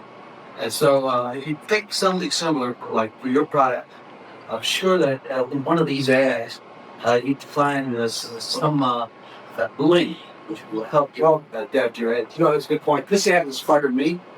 I read that ad and I said, wow, I'm going to take a product.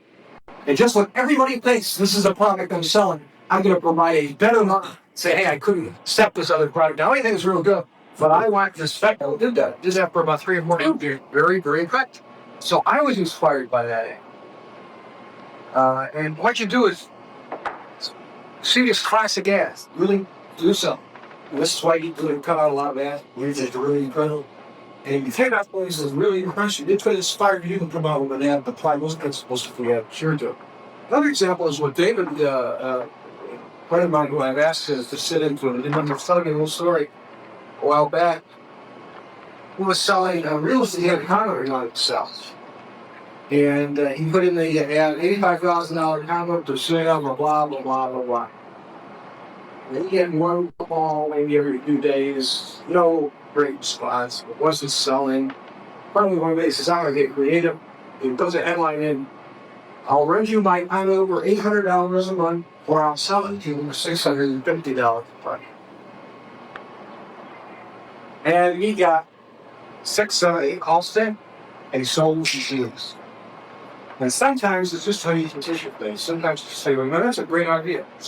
A different way of look at it. Yeah, getting out of that box and looking at things left.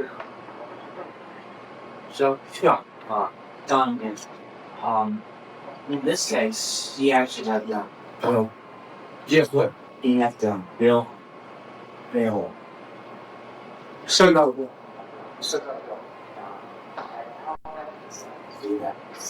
Well, I don't get premium probably costs as a quarter piece towards your friend. Maybe a little bit more. And self is able for all let's say 90 cents. So you just learn to afford to use to few divert the ball. But the point is this, take a customer like me. Or I would buy them this stack a lot of years. Now who knows how much it's so for every one that rips flop, there's maybe 3 or 4 that are good customers, and maybe those good customers don't last 3 or 4 times. Maybe out of 10 customers, there's one that's like me. That's all we need. Yeah, that's a continuity, and you know, your initial customers probably won't work maybe a 6th or a 10th of the double value from the initial purchase stores. You know, he's making probably 6 to 10 times as much eventually popular customers who doesn't want to just buy one time. Yeah, let's talk about continuity. The thing about continuity is that very often we lose money on your advertising because you hope to make it out eventually. Some people are willing to run their advertising at a loss for almost a year. The hopes that after that year they'll start making a profit. Problem is that most people can't afford cash flow to do that. So what I look for, what I try to do is if I ever get into a program like that, I try to make my money within the first couple of months. And I try to make the average even. If I got that little bit of a program. Yeah. Times. I've had a problem very sorry when my about honestly see how you wish with the test where do you draw the line what you call honesty? Just for instance, one of your manufacturers wouldn't let you divulge the name of the product and it was that sure. Okay, so like in this case, he is doing all these things. Well, so what are you talking about when you say honesty? I mean, this is a negative. I want to know. There's a big line. There's a thing called puppery. And I know this from a legal term because we have been sued several times. And the defense that the attorney has had, and believe me, we have been sued for being dishonest and sued for selling somebody's product where the integrated circuit was copied from somebody else and we were unknown. And I'm not aware of participating in this with this one guy. But there's a thing called puppery, and if you can pop with product and you say, well, this is the greatest thing in the world. This is the product that the world has been waiting for. I mean, you can say things like that, and that's considered puppery. It's when you are totally, absolutely tough. We're going to discuss some of that a little later, where you didn't get it all. And the other thing I want to mention is what he did in this ad. This is the thing that I want you to remember more than anything else.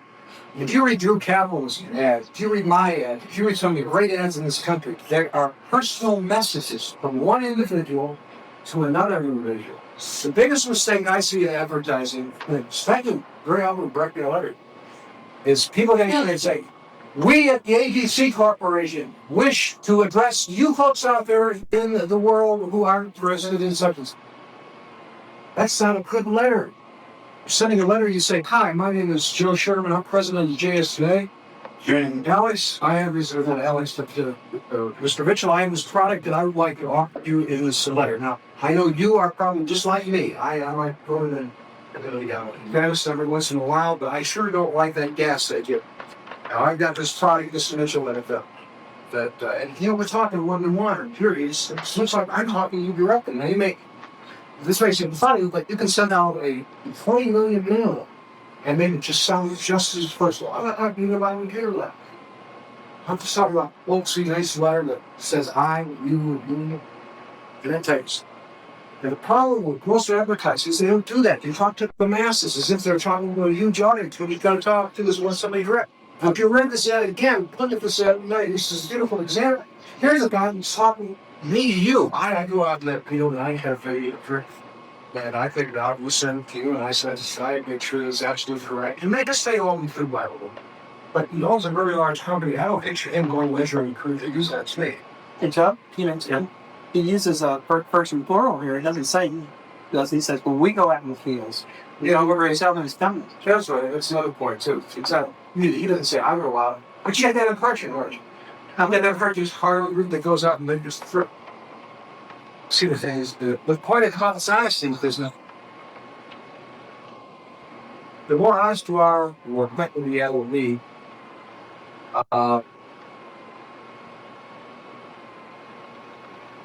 Can anybody else handle that? Yeah. Oh, I don't know. Yeah. You're off just there. Please say something. There won't be any fire in your coffee. Go what? If it's not honest, there won't be any fire in your coffee. It'll He's going to stick somewhere there. It's going to be people that can do it. Good go. Oh, wait. The converse is true, isn't it, though, Joe?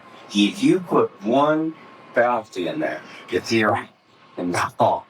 You can lose the whole ass. And it's like you said, I think the final income, if they shut you, and people are reading long-term copy, they get you, you probably lost everything. Oh, that's right. That's right. I have a philosophy. This is for my book, and that is I'll deal with someone. And if I catch them in a lie, I'll either not do business with them, or I'm very, very sensitive about anything that takes place in the future. And if they lie to me again, I won't do business with them. And I've walked away from beautiful deals. Because in my history, I found when you deal with somebody who lies, you never know what you're going to end up with. There's always problems with this. Always problems with this. And if you deal with somebody who's dishonest or who lies, those problems are not going to get resolved. They're going to be enormous. We're in the middle of something right now. We're dealing with somebody who's just absolutely dishonest, who just discovered it, trying to work things out. Very difficult. You're dealing with somebody that's dishonest. It's hard. It's hard. But my goal, and every time I get into a situation where I discover somebody who's dishonest, get out of the situation, slowly stop doing business, or stop doing business immediately. There is the work. Now that's what happens in an ad. Person reads that and they see a dishonest statement. They're not going to respond to it. They're going to kill credibility of the whole act. I've worked in ads. You might see things in court, in fact, we will, where they make one statement. And it kills the whole ad. It kills the whole ad. You read the whole ad and you hit that one statement and there's no way you're going to have a problem. So yeah, it's just very well got it. Very well got it. Isn't there a sense where, as the president of a company, I do have a responsibility to see that every one of those records are million. So there's a sense where the statement is true in the sense that it's like quality control. I am guaranteeing you that each one of these are weigh 1.5, so that when I say I do it, there is an extended No, VIA Copa doesn't expect that they cut. He guarantees that every cut he puts on is a cut. So selling line is going to be perfect. Yeah, so he can say, I guarantee you that this Chrysler is 50,000 or whatever. Okay. Maybe that's the truck we're trying to talk about. Maybe he doesn't have to go out there and do it exactly, but he is accountable. And if the accountability fails, then there's a certain dishonesty and a product breakdown and a confidence. That's after all. Albert Sanger, Alex, Carl Burst, I was telling to, I find the case. If you know it would have went, you use it. You have a big work in it. Which I know, let me tell you, I never heard that word. I'm sure it's like several use it. Right. You do it to impress your friends, right? I work so we have a lot of rules in copywriting that you want us to discuss. It's just common costs for how that ones that have been through and paradox well.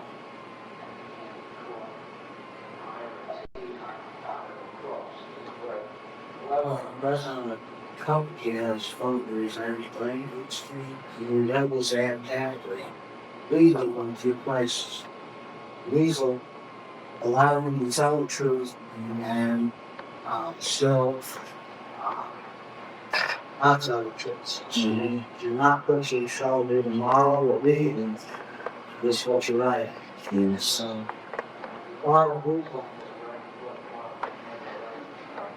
No. Well, we'll leave these moral decisions a little later. But anyway, from there, that word? Right. I'm not going to ask you to answer your correct name. I was going to suggest this. There you go. I think we're all getting to know everybody's name here. A couple names that I don't know yet. So, John's I know, but I was I should not. So I thought once you got it, I didn't have to say anymore. Well, It's John Port. Okay, it's for everybody. Okay. Good job. Yeah.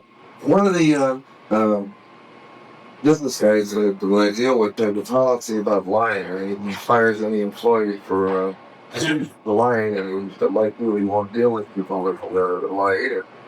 And when I was asking him what the reason was, and he said, look, it's not really a moral thing, it's a practical thing. Oh, absolutely. And he said, sometimes it's real hard not to lie because you're embarrassed, you have to admit you made a mistake, you got something, and you get some heat, and that heat causes a problem that you face. And if you lie, you wouldn't have to face it. But by facing that problem, you learn and you grow from it. And I think that with copy is kind of the same thing, is if you gloss over it lightly, that's kind of a soft spot. When we get around that thing, it comes off as a slippery type of thing. You say, wait a minute, this is a product in our product that I've got here, and But raise the objection that you really haven't resolved. but we're not criminals. We still have a good product. So how do I explain this thing to the consumer? And once you face that problem, acknowledge somewhat of a kink in your armor, but how you solve it, accepting that you gain credibility with the consumer, and you also gain a breakthrough, which is the solution to the problem. Good point. Some people don't want to raise the objection too high. It's what the faces of you say. They kind of keep it buried a little bit. In fact, they don't even bring it out at all.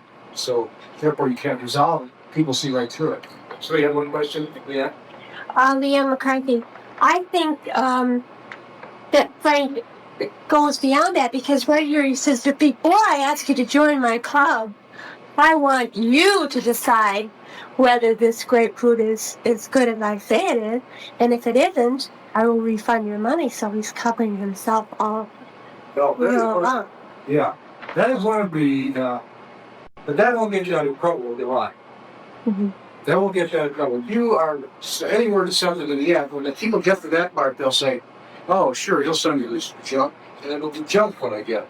So you have got to be throughout the entire ad. You can't rely on that last little guarantee of satisfaction, conviction, or trial period. get you out of problems you've gotten into in the beginning part of the end. You gotta be honest throughout the end. The point the other gentleman was making about the versatility, which means the semblance of true. Something can be true, but you might not want to put in your head. For example, Ford a while back was saying that the LTDs were wider than lower voices, and that might be a little part of the delivery. Just to talk, you may be technically true, but it might be how hard to believe. Okay, this guy told a story. This is a true story. And if it was a car mechanic telling a story, it may not be believed as much as a farmer. For some reason, the fact that he's a farmer has a lot of credibility. Right away, his first sentence, I'm a farmer. And automatically, it has credibility. It really does. When you think about it, I'm a farmer. It really says something about the credibility of that. Okay, we're going to take another break. Now, not yet. I just want to tell you a little fun story. I'll just tell you what happened in this accident. Many people have asked me during the break. Most of you, of course, know we were supposed to have the founder, and I was just to give you the more details about it. I'll introduce you a little later. It's out there today, isn't it? And Alex looks around and says, yes, it is. Now, I got Alex saying yes. That's very important.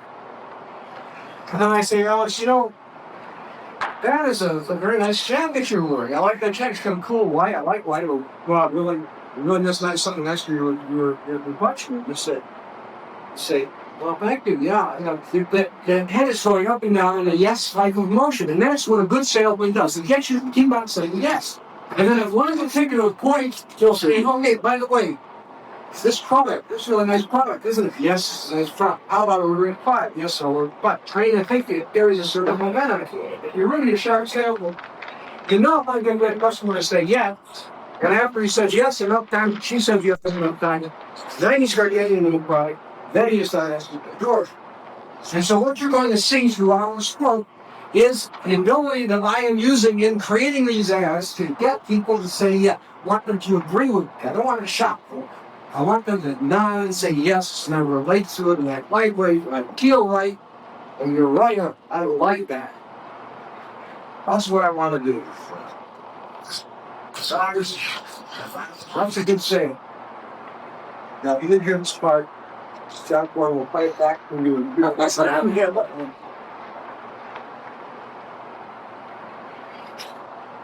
Now, the other thing you want to do is you want to look at it. Remember I pointed to that chart on the slide that showed a room, and I said it wasn't John Iron's room. He called me right that it wasn't room. He said, hey, it's probably me. So that's another important thing. You have got to relate to the person that you're talking to, the person that you're trying to sell. The third element is this whole thing.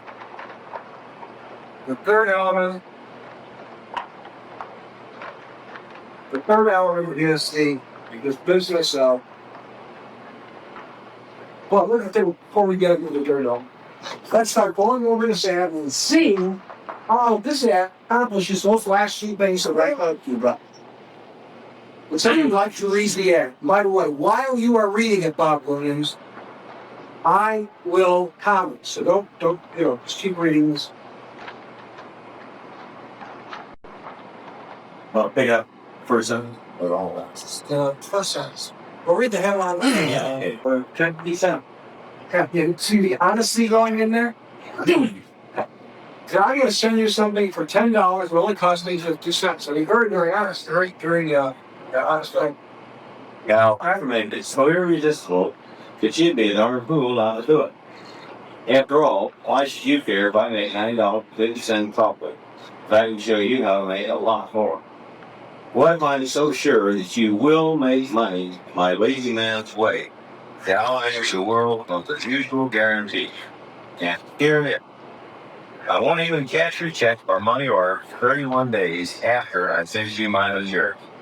I'll give you plenty of time to get, look over, and try it out. If you don't agree that it's worth at least 100 times what you invested, send it back. Your uncashed check or money order when you put in the return mail. Is that kind of a satisfaction conviction of really saying, That's the trial phase. He did that. It was very unusual. It was the first time anybody ever did that. Since then, of course, a lot of people copied it. It was a very effective approach. Right.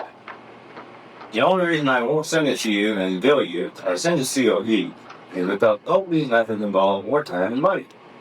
And I'm already going to give you the biggest part of your life. You know, very interesting, very honest. You see what I'm saying? The fact, the thing that rang through this ad to me was the honesty, the candor that he had. You know, but he's very candid about it. Go ahead. Tell I'm going to tell you what it took me 11 years to perfect. How to make money is a lazy man's way. Okay, now I have to brag about a lot of what I did. And it's necessary. Prove is sending me $10, which I'll keep in escrow until you're satisfied. Is the smartest thing you ever did. I live on home that's worth $100,000. I know it is because I turned down all of that. By the way, that $100 has got to be like $500,000. I'll let that lady know. Okay. My margin is also handle that. And the only reason I haven't paid off is because my tax account set aside the edge. My office. About a mile and a half of my home. It's right on the beach. My view is so breathtaking that most people comment they don't see how I'm going to get any work done. By the way, I've seen you do. The reason it's so breathtaking is it's on the beach and there's all the beautiful black girls walking away. But I do it though. About 6 hours a day, 8 or 9 months a year. The rest of the time it was spent at our mountain camp. I paid $30 for it. Camp. Now, by the way, you see what he's doing? He's painting an issue where everybody's saying, boy, that's I can relate to that. Boy, I'd like to work those few hours and own those phones and have those wonderful possessions that he has. I'm really relating here. See how he's relating to everybody? And you see what I'm doing is I'm talking, I'm nodding my head. It's kind of a way of saying yes. When you can relate to somebody like this, you're really getting them to say yes. That's another way, another form of saying yes. Go ahead, Bob. I have a few boats in the Cadillac. All paid for it. We have stock, bonds, investments, cash in there. But the most important thing I have is priceless. Time of my mirror. And I'll show you just how he did it. The lazy guy's way. A secret that I share with just a few friends don't know. See, time is right family. You're sitting there at your marriage. Boy, I can understand. I'd like to spend time with my kind of been seated now, and you say yes. Go ahead. It doesn't require education. I'm a nice school graduate. It doesn't require capital.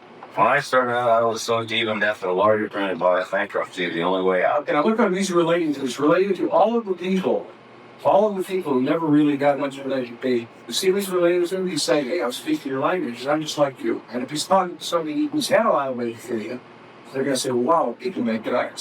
So what you're getting there is he's really relating to a very large group. And I want him to be starts to relate to even a bigger group. Right. Well, he was wrong. We pay off our debts and outside of the mortgage. Some of those sent to any man. It doesn't require a lot. I've had more than my share, but I'm not promising you they come like as much money as I have. Credibility is very honest. Go ahead. And he made his better. I personally know one man who used his front tools work hard and made $11 million in 8 years. Okay, now $11 million in 8 years. Well, 8 years is a long time. You need $11 million. That's a lot of money. So it's appealing to the people who have these tremendous pipes. But there are a lot of people out there saying, oh, you make $11 million work after 8 years, you're not me. Go ahead. But money isn't everywhere. Well, Lord, okay, here's that. It doesn't require talent. It's just enough brains to know. Doesn't require talent. Now he's appealing to him very well, buddy. It's just enough brains to know what to look for. I'll tell you that. Oh, well. It doesn't require you. All woman I know worked with is over 70. Hey, it's appealing to all these older women. Always old. I'll prove it to you. You'll send in the coupon now. I'm not asking you to believe. Just go it. You plan all wrong. All you lost is a couple of minutes and 8 cents step. Yeah, just so I don't like What's that thing? Oh, what if I'm right? I think it was in this one state. Yeah, maybe that's worse. Now, Joe Cargill was a credit card. How many people know of him or know him here in okay, he was from Huntington Beach, California. He loved this ad. He said without making any sense. He worked out of this fine and then he sat down and he wrote it out and that's exactly how it came out. And he ran it and it did exceptionally well. Now, it was probably one of the most incredible ads ever written because he sold almost 1 million books. He attended my seminar. He attended because he needed to be inspired again. He had written this one ad, made a lot of money, drove around in a Rolls Royce, could not get inspired again. He was just looking for something to get into. And but the interesting point I wanted to make was that just wrote this once. He ran it, he was extremely successful, made millions of dollars. I think what sold was it $10 there? Yeah. $10. I want to remember one particular fund was like $6 million or something. And he was looking for something else to get into. He eventually died of a heart attack. What happened was a TV reporter was at his home. And it was for some other premise initially, and they started interviewing him, and all of a sudden the reporter started being very aggressive and started going after him. And he got very upset. He had a history of heart problems. He got very upset and I had a heart attack and died right there on camera. So, Joe tells us about the 31 drawers.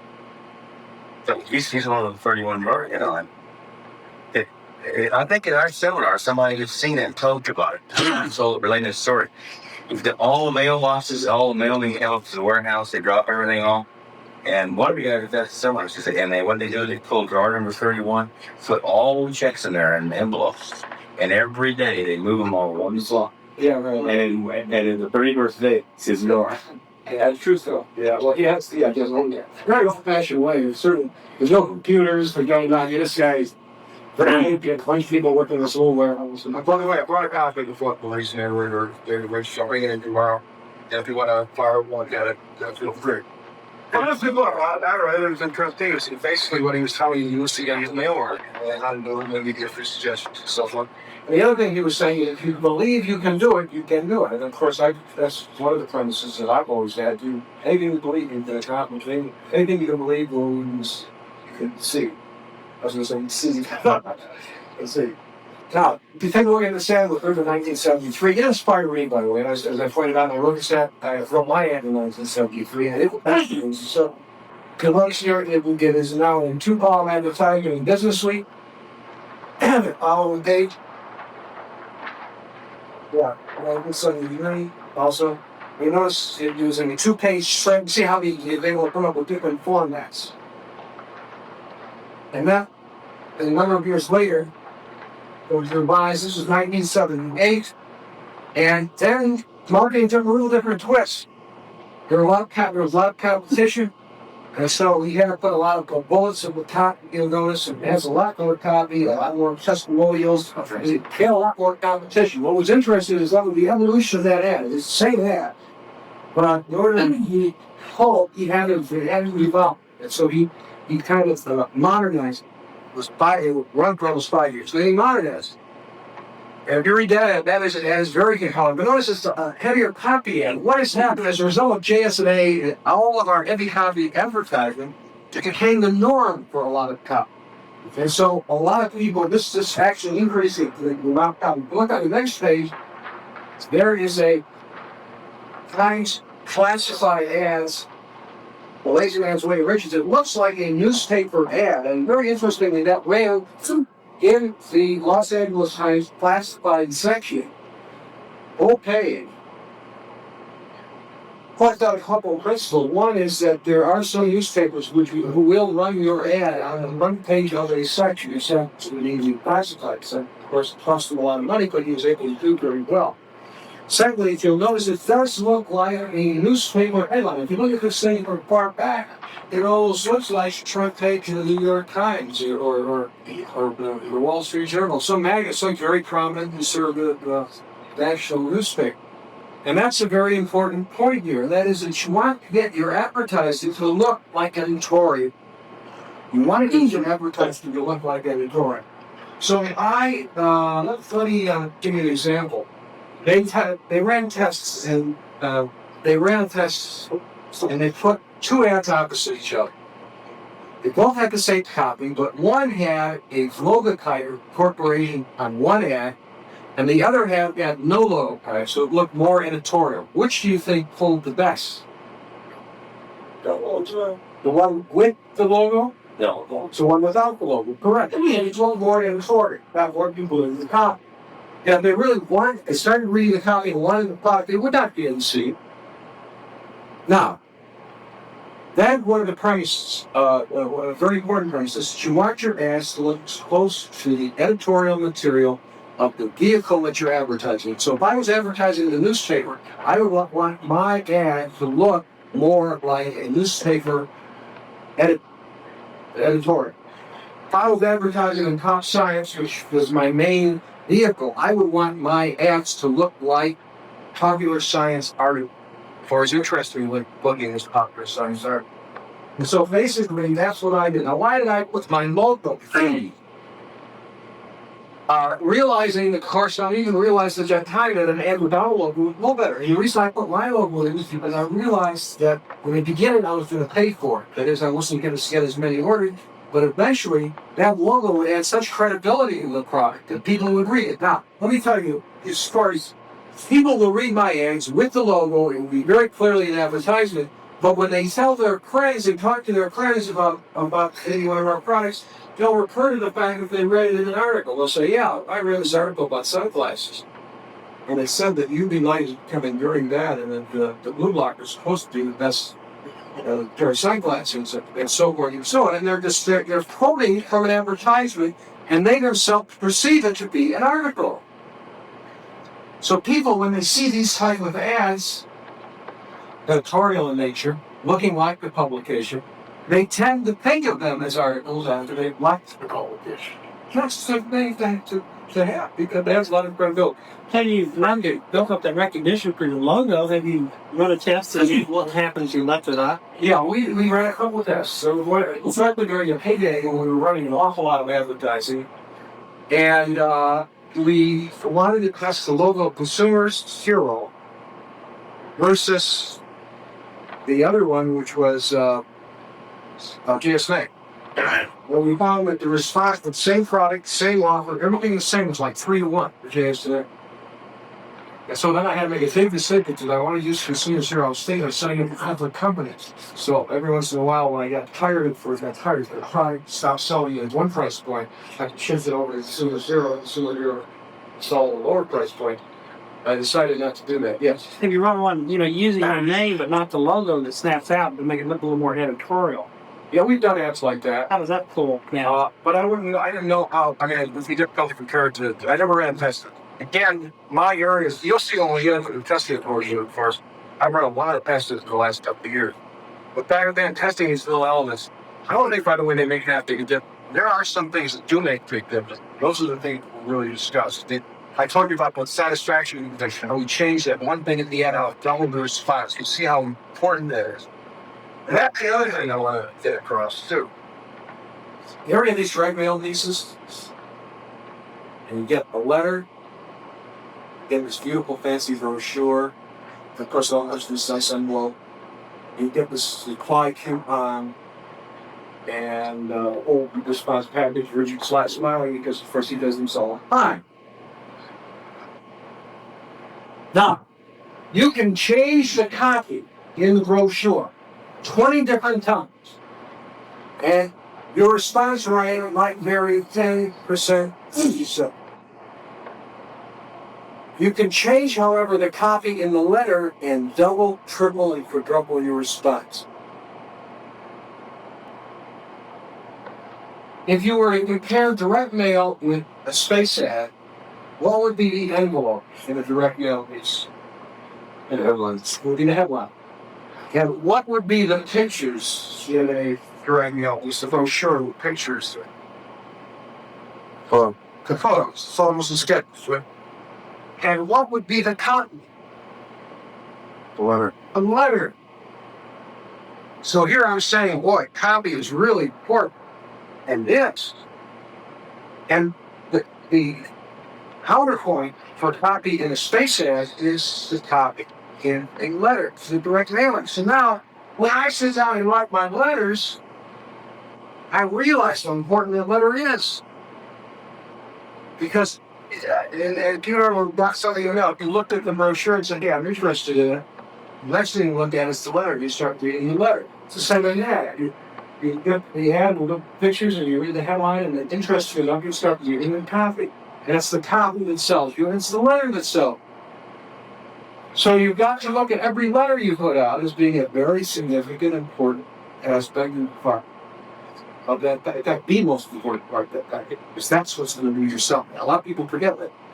And I've seen people writing direct mail companies and people in direct mail companies sending out letters that don't have any signatures on them. Those letters should be a personal communication. That's the best example about the way to make up a personal communication. If you can write, hey, I am constantly engaged now. Walking down the street the other day, and I came across this dental product that I saw in the store window. And I went in and I talked about it person. You can talk to somebody as you. I'm sure you'll like it. You can say things like, we all like a real good we all like a real good shower. And you go out and you buy this shower. And the person says, yes, I like the shower. And we can spend hours in the shower again. Yes, we can spend hours in the shower. Yeah, but the problem with showers is that a lot of times you use a lot of water. It's true. So if we were to provide you with a shower with steam water, don't you stay in the shower for hours? Wouldn't that be great? Yes, you say yes. See what we're doing there? Anyway, the point is personal form of communication. Getting people to say yes, personal generous sales. If I had him to tell me, Joe, I am the greatest salesman in the world, I have to admire what you're doing. I said, well, what do you mean? So, you sell millions of people. I get a one-to-one, you can't beat. I can get that person's fire right on me and exchange money, anything you want. You have been able to write and sell millions of people. And the way I've been able to do it is also on a one-to-one basis. But what I have been able to do is I have been able to duplicate my personality and my approach and me right in that ad. Not my product, but I was able to duplicate my method of sales. So my approach to sell. But I did these tests. These tests they give you to determine your not aptitude, but purpose. One of the things that you like, because if they can determine very early in your life things that you like, chances are that is what you're going to do best at. So when I took those tests, the results came out, and I had two top scores. One was a total surprise, the other I was not too surprised. My top score was literary. And my next top score was persuading. What is that? Literary display. I used to read books on sale that he did. And I didn't like to sell. I like to write. I didn't like to sell. So I was really surprised about it. Persuade you too, actually. And the literary surprised me. I remember my next door neighbor with footwork. Everybody always talked about how he would read Shakespeare. I was just sitting reading Dick and Jane. I kind of felt a little inferior. So I really didn't think I was literary. But I wanted to write. I wanted to write selling copy. That's how those put together. So, hey, any questions about anything that we've discussed so far? Yes, John. John Hort, you're saying that really the way your ads are is the same thing you would say as if you were a salesman pitching somebody one-on-one? Pretty close. Yeah. I've tried that. Let's see if I can figure out a few other examples. The principles are the same. It's actually easier in print because you can control the situation. When you're talking one-to-one, that dog here is gonna maybe interrupt me a few times, ask me a few questions. Sometimes I lose a little bit of control of the conversation, and so when I do it in print, I can control everything. And you're going to see some examples, beautiful examples, where I control everything that comes through. I get them sucked in on that consumer's hero at. Or I get them listening, then I get them to like me, I get them to realize I'm very honest, and then I pitch them. And despite how good that ad was, it's a double response because of the little thing at the very end of the ad. See how important the satisfaction. Anyway, I hope that answered your question. Well, if you really duplicated a sales situation in that, you'd want to create dialogue. And I was wondering if that dialogue is that you make a point and then you ask for consent, isn't that something you want? That's a good point. As you're thinking about, if you're talking to the prospective customer, yeah. I have people read my ads and say, Joe, just when I had this one question to ask you, your next sentence answered. How did you know? And it's done very logically. You think these what you want make this little block diagram, your little box. I mean, what is the first question you ask? We're going to go to this. The second step, the third question, fourth question. And so you do this logical. For example, I want to sell a pinball. Okay. So the first thing I say, hey, this is the greatest, big advance. Got all these flavors, you get a lot of fun, it's valuable love. This is a thing you should buy. That's block one. Block two. Well, I know you're probably wondering how can you justify this kind of purchase. This kind of ridiculous. I mean, $800 for well, if you own a $600 TV, please, or a bulletin, or this or that, you can justify pinball again. People are going to come over, they're going to play it, they're going to take it back. You see what I'm doing there? Then the person will go, wait a second, Joe. I might find that thing wrong. Yeah, I can probably justify. But you know, we're doing one thing. What if I like it? What if I get out of the line? No problem. You get it and you don't like it. We'll send our own truck to pick it up. Won't cost you a penny. We'll send you a full refund. So we've been in business for 50 years and you know how, you know. So, okay, Joe. You'll pick it up. It's a lot of fun. I really do feel like it doesn't fly. But what if something goes wrong?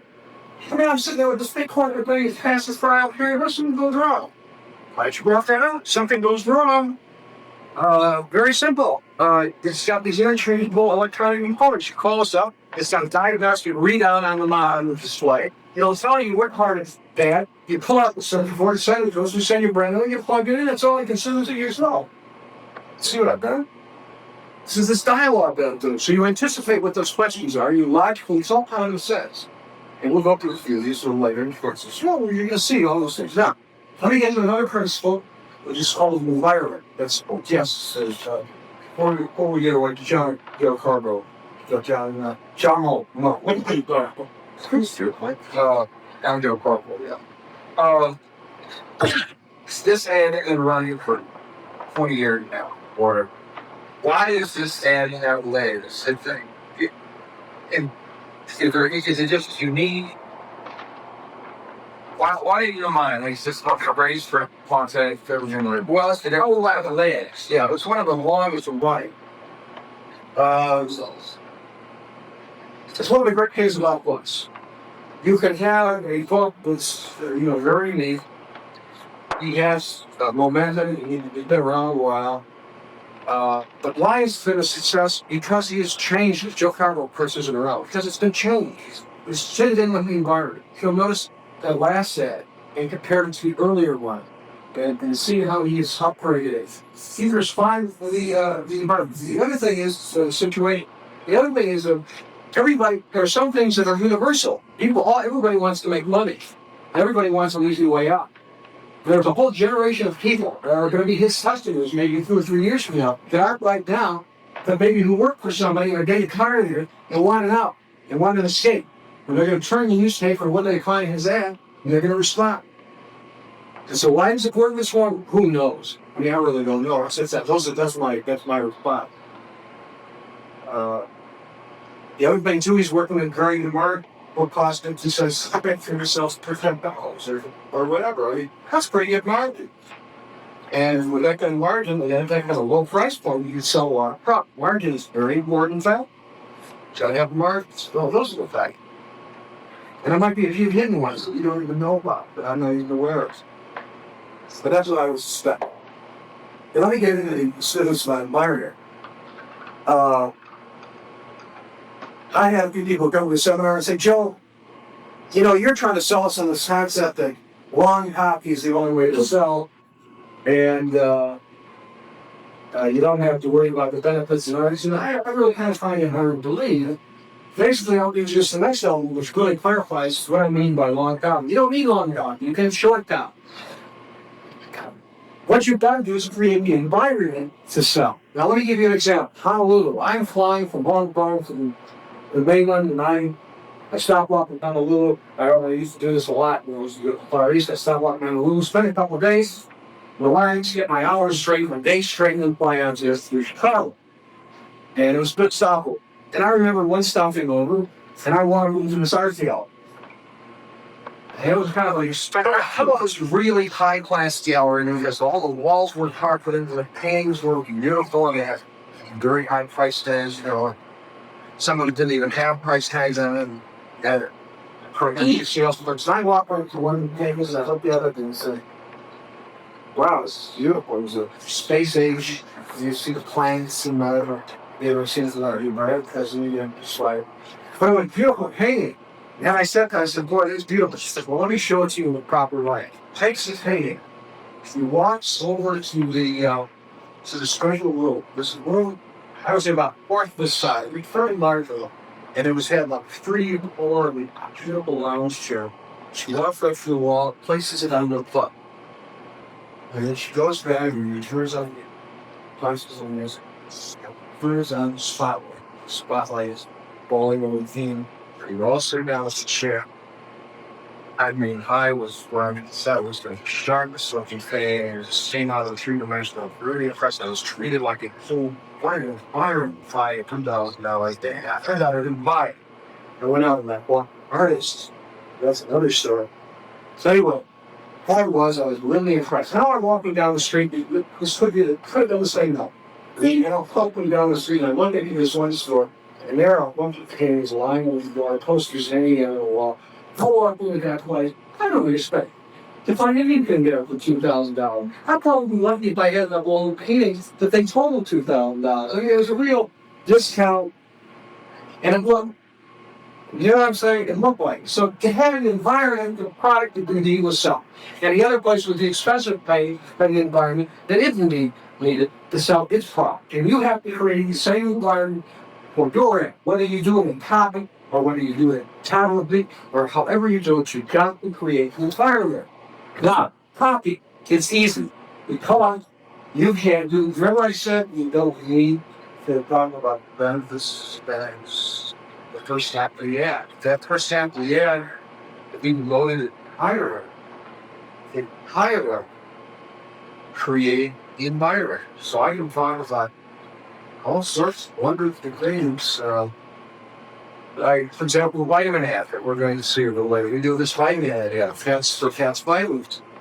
And our headline is Stop Taking Vitamins. First of all, let's talk about that ad. Sorry, stop taking vitamins. Who's going to read that? People who are taking vitamins as an actress. The people who are not taking vitamins who want to find out why they're right in not taking vitamins. So I'm the trap with a big broad partner. So now I've got to stop taking vitamins, and I'm talking about the fact that people who are taking vitamins may be taking your own combinations. The new scientific discoveries in this found such and such. That if you take magnesium or aluminum, you end up with mercury, and that's no good for you. You know, whatever they how to say. And I go into this whole thing for about half of the ad, describing information. And if I create the environment, what is the environment that I'm creating that I'm an expert? We're providing all this technical knowledge that we really know what we're talking about. And after I go through that whole exercise, then later on I did some vitamins, but I've created this tremendous environment for it. How did it happen anyway? I was studying my seminar. He was the Joe Sugarman of Avon.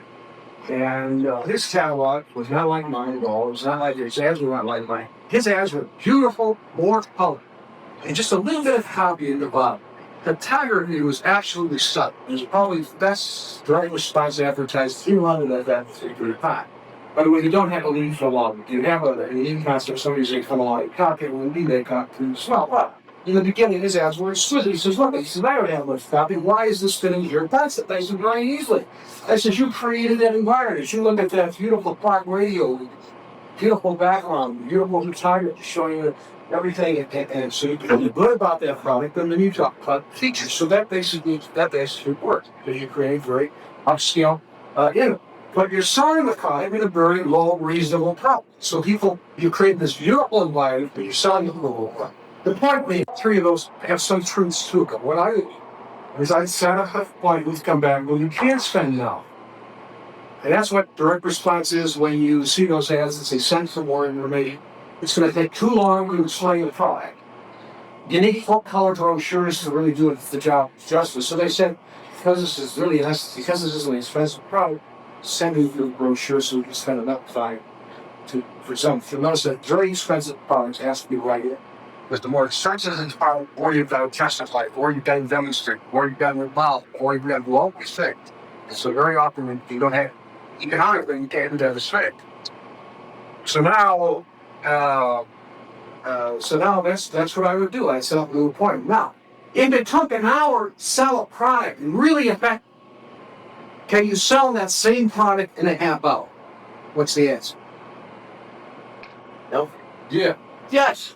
You can sell it in a half. Will you sell it in a day? No. No. So when I say that I can beat anybody, long copy versus short copy, if indeed long copy is required, we can have copy that's too long. And boy, the copy is gotta be interesting. I heard something once that this guy was speaking, he says, copy is gotta be, it's like a woman's skirt, it's gotta be long enough to cover all the important points, short enough to still arouse interest, or something like that. In other words, it's got just to like length. And that's a real hard, that's something that you face want. But point is in do the proper job or the proper product. Now, why do you see these full page ads? I try to keep my ads as short as possible. And a lot of stuff in my ads that are strictly boilerplate, like Jason, you boilerplate used to be Jason is the Earth's largest single source of space product.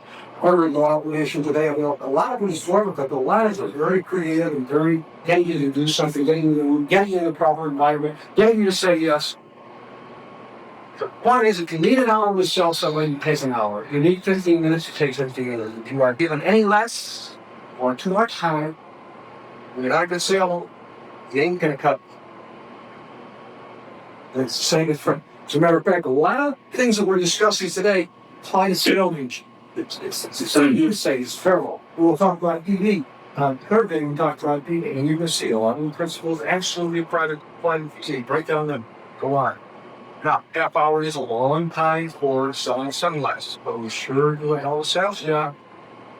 And the reason we are able to do it is because a half hour is a long time to hold somebody's attention. So what we do is we go out there and we hold their attention. How do we hold their attention? We entertain them. People will read long copy if they're entertained. So in that portion of the environment that we're creating, we really go in to entertain them. We show them unusual people doing money. You have your guy the reporter putting on a pair of sunglasses and look absolutely ridiculous and poking fun of himself. And people like that. And that's the follow-up of a lot of TV, a lot of advertising in general. It really isn't fun. People really don't enjoy it. Some of the things that people really get a kick out of my advertising, they never know what to expect. They read the ad, never know what to expect. The more unexpected, the more they enjoy it, the more they get highly about something, the more they're inclined to buy. Until we're talking about related people, if I was to sell something, creating a proper environment. Remember I talked about how to want to relate to somebody? Want to relate something so that they be in the form that they see, appreciate, and enjoy Chris. I got together with this file from Self-Lord Soil as a result of a letter Chris sent. It wasn't an important letter. He took my basics ad layout coach and wrote an ad. And the ad looked similar to my typical approach, and it was kind of my copy. And he was really talking my language. I mean, he sent me something that would be something that I would learn. And that's how he related to me. So we related, and I read this, and I thought it was very creative, very clever, and I really liked it. It was really good. And I responded to it. And so it was the part of the processes he used to get me to say yes. I started reading it, and I said, you're late. That's another thing you have to do is to relate to that guy. We saw how he did it with Relating That's Way to Rich. We related to all of those, the women at 70 years old, wanted to travel, person wanted to make $45,000 a year. It's learn to relate to your couple. Any questions on anything we discussed? William Gordon. John Ford, you mentioned that when Carlo just wrote that thing out in one blast, and the first draft was actually what he did. Right. And with rhythm and everything, important that I would think that the best stuff is always like that. When you sit down to write, do you just blank page and keep going to you? If your event doesn't work anymore, or you outline it first and well, okay, we're gonna get into copywriting and creative that tomorrow. So in the back of your book,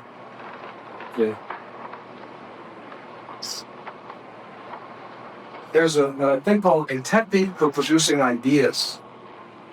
And I'll say the first question I have now, because I think it's there was a book written about 1940, which probably had something like 20 or 30 triptych. It was sold by advertising the I think they stopped selling it in 1970. It's a very thin book. And Len Carlson, who was the owner of what's the company we owned? Sunset House. Sunset House. His president of Sunset House was sold, retired, stayed with his wife. So from coincidentally, he used to come to Maui, but I'd be patient. I was at a conference, they're saying, it was a show. You're a pretty creative guy. I really appreciated this book written by this one particular guy. And he sent me a copy of the book. It was really a few pages. It wasn't very long. I kind of summarized it here. And I really believe this is the best thing you can do or read in terms of understanding how to create good copy, how to create ideas. Whether the ideas need for comic or whether the ideas need for just business plans. Basically what it is he says that ideas are nothing more than a new combination of old elements. A new combination of old elements. This is the key of what, in other words, there's nothing new, but it's putting it together in a unique and novel way that really makes the difference.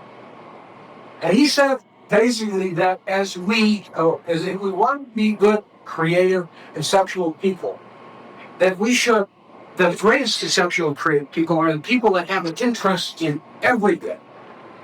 Look at my guy. I'm a pilot. I didn't just go with my pilot's license, I went with my instrument rating, I went with my commercial rating, my plane rating, boat engine.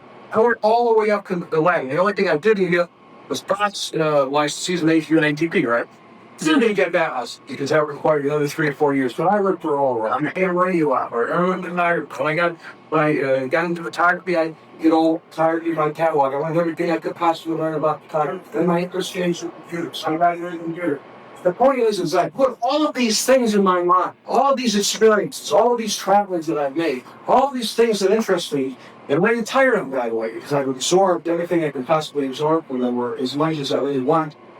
And I put all of these things in my brain. When it comes time to come up with that real special idea, I've got this tremendous wealth of information. It's that, and very often it is not the particular thing I'm looking for, but something that's still related or related to the experience that I've had in my past that triggers thought in class. A good example is out with a sci-fi lady with the owner in England, who I think now living in Canada. There's a guy that learning this lateral thinking. So everything we're hearing this lateral thinking, John said or lateral. Basically what it is if I'm trying to dig a well in a particular oil, let's say. And the problem is saying is that there's a well and I have to dig for that oil. And I'm digging and digging and digging and I don't get any results. That is what you call not lateral thinking, but that's just trying to focus on the problem. Lateral thinking is saying, hey, I'm not getting oil, so you want to go over 4 or 5 feet and you dig in another location. That's called lateral thinking. For example, we have a little lateral thinking machine, and I'm going to show it to you a little later, probably right there. And that is, it's a sphere. You'll see it's really it has 14,000 words in it, a little window. Turn the sphere around, and you look at the window, and you write 3 words that come out. And we're going to even do this exercise tomorrow. And so you have a particular cup. Let's say glass, and you're trying to sell this glass. And so the 3 words that come out are incubator, cassette player, and gator. Okay? Nothing relating to the glass. But then you start saying, well, what does Gatorade have to do with the glass? What does the incubator have to do? Well, you incubate the Gatorade, and you keep throwing these words around. What that little machine does is it helps you get away. Break away from that constraint, thinking about the product that you're working on and thinking about other things.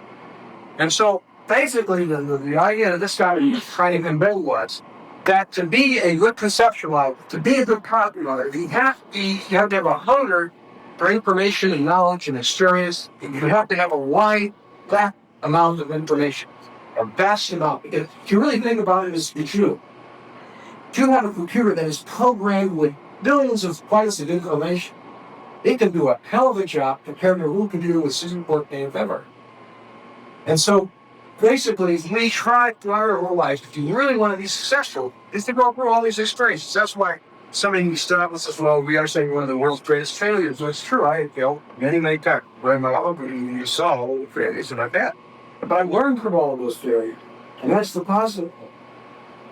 So now the second thing you need to be very creative, to come up with these great ideas, John, what you want to come up with, is you got to become an expert on a specific thing. Now, one is general knowledge. The other is a specific things you want to become an expert in. Remember I talked to you about Pocket CP. It would have always been a miniature walkie-talkie that I now fell into the product on 100 data.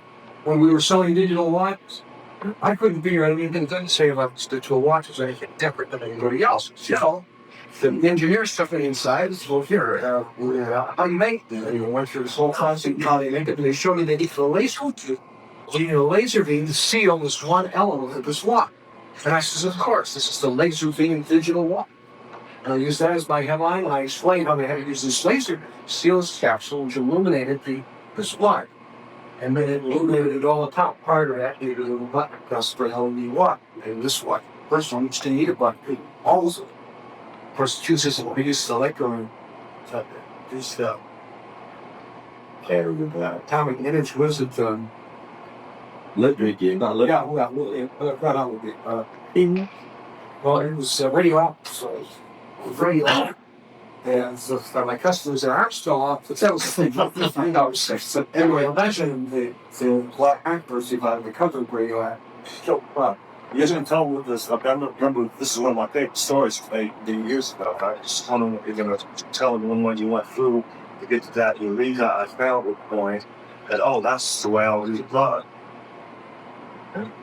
I was nothing. I remember you were telling us we went through an awful lot of records trying to figure out what can I say about this product that's unique. And it was only after you were really looking for a long time that you sort of stumbled.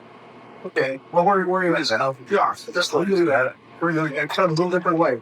8 years more experience. I love that. That's the story, though.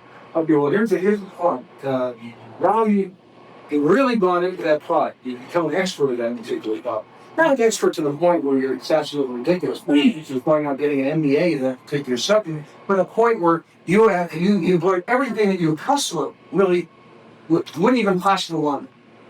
And you become the expert in that product. So now you become the expert in that product. You've got this worldly knowledge. Now you've got to relate those words. And so you sit down and you really focus on that solution. You really try to go in the end. You use this lateral pick. You try to associate different ideas. You look at it from different angles. You enlarge, you reduce. You look at it from one angle. You look at it from another angle. You keep looking at it from a lot of different ways. You don't write it down. Just think about it. You just think about it. Create all of this fun.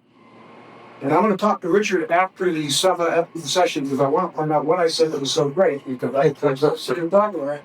No, remember what I told that was so great. But anyway, you really sit down and you think about what you want to want. You really put the pressure on yourself and you really work at it. And then finally you stop. You stop. You don't have an idea of why, do right, stop fire. You stop. Then you go pretty impatient. That is, you take a break. You go on the JSI Enterprise. You take a walk. You take a break. You go out on lunch. You go out to eat. You get away. Don't think about it. You just forget about it. Put it out of your mind. The more pleasurable the experience that you go through while you're forgetting about that idea, the more that subconscious mind is working on those ideas. You'll be amazed what's going on in that subconscious level while you're not even thinking about it. How many typists do you have? You are a really good typist. You ever wondered how they type so fast? I remember sitting here typing out, I just think the word of the whole country right now. That's happening now because subconscious. You're able to type just like, I don't know words, I was like, just like, I don't know, 120 words better, whatever it is. Yeah, how could she know us to press A and then C and then D, and you just look at the word and boom, it comes out. And a lot of these things are so factual. What goes on in your mind during the creative process is the incubation period. And what it's doing, it's relating all of the experiences it's had in its entire life that you've had that you can possibly remember, it's probably have in your head, and it's running these relationships back and forth. And it's comparing, and it's looking at your failures, what you learned from them, and your childhood, and your perception of things. And it's going through all of this. You're really going through all of this, all this activity. And you're not even thinking about this, producing more energy, doing more work than you can possibly imagine. And you sit there having a good time. While your body's waiting to pull fail. Then you stop. You take a shower, and then you get the urge to sit down and write something. That's what Joe Sugarman would say, God, I've these for weeks. Then he sat down, and he says, I'm ready. And he sat down and he started writing. And the ideas started to flow. Boom, the whole thing was going back. A lot of times that happens to me. I was in that. A lot of times it's a little bit of a struggle. Point is, you go through this process. Then after you come out of the back of the drag, then comes the real secret. The real secret. That's the process. I was giving a speech at New York University with about 100 people in the audience. And there was all students of direct marketing. And I said to them, if I held up a five, if I held up a single prop from this room and said, write an ad on this prop, I'll bet you. And by the way, if I sat down and wrote on the same ad, I bet you if we looked at all of the rough drafts of everybody in this room and the one that I wrote, mine would be the absolute worst one. Everyone in this room. I don't look at you that straight. This is the real secret of my success is after I get that emotional outpouring. You know, Joe Sugarman was a very fluke. It happens. It's happened to me, but it's not the norm. I said, if I get that emotional outpouring that I want to convey in my ad, and have the opportunity then to sit down and hit it 3, 4, 5, 6 times, it will be polished because I'm putting in all of those elements that I need to make this thing really happen. So that polishing process is extremely good. Now, this is basically what he's saying. By the way, let me just mention one other thing about selling. Remember before I talked about the desire to belong, and I said you buy emotionally and you justify lying. Remember that? All selling is an emotion, but all selling is an emotional experience. It is, and we'll go through this now as we point it out. It's an emotional experience. All selling is an emotional experience. It's not what I have met people. I love this lady dearly. She thinks a lot. She said, if A is equal to B, and B is equal to C, A should equal to C. But in direct marketing and the emotional sell movements, A does not necessarily equal C. It could equal L or G. And very often, people just, you cannot look at a thing logic. So you notice every time I insult her, I'm going to go over up to your stand. See.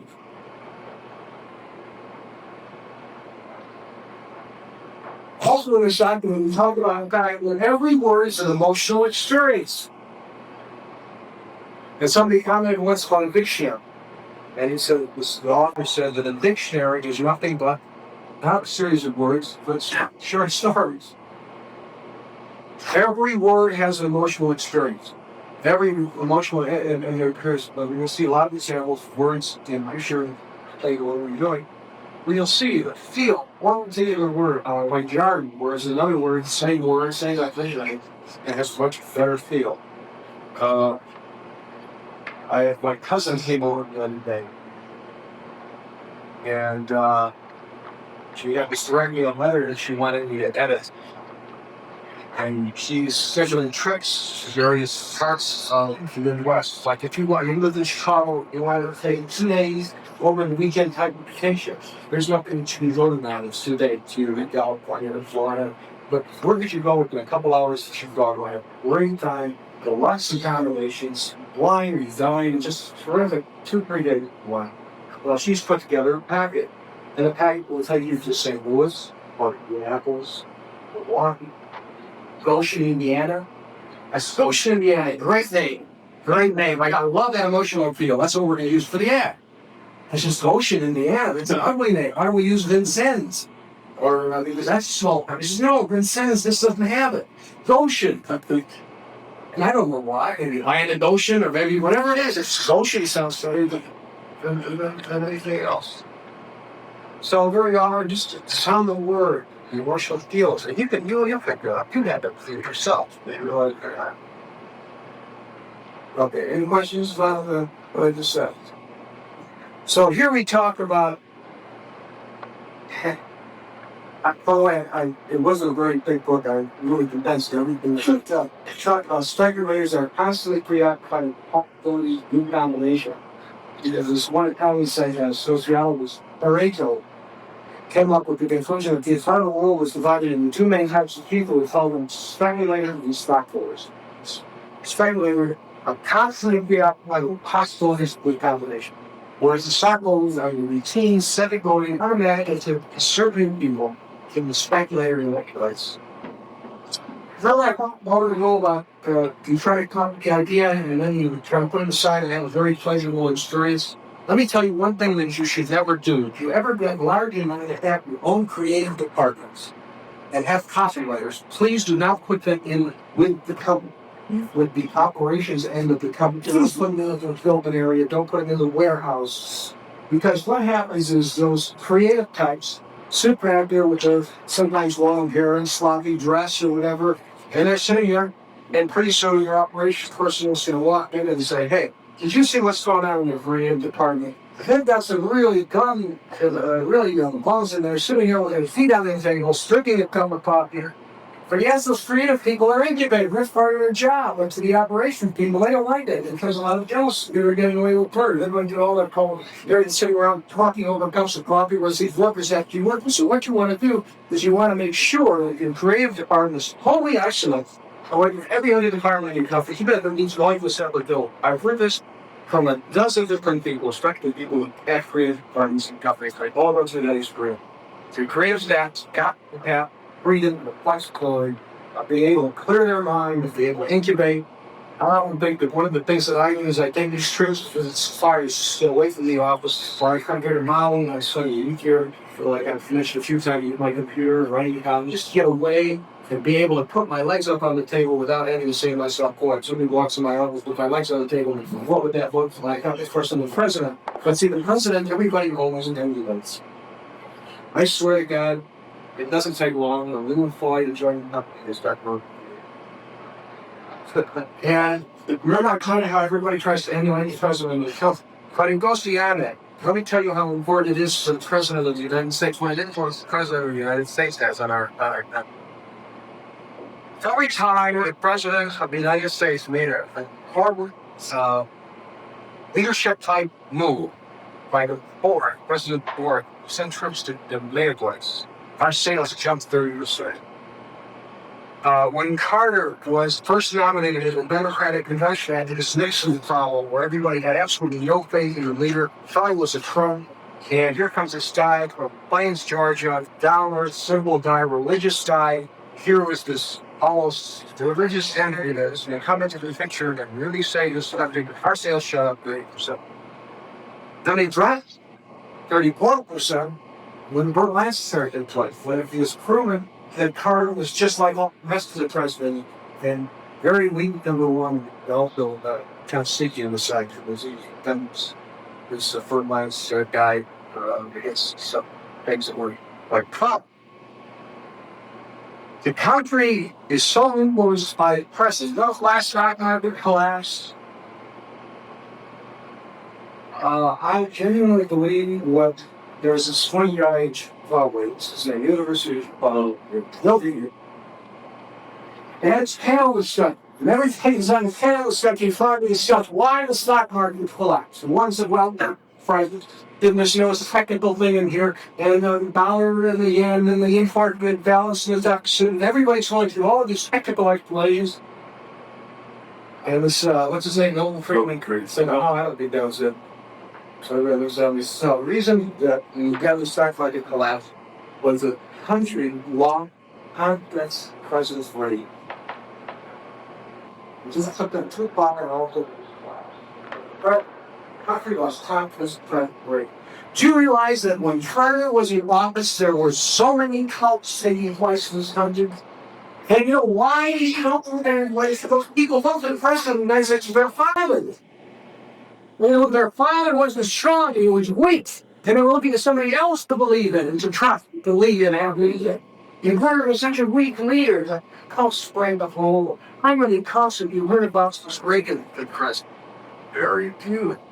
He's a strong leader. Now, he makes a lot of dumb decisions, I'm sure, but he sits by him. That's leadership.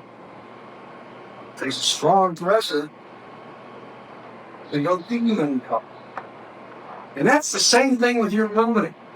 Like I said, when I joined my company, everybody started growing beards. If I stick my foot up on the thing, everybody in my office started thinking they put on the table. So I sometimes got get away, break that thing so I can just be creative. I'm just trying to justify fun. Make all these trips. I shouldn't be thinking of stuff. You should always think into that. Anyway, that's okay. It's now 5:23. We'll take a break until 20. For this fabulous story of these whole lot of people, basically, was that laser beam launch story, in which I worked with the engineers. The way he told us back to me was the way it actually took place, and that was I spent literally 3 days working with the engineers, working with the sales staff, feeling this tremendous pressure to come out with an enhanced to this product, trying to find that unique angle. And it was only after 3 days that I was able to finally come up with this. It was something that they came up with, as I explained before. And when he does, he has copywriters, people who are free to work for him. He pushes them and says, well, remember this guy, Joe Sugarman, he couldn't come up with the right answer. Couldn't do that. Finally,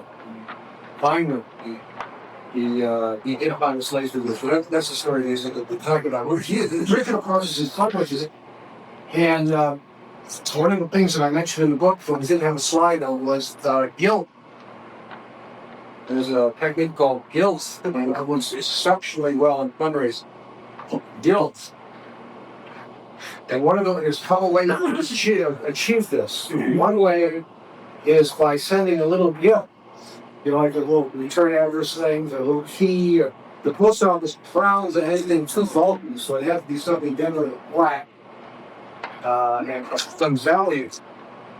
And so that's one way they do it. The second way they do it is to make you feel kind of bad for what's going on and guilty for not helping to take role in solving your problem. So guilt is very helpful with Congress. The other thing I will mention is that on Monday, Spot Health Consultants will be having checked in a small little bottle of some of their oils. And if I could just give them a little bit of plot. I have handled a lot of different products, but I've never handled anything as powerful and as exciting oils that they sell. Or that they sell us, and then we market really exclusive marketing on a lot. For the mass market. That's so right. That's so right. Oh, it's so right. Except we're going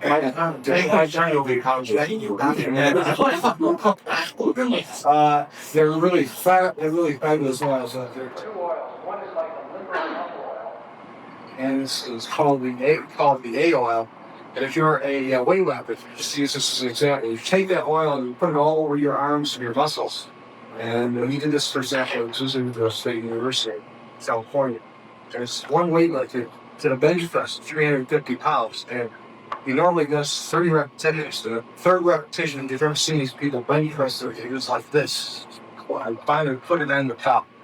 And then right after he did that, when you normally meet the teeth, sat him down, we put the oils aside for that, sat him down, there's 40%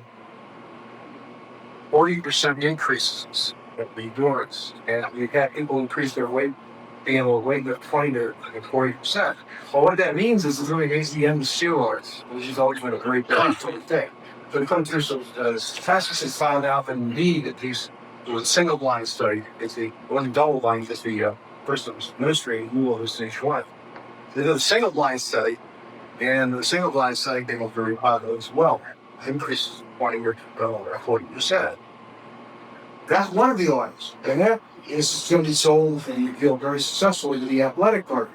The second oil is an analgesic oil that you put on and you have muscle strength. And I have used that oil so many different applications. You know, Gene has worked on me, he must have given me 50 or so by now. I mean, every time I come to town, if I have a problem, it's either a problem before.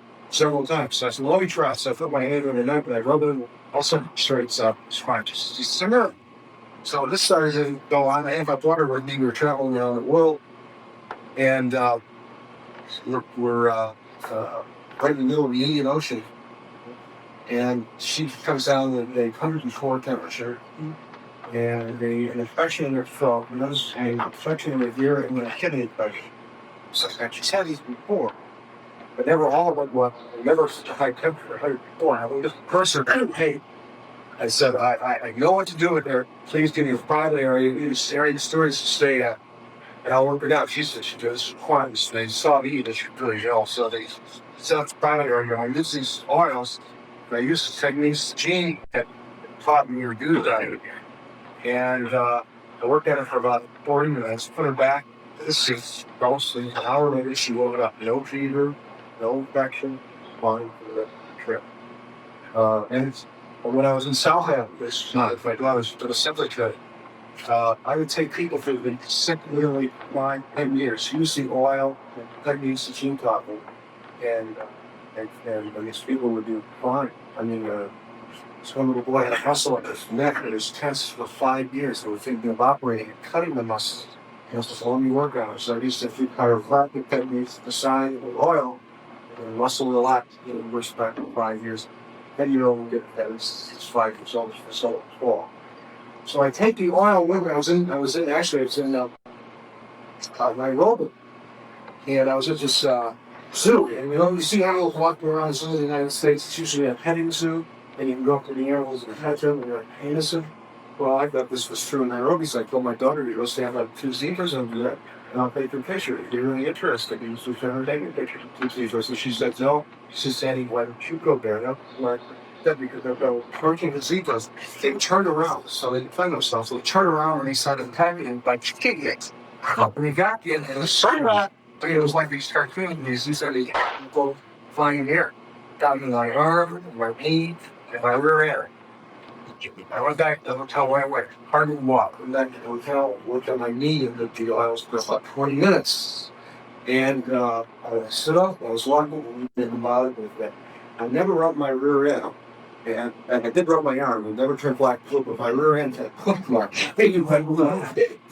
I saw that in cartoon, huh? Yeah, something cartoon. So that was my experience with the oils, and I've been using them to find some of the things that Gene has taught me. And found them to be extremely effective. The reason they're effective is that what they do is they extract the plant oils as these first. Is that correct? Essential oil. Yeah, essential oil, which are plants like that blood plasmas to our body. And what they do to the plants is very interesting. They stress the plant situation. For example, if I wanted to treat a fungal infection, what I would do is I take a plant and I attack the plant fungus. The plant in turn would then create the antibodies that is going to face the essential oils fight that fungus. And at that point, when it's creating that special essential oil, that oil is then drained and it's then used by fungus. And they found that they can stress certain plants in certain ways. First, a lot of research trying to see this because it's grass, so it's about consumers. But a lot of this is done in such a special, very secret way that they found oils that will alleviate muscle pain, that will help arthritis, that will help sinus problems. I started writing it. They have one that's diuretic, and you can rub it in your hands, and 15 minutes later it will show up in the room. So it goes right through your body and it helps in it. So your skin is your largest organ, and basically it eats just like your mouth, and it'll absorb things, put things on your skin that are beneficial and helpful. Your body will be really best. So anyway, that's these stories of the oil. We're going to put there, having shipped over some of the oils, so they're going to test out all of you. What are the oils for you? We're going to stress, which is, I don't know if anybody should be stressed here, soothing, in the sense that it's from sleeping, and the paradigm. Which ones are you? One of each one? We're going to have a nice thing, and I don't know if you might give a little warranty, but they call you circle. Well, I've used them all. They helped me in my brewing process. So when I was in the hospital, they used sea oil. every day. This is kind of on my back, so I can only lie on my back when I live with it all correct. Or shoulder, flex like I only lie on my back. But I sit up every day and make rub that oil. And you can smell that oil all the way down the back. And it was good smell. A lot of nurses were like, I have 2 sisters who really can't stand the smell. It always works at home, you know, bad and gets out of the product. Bad side road. I did my daughter's in Valley one being wearing the law. And once was the third was there, I couldn't use it to one of them, but all of a sudden, all grabbing this oil. And then they want to get more of it, keep going down about that. Hey, tough not more respect for my daughter. Yeah, we got these 2 Peter, I had one call 2 stories last week. One of them in Ohio, their names were Hudson. Their last name was Hudson. Her husband's name was Rock Hudson. You know, she can't read it out. Anyway, she was telling me, she said her husband did honey put me out of bed. Because, yes, for his back, she always had to help him out of bed. She said, we got him the nail, he started swelling. So she thought, well, let's try it. So they brought it on the night before he went to bed. He woke up next morning, got out of bed himself. This is strange, you know, it's strange stuff in the world. So their son who was in motorcycle wise, they had a muscle problems. So what he tries, so he tries down his muscle. And he started to watch streams. He can't put twice. They bring it over to their video store. They went video store. She was in Ohio now. And a woman there in the shop had arthritis. She rubbed this oil on the arthritis. It went away. Boy, it's really great stuff. She called. I want you to sell this product for a drugstore. We can't have it. Can't get enough. We're recommending it. It's going like crazy. And that kind of story he likes to give, but that was really not $100. Yeah, Clinton. Well, that's unfair because John worked on it. You worked on it a lot, and then you worked on it with the oils. I don't know. Oh, you know what you can lose. What's your work? Huh? That's straight. You know how hard it is. I mean, every day I think this thing is like a favorite way. It's so rare, you know, waffle. Hey, Say, John? Yeah. They're showing me that, there's a scripture in the New Testament that basically says, Mr. Malcolm, maybe correct me if I'm missing it a little bit, but it basically says, if any of you are sick, let me know that the church come and anoint him with oil and pray the prayer of faith that he might be healed. So would you say maybe it's essential oil that What is, yeah. so maybe what you should sow with each of your bubbles. What? I'm not telling you, they have a pirates where you see that they dip them doing reflect bulb with oil. That's hurt. It's 6:05, 6:30. Let me turn on the slide that show you what slide we have. And we'll get back. Well, you maybe finish up there. We've done pretty good. We've covered pretty much what I just, before we go on, I just want to call your attention to see the ads, which I'd like you, if you don't mind, to read.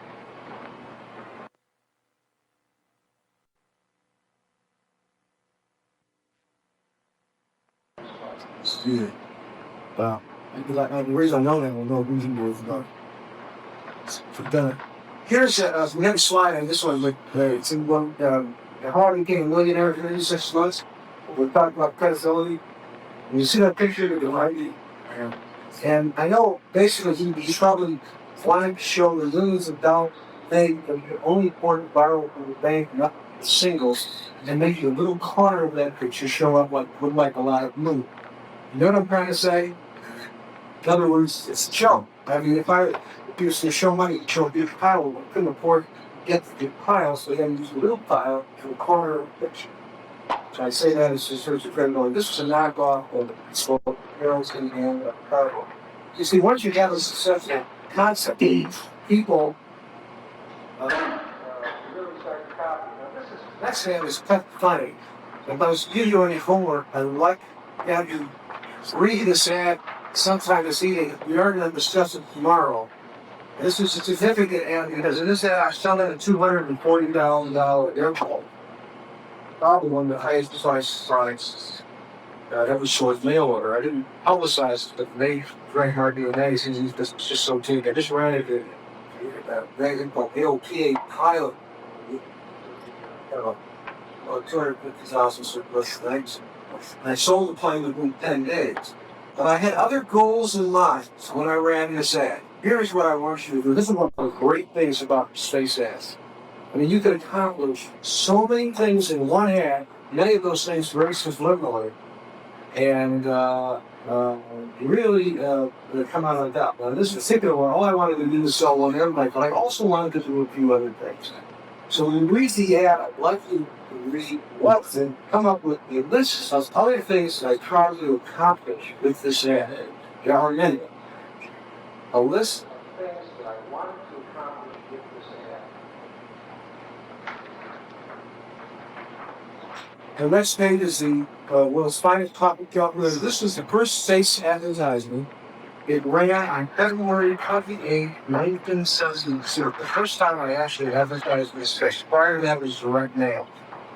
And this ad was the ad, in fact, on the day the ad ran, Harry Stanley joined our company. Actually, it'll be 16 years, this coming February 28. And just an interesting aside, you're seeing a little ad here, it shows all the components that come with the calculator. A lot of people were trying and didn't like to carry it. And the kind of figure showed the size, vision for any versus spot. And unfortunately, people thought that was part of it. It makes sense too, because you can see all these different components. There's the patch you figure volume fit also. But by the way, this was the only client that we never sold a hand shot, which was my hand. So what happened was I hired a photographer, he hired a hand model. The hand model walked the briefcase, and in the briefcase was the arms of maybe 50 shirts, all of which tried to be arms of maybe 50 shirts. Somewhere they have all of these shirts. This is really because I'm playing, you have all of these, you see, and dry to wax. Then all of another variety of all these assorted companies. So I saw that, and I saw the bank, I think it was getting like $40, $50 an hour.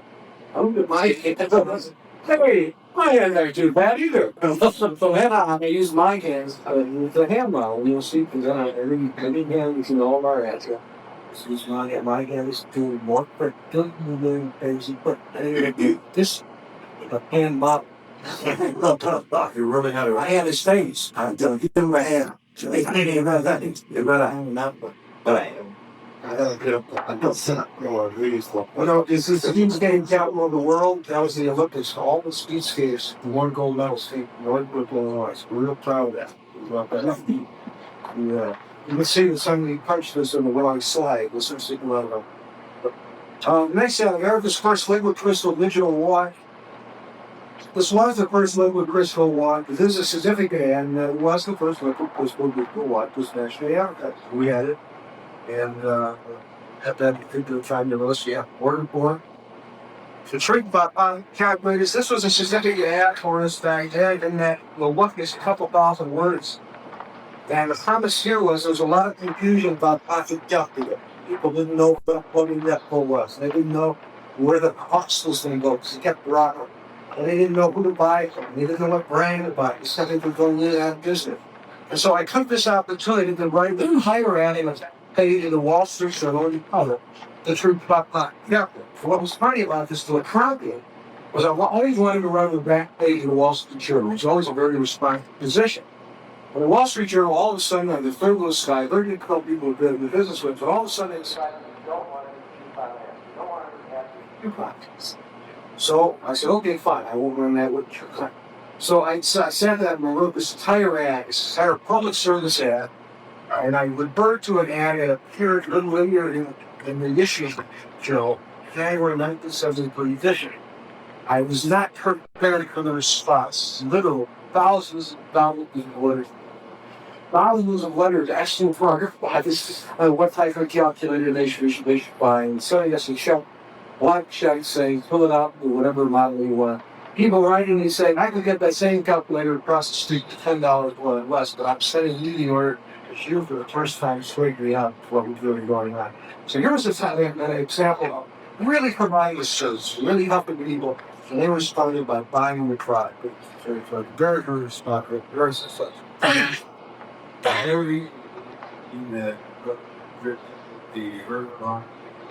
usually about ice on. But it works so well here.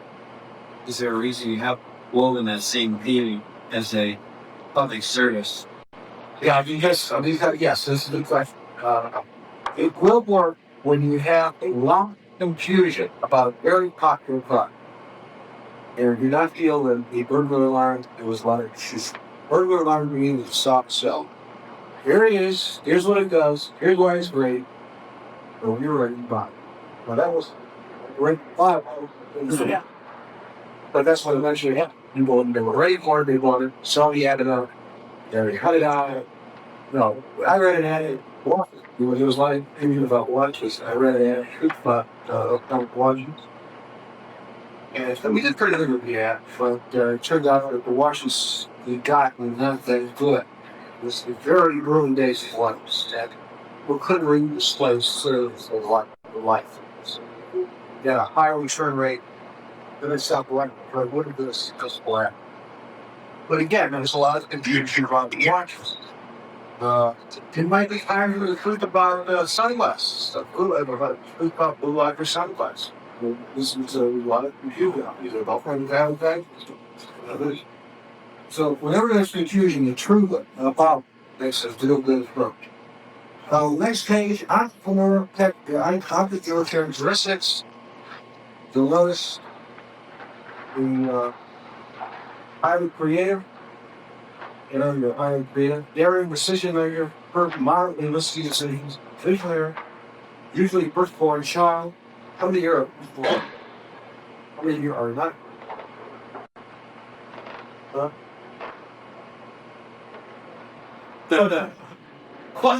Usually firstborn child. We usually hang out money people here are being made on. 6 independence, non-use design product, nothing in the price. Magnetic, it may be rigid, maybe stubborn and resist change. Against his or her personality, you can age 30 to 35. That's not going to come home. We have 19. And she's already 30, so she's got what a career. Start more than one business. Bob, how many businesses would you start? 15. Often bristles under authoritarian figures. Typically not the best manager. High need for achievement and recognition. Minor room for power. They had massive suddenly that eagles as a child. Did you have massive like yes? Well, okay. Well, plowing means a 30 miles an hour. How you say it? There.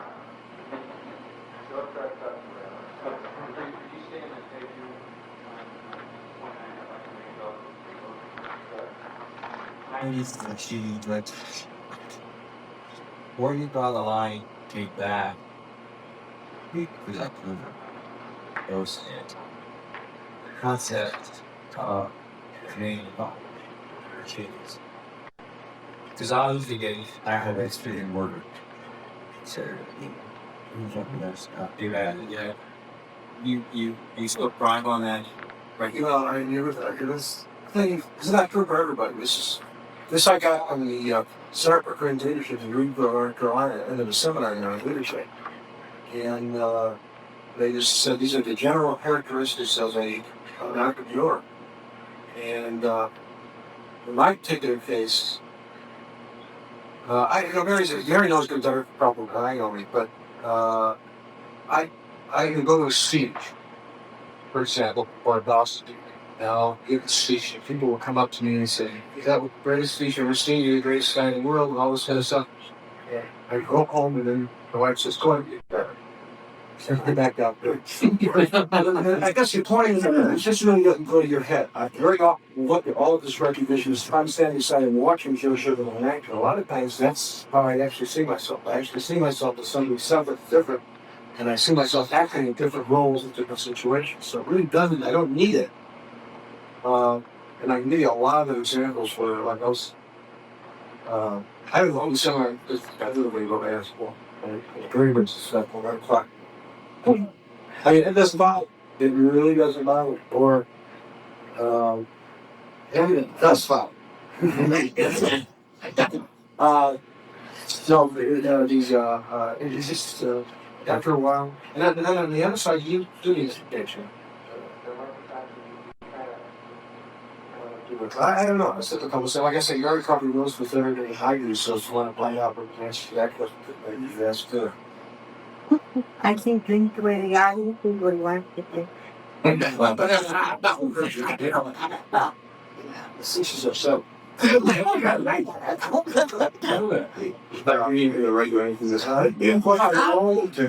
always in somebody in the right position. You see everything the way you should see. And I see that.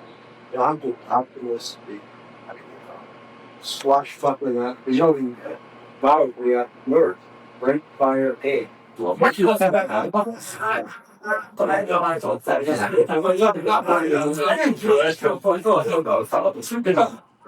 And it's so true because we know we go through this process all the time. I say, oh, we got these oils, so I'll promote the market. Okay, here's an ad, run the ad. And we run the ad and say, well, wait a second, what market are we really targeting for? Where should we run this ad? What should we do? Well, a lot of meaning hearing that helps with. And she's the one that runs the company. She's the one that discovers the ripoffs, what everything is off. And I think we have suppliers that really are bad. And he's the one that finds it. She says about what's happening. Like, she is literally saving the company. I would say from disaster. I would say, so I remember there were times I was wondering about that. She has saved the company like that. Or somebody coming, like kinds of time bombs in a program. She hadn't uncovered the time bomb, we would have slowly, we would have had a company. Yes, that's how some of it is. Yes, that's Michael Gerber runs a group called EM. Right. They call it EM for them.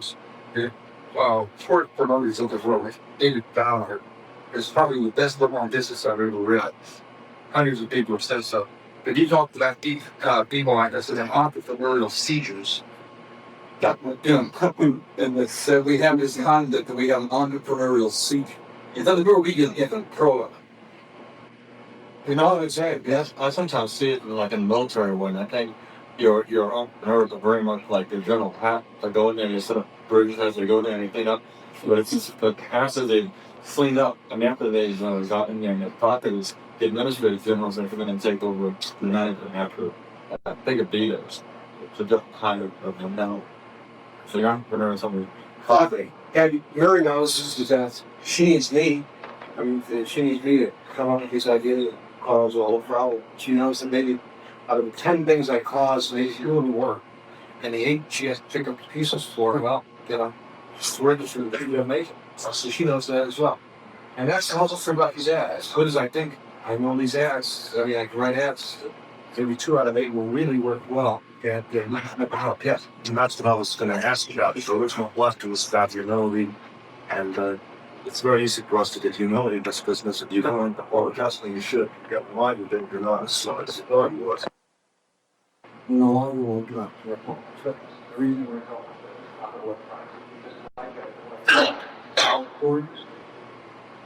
I remember when a potential loss on the pot, when calculated was time, the BCIs were hot. Everything, there was always 1 pot, 2 4 hot products, corn was salt. And now I'm telling you that the industry is coming through. Now people are going to sell it for help. And it also could be also as a result of the aging of the population.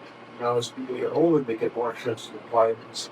They take vitamin cell for older generation. So, but the aging of the country, the fact that people are now realizing they can extend their life extension.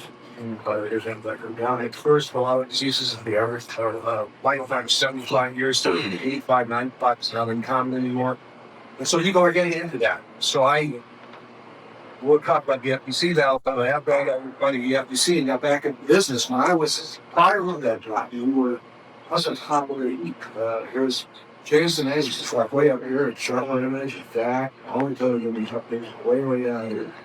And I'm literally teaching these stuff, because how to do it better, how to do it right, because they couldn't even get near me. With the sheer position they had in the marketplace, people would come to us first with the problems. They'd say, here, Joe, we'll come to you first, right? It's yours, don't like, we'll give you something else. So I had that preeminent position. And then that brought about, you haven't said that for over 6 years. But after about 2 or 3 years, when I decided, okay, the hell with it, now's the time to get back to business, and I looked around, the industry had changed. Job rates for a day, that could grow quite sizable by that time. And I call myself a last person, people come to me out with problems at that particular time. And I struggled not only with cold mailing lists and the fact that people wouldn't come to me with first rate price, but with a financial situation that was caused by a tremendous expense. And my business really run down from that efficacy down. So I struggled for a couple of years, and then finally realized that I had a carved in a new niche of my company, which are that electronics not that day. And I got into this health and fitness area. What it allowed me to do, as I mentioned before, was an enormous amount of testing that I had never done before. And also, thanks to Pat, by the way, this one that prompted me to get CT. Yeah, that had been a real eye-opening experience. And I had a lot of money, and you'll see some of our spots tomorrow on Sunday. So anyway, that's so. So I don't know what we're talking about. It's very hard to keep on doing really good. No. Okay, setting down the checker in the line.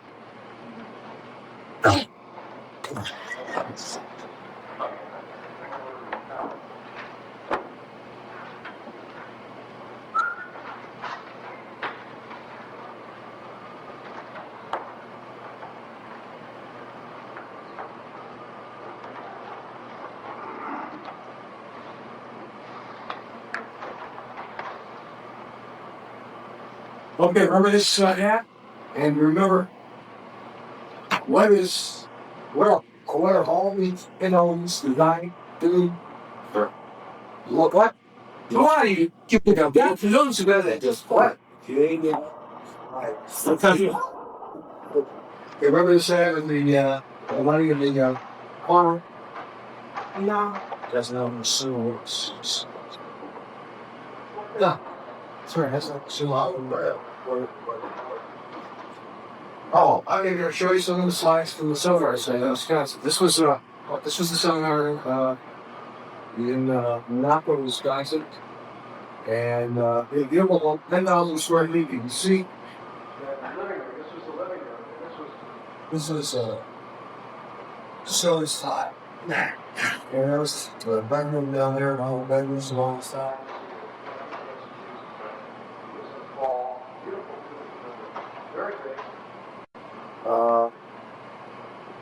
Beautiful trees. There was the living room, and that's when we called the sunrise. We got the fireplace, and that was all decked out with chairs. We always had about 8 people outside women. What was so nice about the seminar was when we were running 2-3 a year, we could run an ad, and still, we usually go off the next seminar, and then we go on, and it was very efficient. It was advertising. And plus, we had that momentum. When you run a seminar once every 2 years, you have to explain the cost that you go after. Then check this was the seminar room, and then at the top, you see a little balcony, and that's where we used to go study sessions there. This is slide deck. And there's a couple seminar participants.